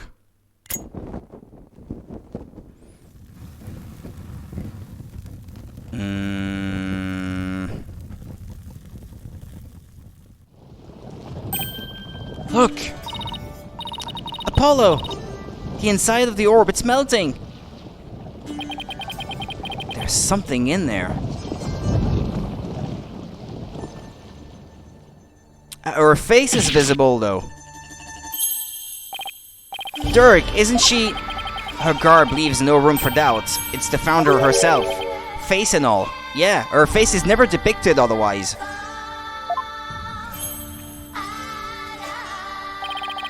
I don't understand. The greatest of taboos in Kurainism is the depiction of the Founder's face. Yet here it is. Hidden within this orb. Heating the Founder's orb revealed the statue within. And then when it goes cool, the statue disappears again? How does that work? Sorry, Mr. Wright, but as you can see, the issue is crystal clear. This figure is the Holy Mother, founder of the Kurainism. Thank you for the raid, Dino. Welcome, everyone. Welcome, welcome. The pack is moving, and Dino Stampede is raiding. Dino, be right back. One moment. Okie dokie. Based on that, this must be none other than the Founder's Orb. Be that as it may, Mr. Rebel still may have killed the Doctor. If so, it would render the orb transfer agreement null and void.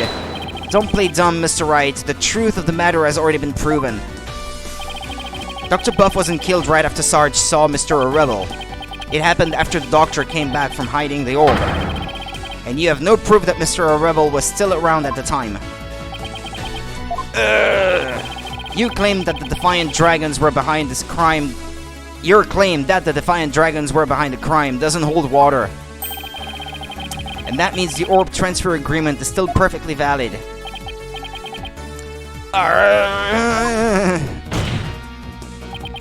Admit it, Mr. Wright. I just burned your whole case to the ground. Oh. No!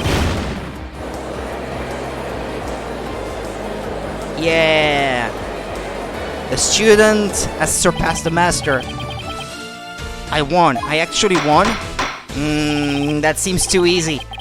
Mr. Wright, would you care to respond? Respond?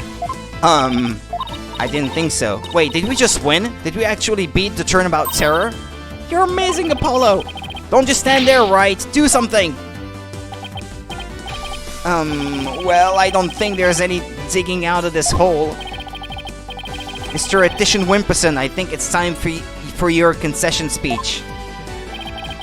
I have proven beyond a shadow of a doubt that this is the Founder's Orb. The facts don't lie, but you obviously do. How's that for a campaign slogan?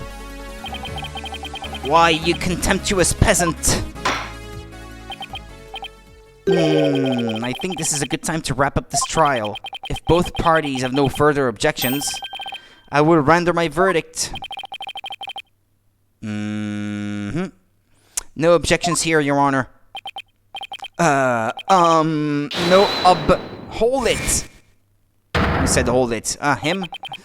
You can't do this, the crystal is mine. I'll lose the election if I lose that crystal. I'm sorry, but there's really nothing more I can do. Yeah, I suppose so. Oops.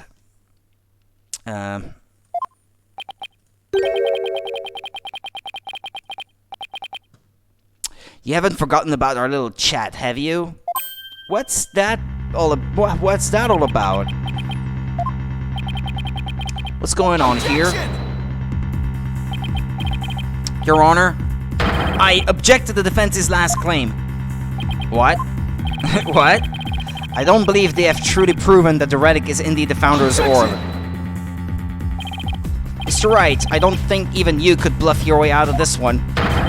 What possible argument could you have to claim that this isn't the Founder's orb? About that... Oh, of course. What is it? You can't possibly have hit on something.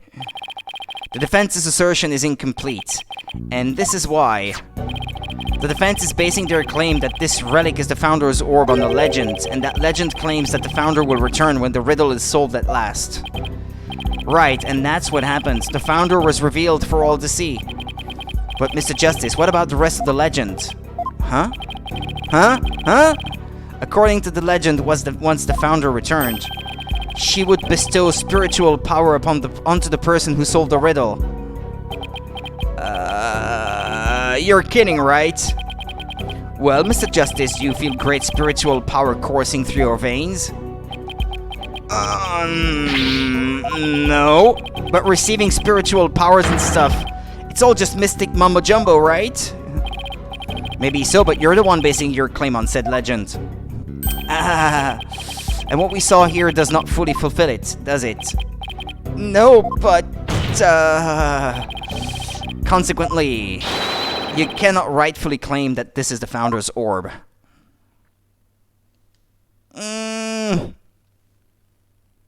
He's fallen asleep again. Are you kidding me? Well, it did seem too easy anyway. Too early for it to be over. What's gotten into him? Why is Mr. Wright doing this? Maybe Trucy was threatened or something and he's protecting her. What is that, actually? Well, maybe there's something more. What's gotten into him? Why is Mr. Wright doing this? It would appear that Mr. Wright has lost a few of his marbles. That couldn't be further from the truth, Your Honor. In any case, I believe this is a good time for a recess. Both sides will have 20 minutes to prepare. Hey, Dino. How's it going? Having a good evening? Oh, and Mr. Wright, you'd do well to wash up and find your missing marbles by then, too.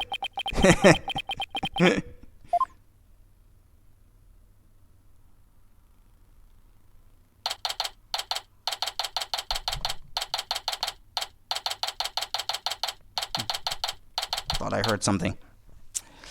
May 17th.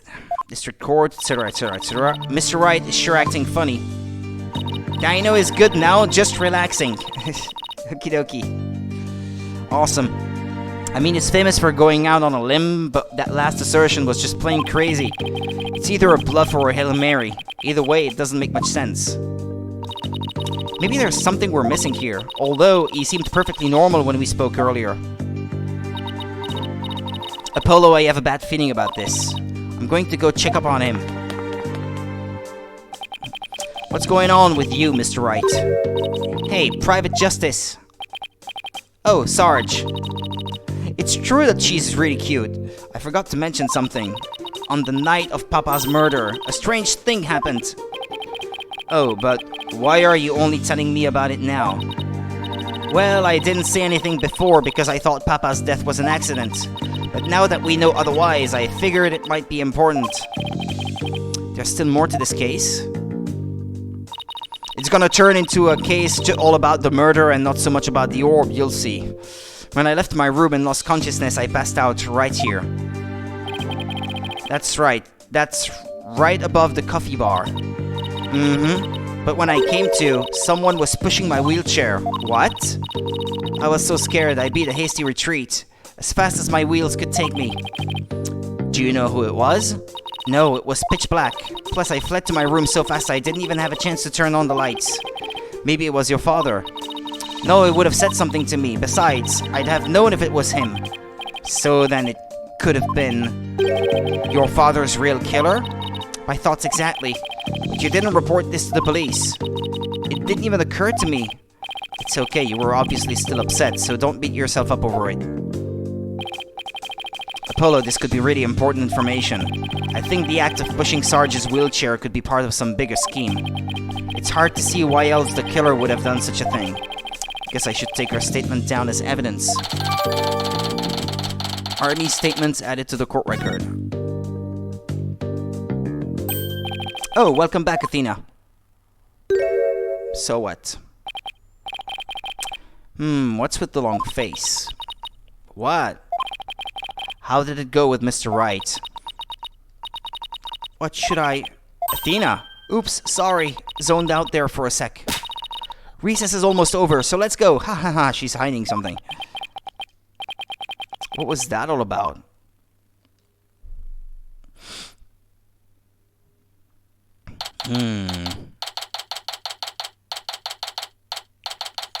District Court, courtroom number 6. Alright, court is once again back in session. Now, Mr. Wright, about that last objection you raised.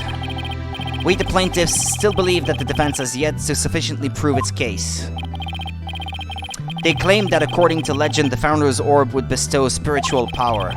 Yet the relic in question has failed to do so, therefore it has failed its own test. I see. He's sticking with that ridiculous argument. Furthermore, even if it is the Founder's Orb, it can't be awarded to the Defiant Dragons, after all. They were the ones who killed Dr. Buff. Objection! What are you talking about? That was already proven to be false. There are no grounds for asserting that the Defiant Dragons murdered the Doctor. Oh, but I'm afraid there are, Mr. Justice. Your Honor, I would like to present new testimony to this court. Testimony that will show that that rebel did in fact kill Mr. Dr. Buff. What? Very well, you may call your witness. I guess Mr. Wright found another new angle. What new testimony could there be this late in the game? Oh, no, not him again. Fellow citizens, it is I, politician, the once and future the once and future representative of the people. Jeez, not him again. Yeah, those were my words. My client divulged new information to me during the recess. He remembered something he saw. You see, something crucial to this case. How very convenient.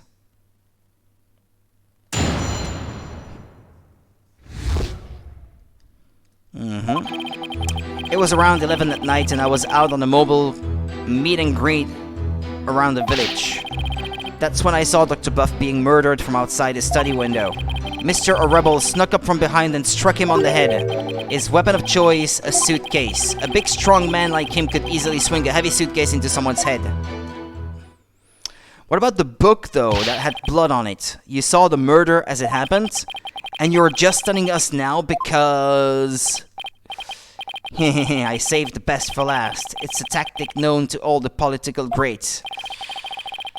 The murder weapon was a complete mystery, but my client's eyewitness account has finally brought it into the light. Okay. According to the autopsy report, Dr. Buff was struck in the head by the corner of some object. I suppose that could very well be the corner of a suitcase. But eyewitness testimony isn't the same as hard evidence. Oh, I wouldn't worry about that if I were you. What's that supposed to mean? We have physical evidence too. A luminol test revealed.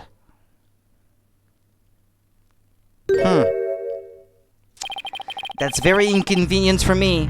The doctor's blood on Mr. O'Rebel's suitcase. Really? But how does that prove Mr. O'Rebel used it as a weapon?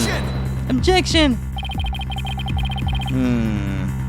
You should know the answer to that, Mr. Justice. Since you know as well as I that the suitcase is covered in his fingerprints. Ah!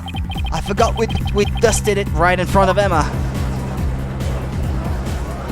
Do they know how heavy the suitcase is? The turnabout terror strikes again.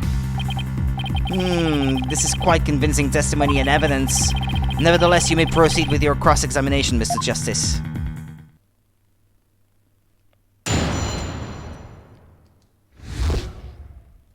That's his crime. It was around 11 at night and I was out on a mobile meet and greet around the village.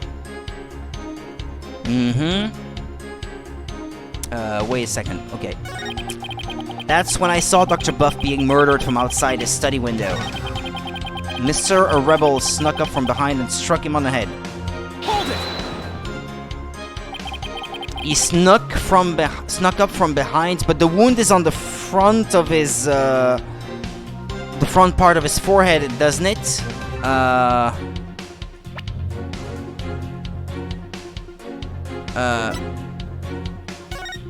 No, my mistake. Okay, well, okay. He snuck up from behind. So you're saying the doctor never even realized Mr. O'Rebel was there? That's right, he was utterly absorbed in a book. I see. What did you see Mr. O'Rebel do next? He climbed up the bookshelf ladder and dumped a bunch of books down on the body. I believe he was trying to make it look like an accident, but that idiot didn't realize I could see everything from outside a window. One of those statements doesn't feel right. Your Honor, I believe the witness made an important statement just now about how the crime was clearly visible. The doctor was reading a book. That's an idiot. No, that part I can't possibly prove wrong. That's an idiot. No, because it's very true. I think it's something about the doctor was reading a book because his glasses were on his desk. So he couldn't have been reading, could he?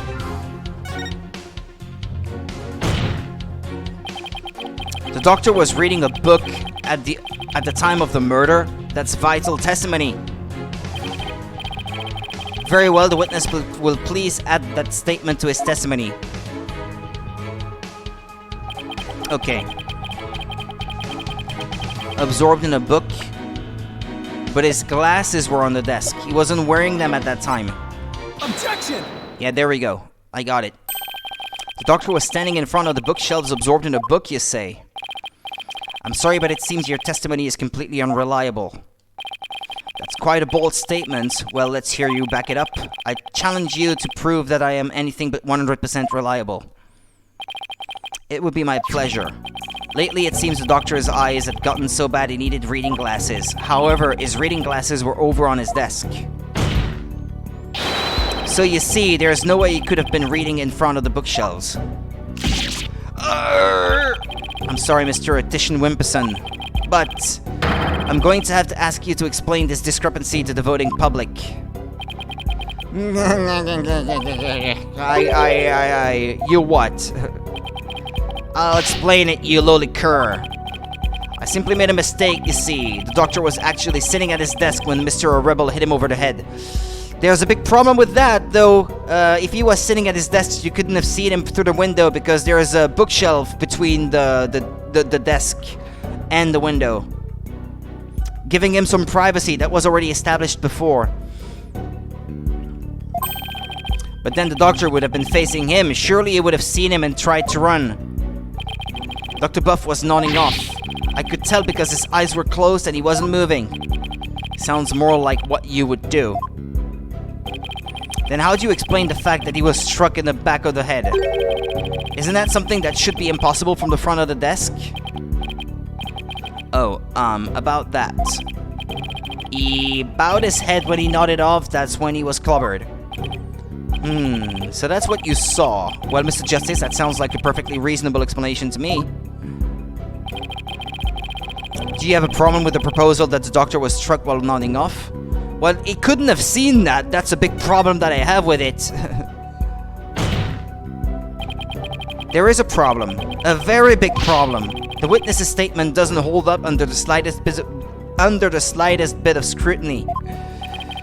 Is that so? Then will you please show this court what evidence you have to justify this? Gladly, Your Honor. I think, yeah, I can't remember which piece it is, but I will find it.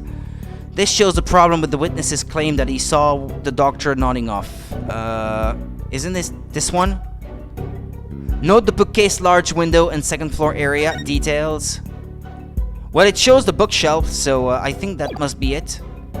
I'll save anyway, just in case, but...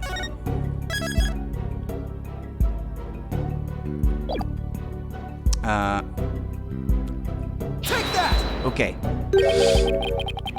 A diagram of the study. Mr. Titian Wimperson allegedly viewed the murder from here. And the doctor was allegedly nodding off here. But from his vantage point, the bookcase would have blocked the witness's line of sight. Usually when they point out stuff like that early on, it means that it's going to be relevant later. And in this case, I was right to remember it. Why, yes, I believe you're right. But... Arg! Objection! The fact remains my client knew that the suitcase was the murder weapon. So he definitely has first-hand knowledge of the crime scene. I'm afraid I have to agree with you there, Mr. Wright. But then we have to ask ourselves, from what vantage point did he see the murder? What are you insinuating, Mr. Justice? From what vantage point could Mr. Titian Wimperson have seen the dozing doctor? Well, inside the study, there's nowhere else that could be. Once we determine that, I believe we'll finally see the truth behind this incident. He's gonna pin the blame on the plaintiff. The witness saw the murder from right here. Well, somewhere in the study, anyway. Take that! You've got to be kidding, but that's... It is indeed, but everything only makes sense if the witness was there in the study. That's the only way that he could have seen it. Inside the study, but that's the scene of the crime. I know, Mr. Titian Wimperson, the man who claims to be a witness to the murder, was most certainly in that very room. Apollo, are you suggesting? Mr. Titian Wimperson, weren't you the one who actually swung that suitcase? What you're proposing is ludicrous. What you're proposing... My client is a small, thin man, whereas Mr. Rebel has the musculature... I suppose that's how you say that, to pull it off. He has a point. I give up trying to lift that thing after one go. That's right, he's the only one who could have lifted such a heavy object. Now, do you understand? The rebel that's a rebel is the doctor's killer. As long as the suitcase is a murder weapon, the suspicion falls entirely on that. You'll have to poke a hole in Mr. Wright's argument somehow, Apollo. What if he wasn't killed where he was found? Like, what if the suitcase was on the raised section and he just pushed it? Because it was on wheels after all. Oh, I will, and with my own technique, no less. If Mr. Titian Wimperson couldn't swing the suitcase around, we'll just have to consider another way he could have used it as a murder weapon instead. I'm going to turn this case on its head, Mr. Wright, just like you taught me. You talk big, Mr. Justice. But do you have what it takes? Well, this should be interesting. Mr. Titian Wimperson's testimony has been filled with one inaccuracy after another. First he stated that Dr. Buff was in front of the bookshelves. Now he claims that the doctor was sitting at his desk. So where was the victim really when he was killed? Also, where was his killer, and how was the murder weapon really used? So the important thing here is the position of the victim and the killer relative to each other. Yes, Your Honor, if they were positioned in a certain way, it would be possible to use the suitcase as a weapon without lifting a finger. can't mean. I would ask the court to recall the study's layout. It's quite distinctive, as you can see.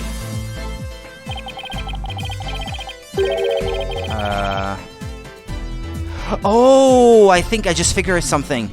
Now, if Dr. Buff were sitting in a certain spot and his killer was at a certain other spot, the suitcase would become a weapon anyone could use. I think I may be able to prove where he was. Very well, Mr. Justice. The coffee bar. Where was Dr. Buff's killer at the time of the crime? Well, not at the coffee bar, but on the raised section above it, no? Here? Right above it? The doctor was down there, and that's why there's a coffee stain on one of the books. Take that! There? Oh, that's... This should wrap things up nice and pretty for you, Mr. Wright. I would ask the court to recall the study's layout, but this time, instead of thinking in 2 dimensions, let's think in 3. Only then can we clearly see the killer's method at work. Yeah, it's like a balcony of sorts, I guess. The killer didn't have to swing the suitcase. If he used gravity to his advantage, that is. That's right. It was the plaintiff, one Paul Addison Wimperson, who used the suitcase. He pushed it from the 2nd floor. That's what I immediately thought of, because it's the only way, indeed.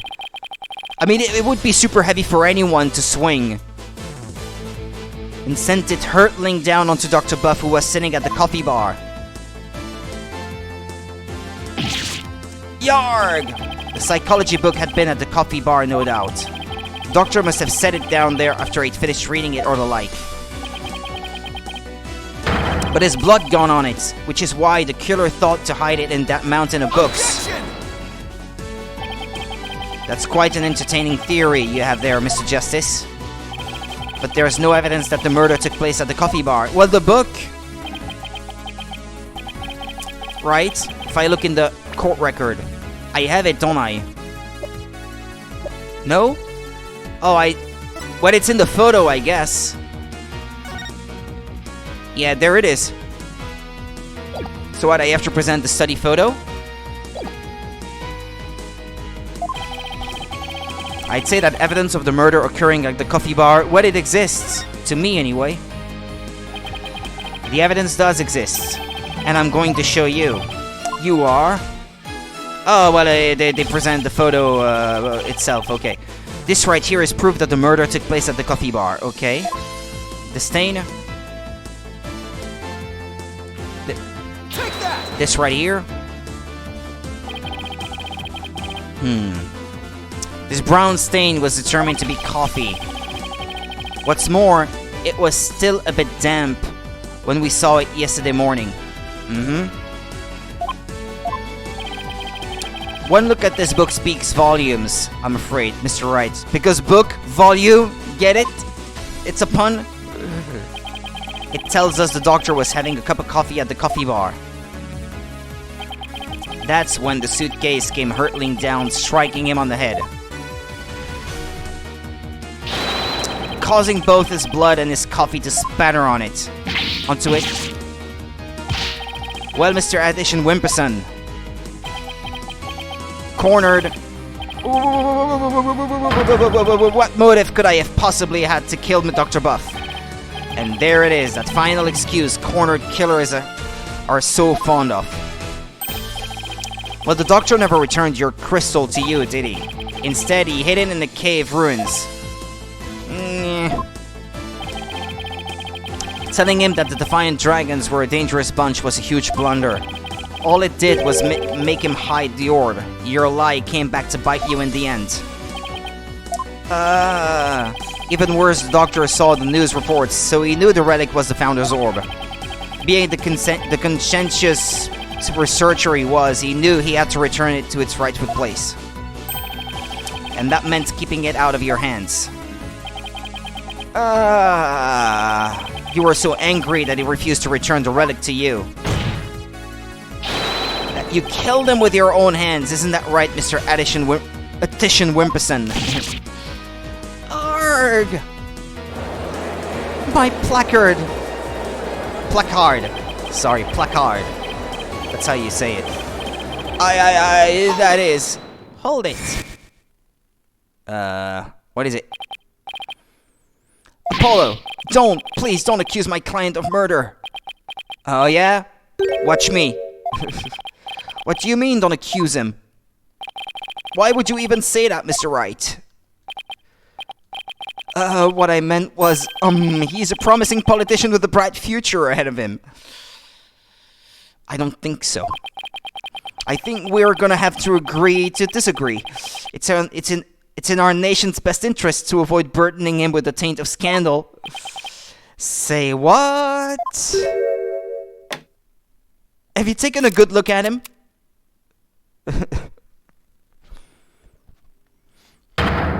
Right, you'd better do something to change the current courtroom climate, or I'll be charged with murder.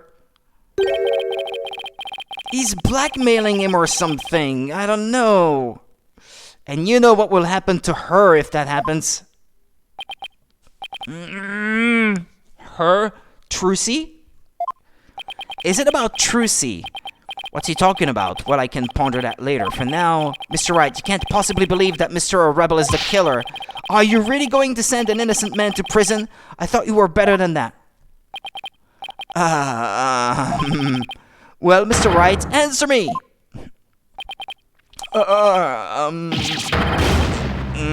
He's conflicted. I don't like it. Can't be Trucy. She was with Apollo earlier. Yeah, but maybe she is still being threatened. I don't know. What if you say that? I guess that means it can't be her. But I mean, he could have threatened to have something be done to her if he didn't cooperate or something. I don't know. What in the world's going on here? I mean, she's not being held hostage, obviously, but if you won't say anything, then Mr. Addition Wimperson, something. Apollo, wait, not you two, Athena. It's just, I wasn't sure whether I should say anything, but during that last recess when I went to check on Mr. Wright, I overheard something I shouldn't have. I trust Maya is unarmed. It's all about Maya. I can't really say, but just remember, if I'm arrested or fail to obtain the treasure, there will be consequences. Consequences of the worst kind, if you catch my drift. Relax, all you have to do is ensure I get my hands on that relic. I must deliver it to my benefactor at all costs. Benefactor, huh? What do they want that relic for anyway? It's something to do with an old legend. My patron seeks the great power said to be granted to whoever solves its secret. I'm surprised you didn't realize she always gets kidnapped or accused of murder. It's true that she was already held hostage once, wasn't she? Was it her? I seem to recall an episode where she was held prisoner in a wine cellar or something like that. I can't quite remember what it was now. And I think they sent Gumshoe to try to find her so that he could finish the trial or something. It's been a long time ago, so yeah. But yeah, I believe she was kidnapped that one time, indeed. Yes, the boss's legendary former assistant, Miss Faye, is being held hostage. So it seems. Why didn't you tell me as soon as you heard this? Sorry, it's just Mr. Wright spotted me before I could slip away, and maybe made me promise not to tell you. He said it would make things more difficult if you found out. As if things weren't already hard enough. So that's why Mr. Wright was acting so strange. I had no idea. This must have been excruciating for him. Think, Justice. There's got to be something you can do. Mr. Justice, about that last statement of yours. I believe you were in the middle of accusing the plaintiff of murdering Dr. Buff. Would you care to continue? Sorry, Apollo. I'm really, really sorry. What's gotten into you two? She was held in a cellar by Shelly the Killer since he was hired by Matengard. Yeah, that's the one. Indeed, that was the one. If I accuse that slime bag, I put Miss Faye's life in jeopardy. It seems you've finally caught on. I'm far too important to be accused of murder. It's not so much that you're important, it's Maya who's important. After all, our nation's future rests squarely on my shoulders. Either I give up or...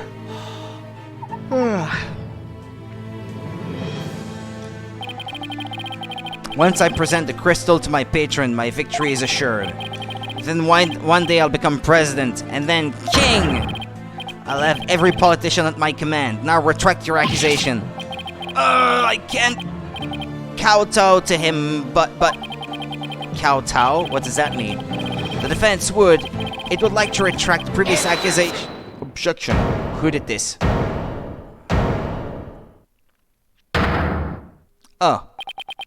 Apollo. Dirk. I don't know what's going on here. But a lawyer should never look the way you do right now. With defeat and resignation written all over your face. A dragon never yields. Dragon never yields. Even when wounded, a dragon bites down hard and never lets go until its dying breath. It glares, it roars, and it latches its jaws firmly onto its prey till the bitter end. That's what lawyers do to get to the truth. Dirk, a dragon never yields. He's right. It's all over if I give up now. If Mr. Wright's hands are tied, it's up to me to do what must be done. He saved my neck so many times. Now it's my turn to save his. Dirk, thanks for that wake-up call. And now that's the face of a lawyer you've got there, son. Where there's a will, there is a way, and I'm going to find a way to save Miss Faye and see that justice is served.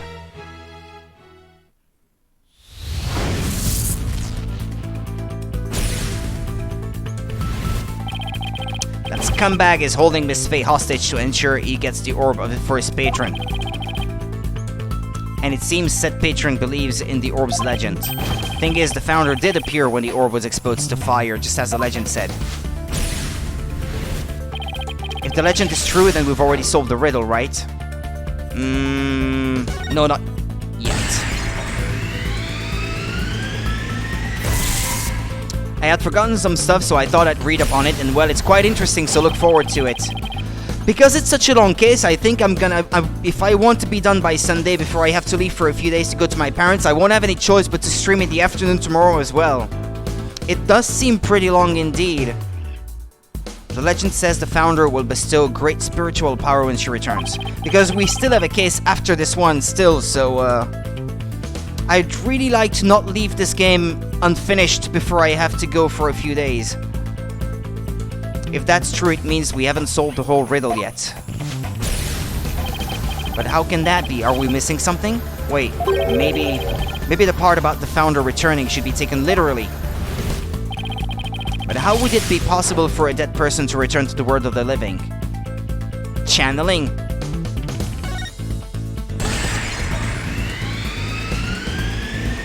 The founder can return through channeling. Oh, I know, there is a way for the dead to return. Spirit channeling. Of course, you'd have to know what the founder looks like first. And that's why the face is revealed in the orb. But the orb has revealed her face to us. So, what if it's a sign that we should channel her? Given the fact, in order to solve the riddle and receive the founder's power, I'd need a spirit medium. Practice channeling.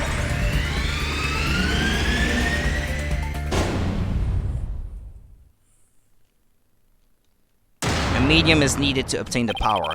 The ability of a medium to channel spirits is the final key to unlocking the orb's secret. That means Mr. Attition Wimpson's patron will need one too. And once that slimy politician realizes that, he won't be able to lay a finger on Miss Faye.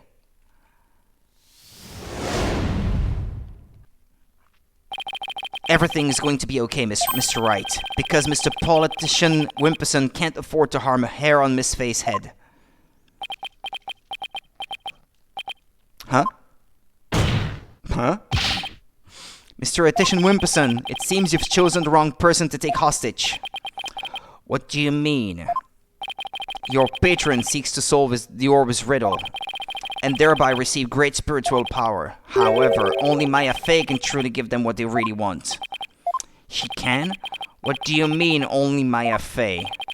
Think about what the return of the Founder really means. We should have considered it more literally. After all, the orb was made in the kingdom of Karayan, the birthplace of spirit mediums. Ah, I think I see now. You need to know what the disease looks like in order to channel them. But in Karayanism, depicting the face of the Founder is taboo. However, her true face was hidden in the orb. So maybe the orb is telling us to try channeling the Founder. Exactly, through a spirit medium, the Founder can quite literally return. And if the legend is true, the Founder just might bestow spiritual power on someone when she does. It's like when Pearls imbued my Magatama with spiritual power. If a human could be imbued with such power in a similar manner, it is said the Founder possesses immense spiritual power. Such a great feat would not necessarily be beyond her. Wait a second, then the legend is true? Do you understand now, Mr. Edition Wimperson? Petition Wimperson. You are holding hostage the final key to unlocking the orb's secret. And if anything were to happen to her, the riddle would remain unsolved forever. Ah!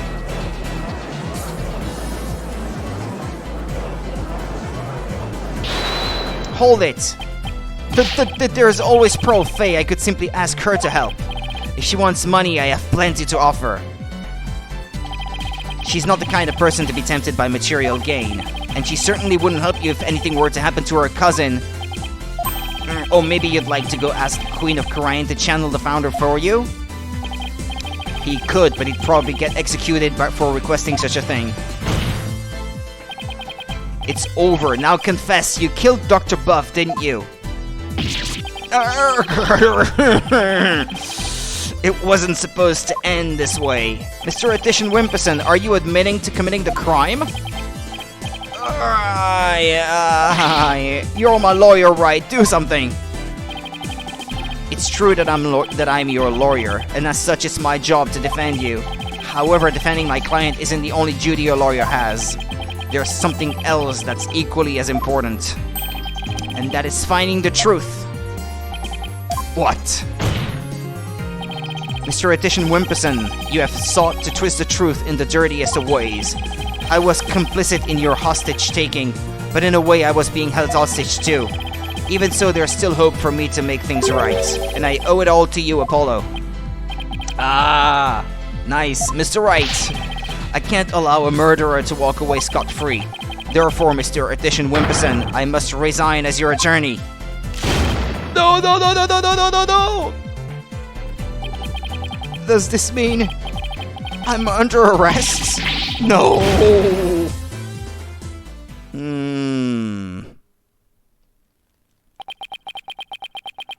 Well?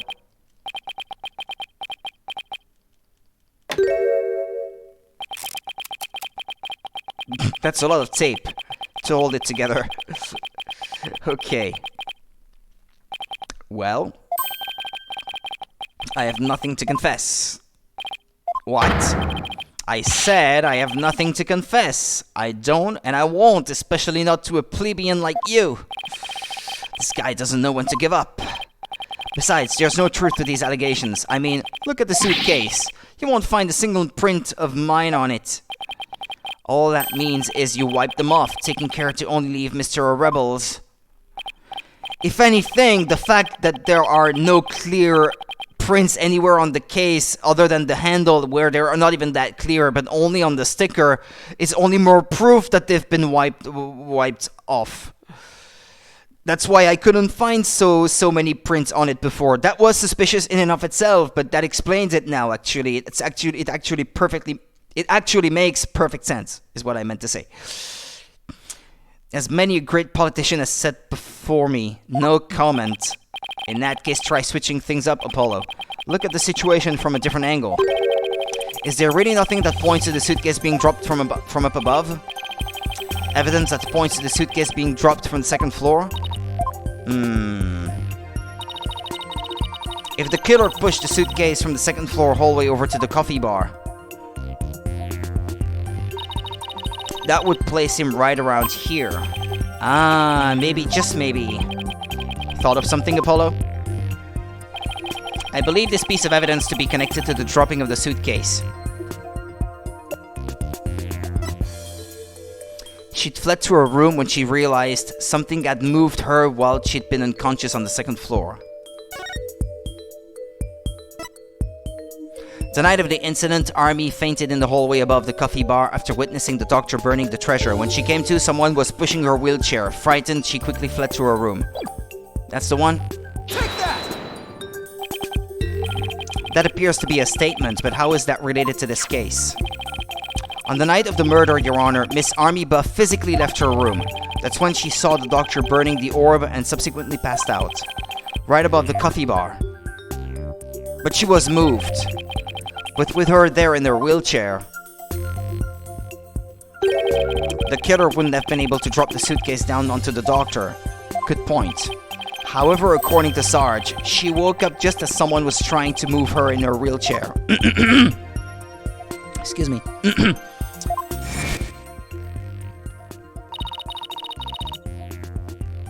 Someone was pushing my wheelchair. What? I was so scared I beat a hasty retreat. As fast as my wheels could take me. Excuse me. She must have been in the killer's way and it had to be moved. Isn't that right, Mr. Etitian Wimperson? His name is such a mouthful. Every time I have to say it. Arr.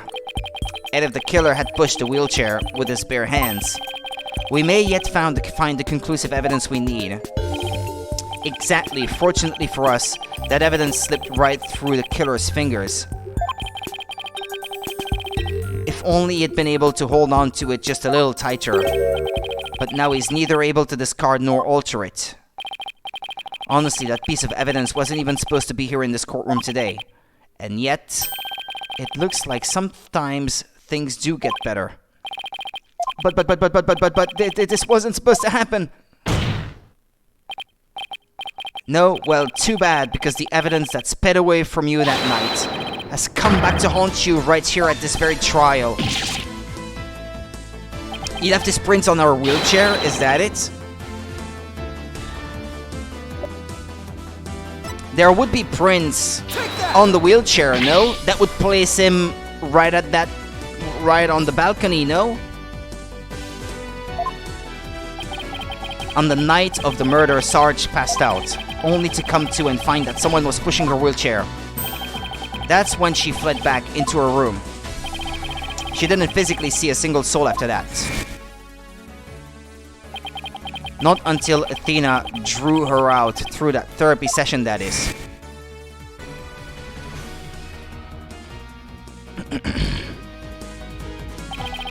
While the killer was able to wipe the prints on the suitcase, the same can't be said for the prints that got away. That's what I was getting at. My fellow Kuranians. Well, Mr. Politician Wimperson, try to explain your way out of this one. The podium is all yours. He's gonna freak out. Politician savior of Karain. I am not a crook. My political career, it can't end like this. I'm destined to great things. Something's wrong. This isn't real. It's a dream. Oh, nightmare. Election results. What, really? What? No way! Banzai! Banzai! Banzai! Arrested on murder charges and stripped of his electoral win. No. Please. Wait. Don't go. No, please. What? Grandpa!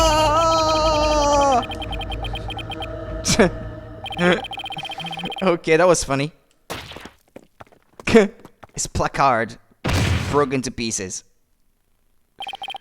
Mr. Edition Wimperson, are you alright? Bailiff, get him to the first aid station on the double.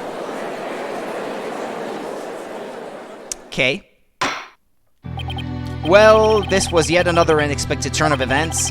In light of everything that's been revealed, it seems the relic is indeed the Founder's orb. And it seems Mr. Politician Wimperson can be considered a suspect in Dr. Buff's murder. Apollo, I want to thank you for everything. Thanks to you, I didn't have to keep bending the truth. I don't know what I would have done without you. Don't mention it. You were amazing today, Apollo. Well, I couldn't have done it without Dirk.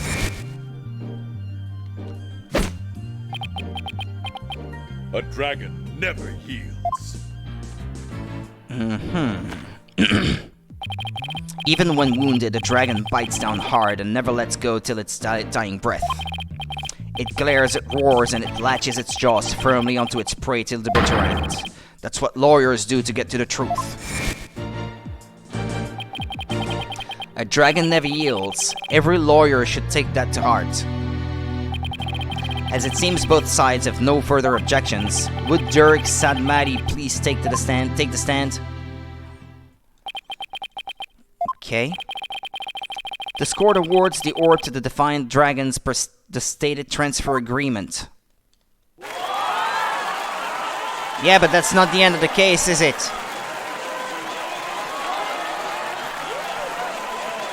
We only just got started, I guess.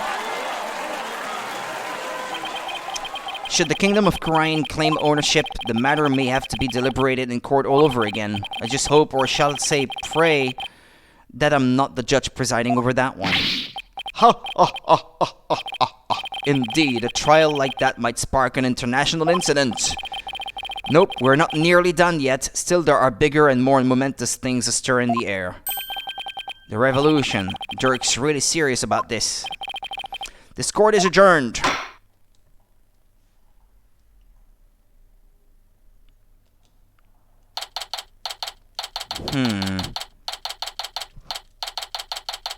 Defendant's lobby. Number 3. Nice work, son. We've finally broken through the last obstacle on the road to revolution.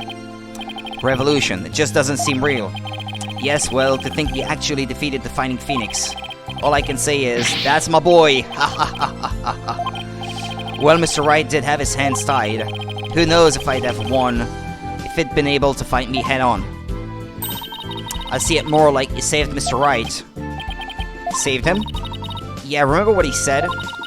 He didn't have to bend the truth anymore, and it was all thanks to you. I don't know about that. Still, I guess it is kinda nice to be appreciated. Mr. Dirk? Now that the Holy Mother's face has been revealed, are you going to have a spirit medium try channeling her? I, for one, would love to see the return of the legendary founder. Yeah, just think about it, being able to speak to someone right out of the history books. Unfortunately, it's not that easy. What? Why? A face isn't enough. You also need the true name of the one you're attempting to channel. Oh, right. Pearl mentioned something like that. And the founder's true name is only known to the priestess who's been crowned queen. He's not gonna abduct Maya now, is he? In short, the only living person who knows it is the current queen of Kharian, Garan. Oh, so without her help, we won't be seeing the founder anytime soon. Tch, that's no fun. Yeah, but Maya knows it though. Huh. So Dirk, what will you do now? First, I'll start by tracing the route by which the orb came into Dr. Buff's hands. Since we now know it was a politician that asked the doctor to study it, isn't he the one who stole it? No, a political nobody like him couldn't get anywhere near the orb, let alone steal it. But it was... the name wasn't the real name in the scroll? What was the name of that thing again? The scroll of secrets or something like that she had. It wasn't in her bag even, it had to be retrieved before. And I think the name was written in it. Must have had inside help. My money is on someone connected to the royal family. Oh right, you said something to that effect back in the cave. Whoever it may be, we need to expose their dirty scheme to the light of day. Unless she never read the parchment anyway. If she never read it, then she doesn't know it. Well, I'm sure Mr. Wright has plenty of information courtesy of his dirty client. He might be able to shed some light on this. Private Justice. That was fine work you did at the trial today. You did your sergeant proud. Back at you, Sarge. It took real courage to leave your room like that. It's all thanks to you and Core Woman Sykes. With my siege defense over, I can finally sally forth. But the battle's only just begun. One for me and me alone to fight. To lose your mother and then your father, what a terrible thing to endure. Excuse me, but I feel stiff. To lose your mother and then your father, what a terrible thing to endure. Yeah, and being wheelchair bound doesn't help. Private Justice. I've been thinking. It's about time I stood on my own 2 feet. After all, I no longer have Papa to cuddle me. I'm afraid I don't follow. Take a good look, soldier. This is one small step for man, and one giant leap for me. Hold my drone for me, would you, Private Justice? Yes, sir. What is she up to? She wants to get up? Go, Army! Do it! What? Wah. Ah, nice. That's cool. She's standing! What's this, Sarge? You mean your legs? They're... The doctor told me I was ready to walk again a month ago. But if I admitted I could walk, I knew I'd have to leave the house. So I faked it. Oh... Makes sense, but I kept pretending I couldn't walk. But I know Papa is watching over me now, and I'd hate to disappoint him. So, from this day forth, I'm going to march forward on my own 2 feet. What a brave kid trying to move forward like this. But it must be so hard this soon after a father's death. Don't you ever stop. You just keep on walking, comrade. Stay brave, because there will be days when you'll want to stop. But I have faith you'll find a way to muster the strength to push through them. Yeah, you can do it.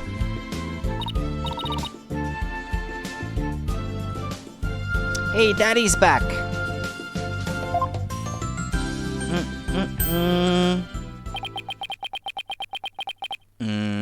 Let's see, what's wrong?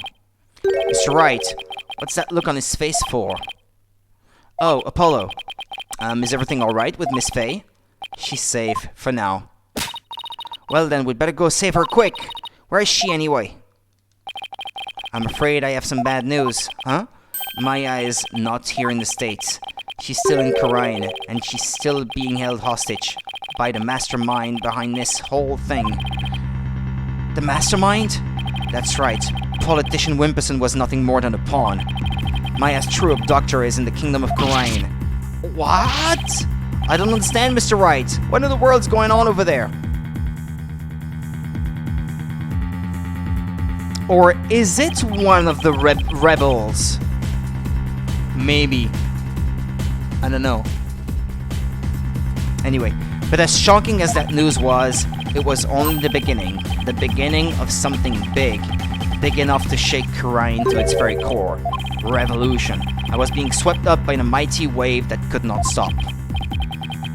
Of course, at the time, I had no idea what the days ahead had in store for us. To be continued tomorrow, folks. We'll continue tomorrow. Save game. Yes, indeed. So tomorrow, well, if the case is really as long as it seems to be, then if I really want to be done by Sunday evening, I will have no choice but to stream tomorrow in the afternoon, just to make sure. Just to make sure that I have enough time, because otherwise, I just simply don't want to leave for a few days, and then by the time I get back and I won't have played the game for a few days, things might be too hazy for me to get back into it and be efficient at it. I suppose. So tomorrow afternoon, I'll stream the next part, and I'll stream tomorrow evening as well, and possibly the same on Saturday and Sunday. We'll see. We'll see how it goes, but that's the plan anyway. It's getting so good, but I'll likely be in class when you stream first. Yeah, I know. I feel a bit bad about it, Monica, but I'm afraid there's not much choice for me, sadly.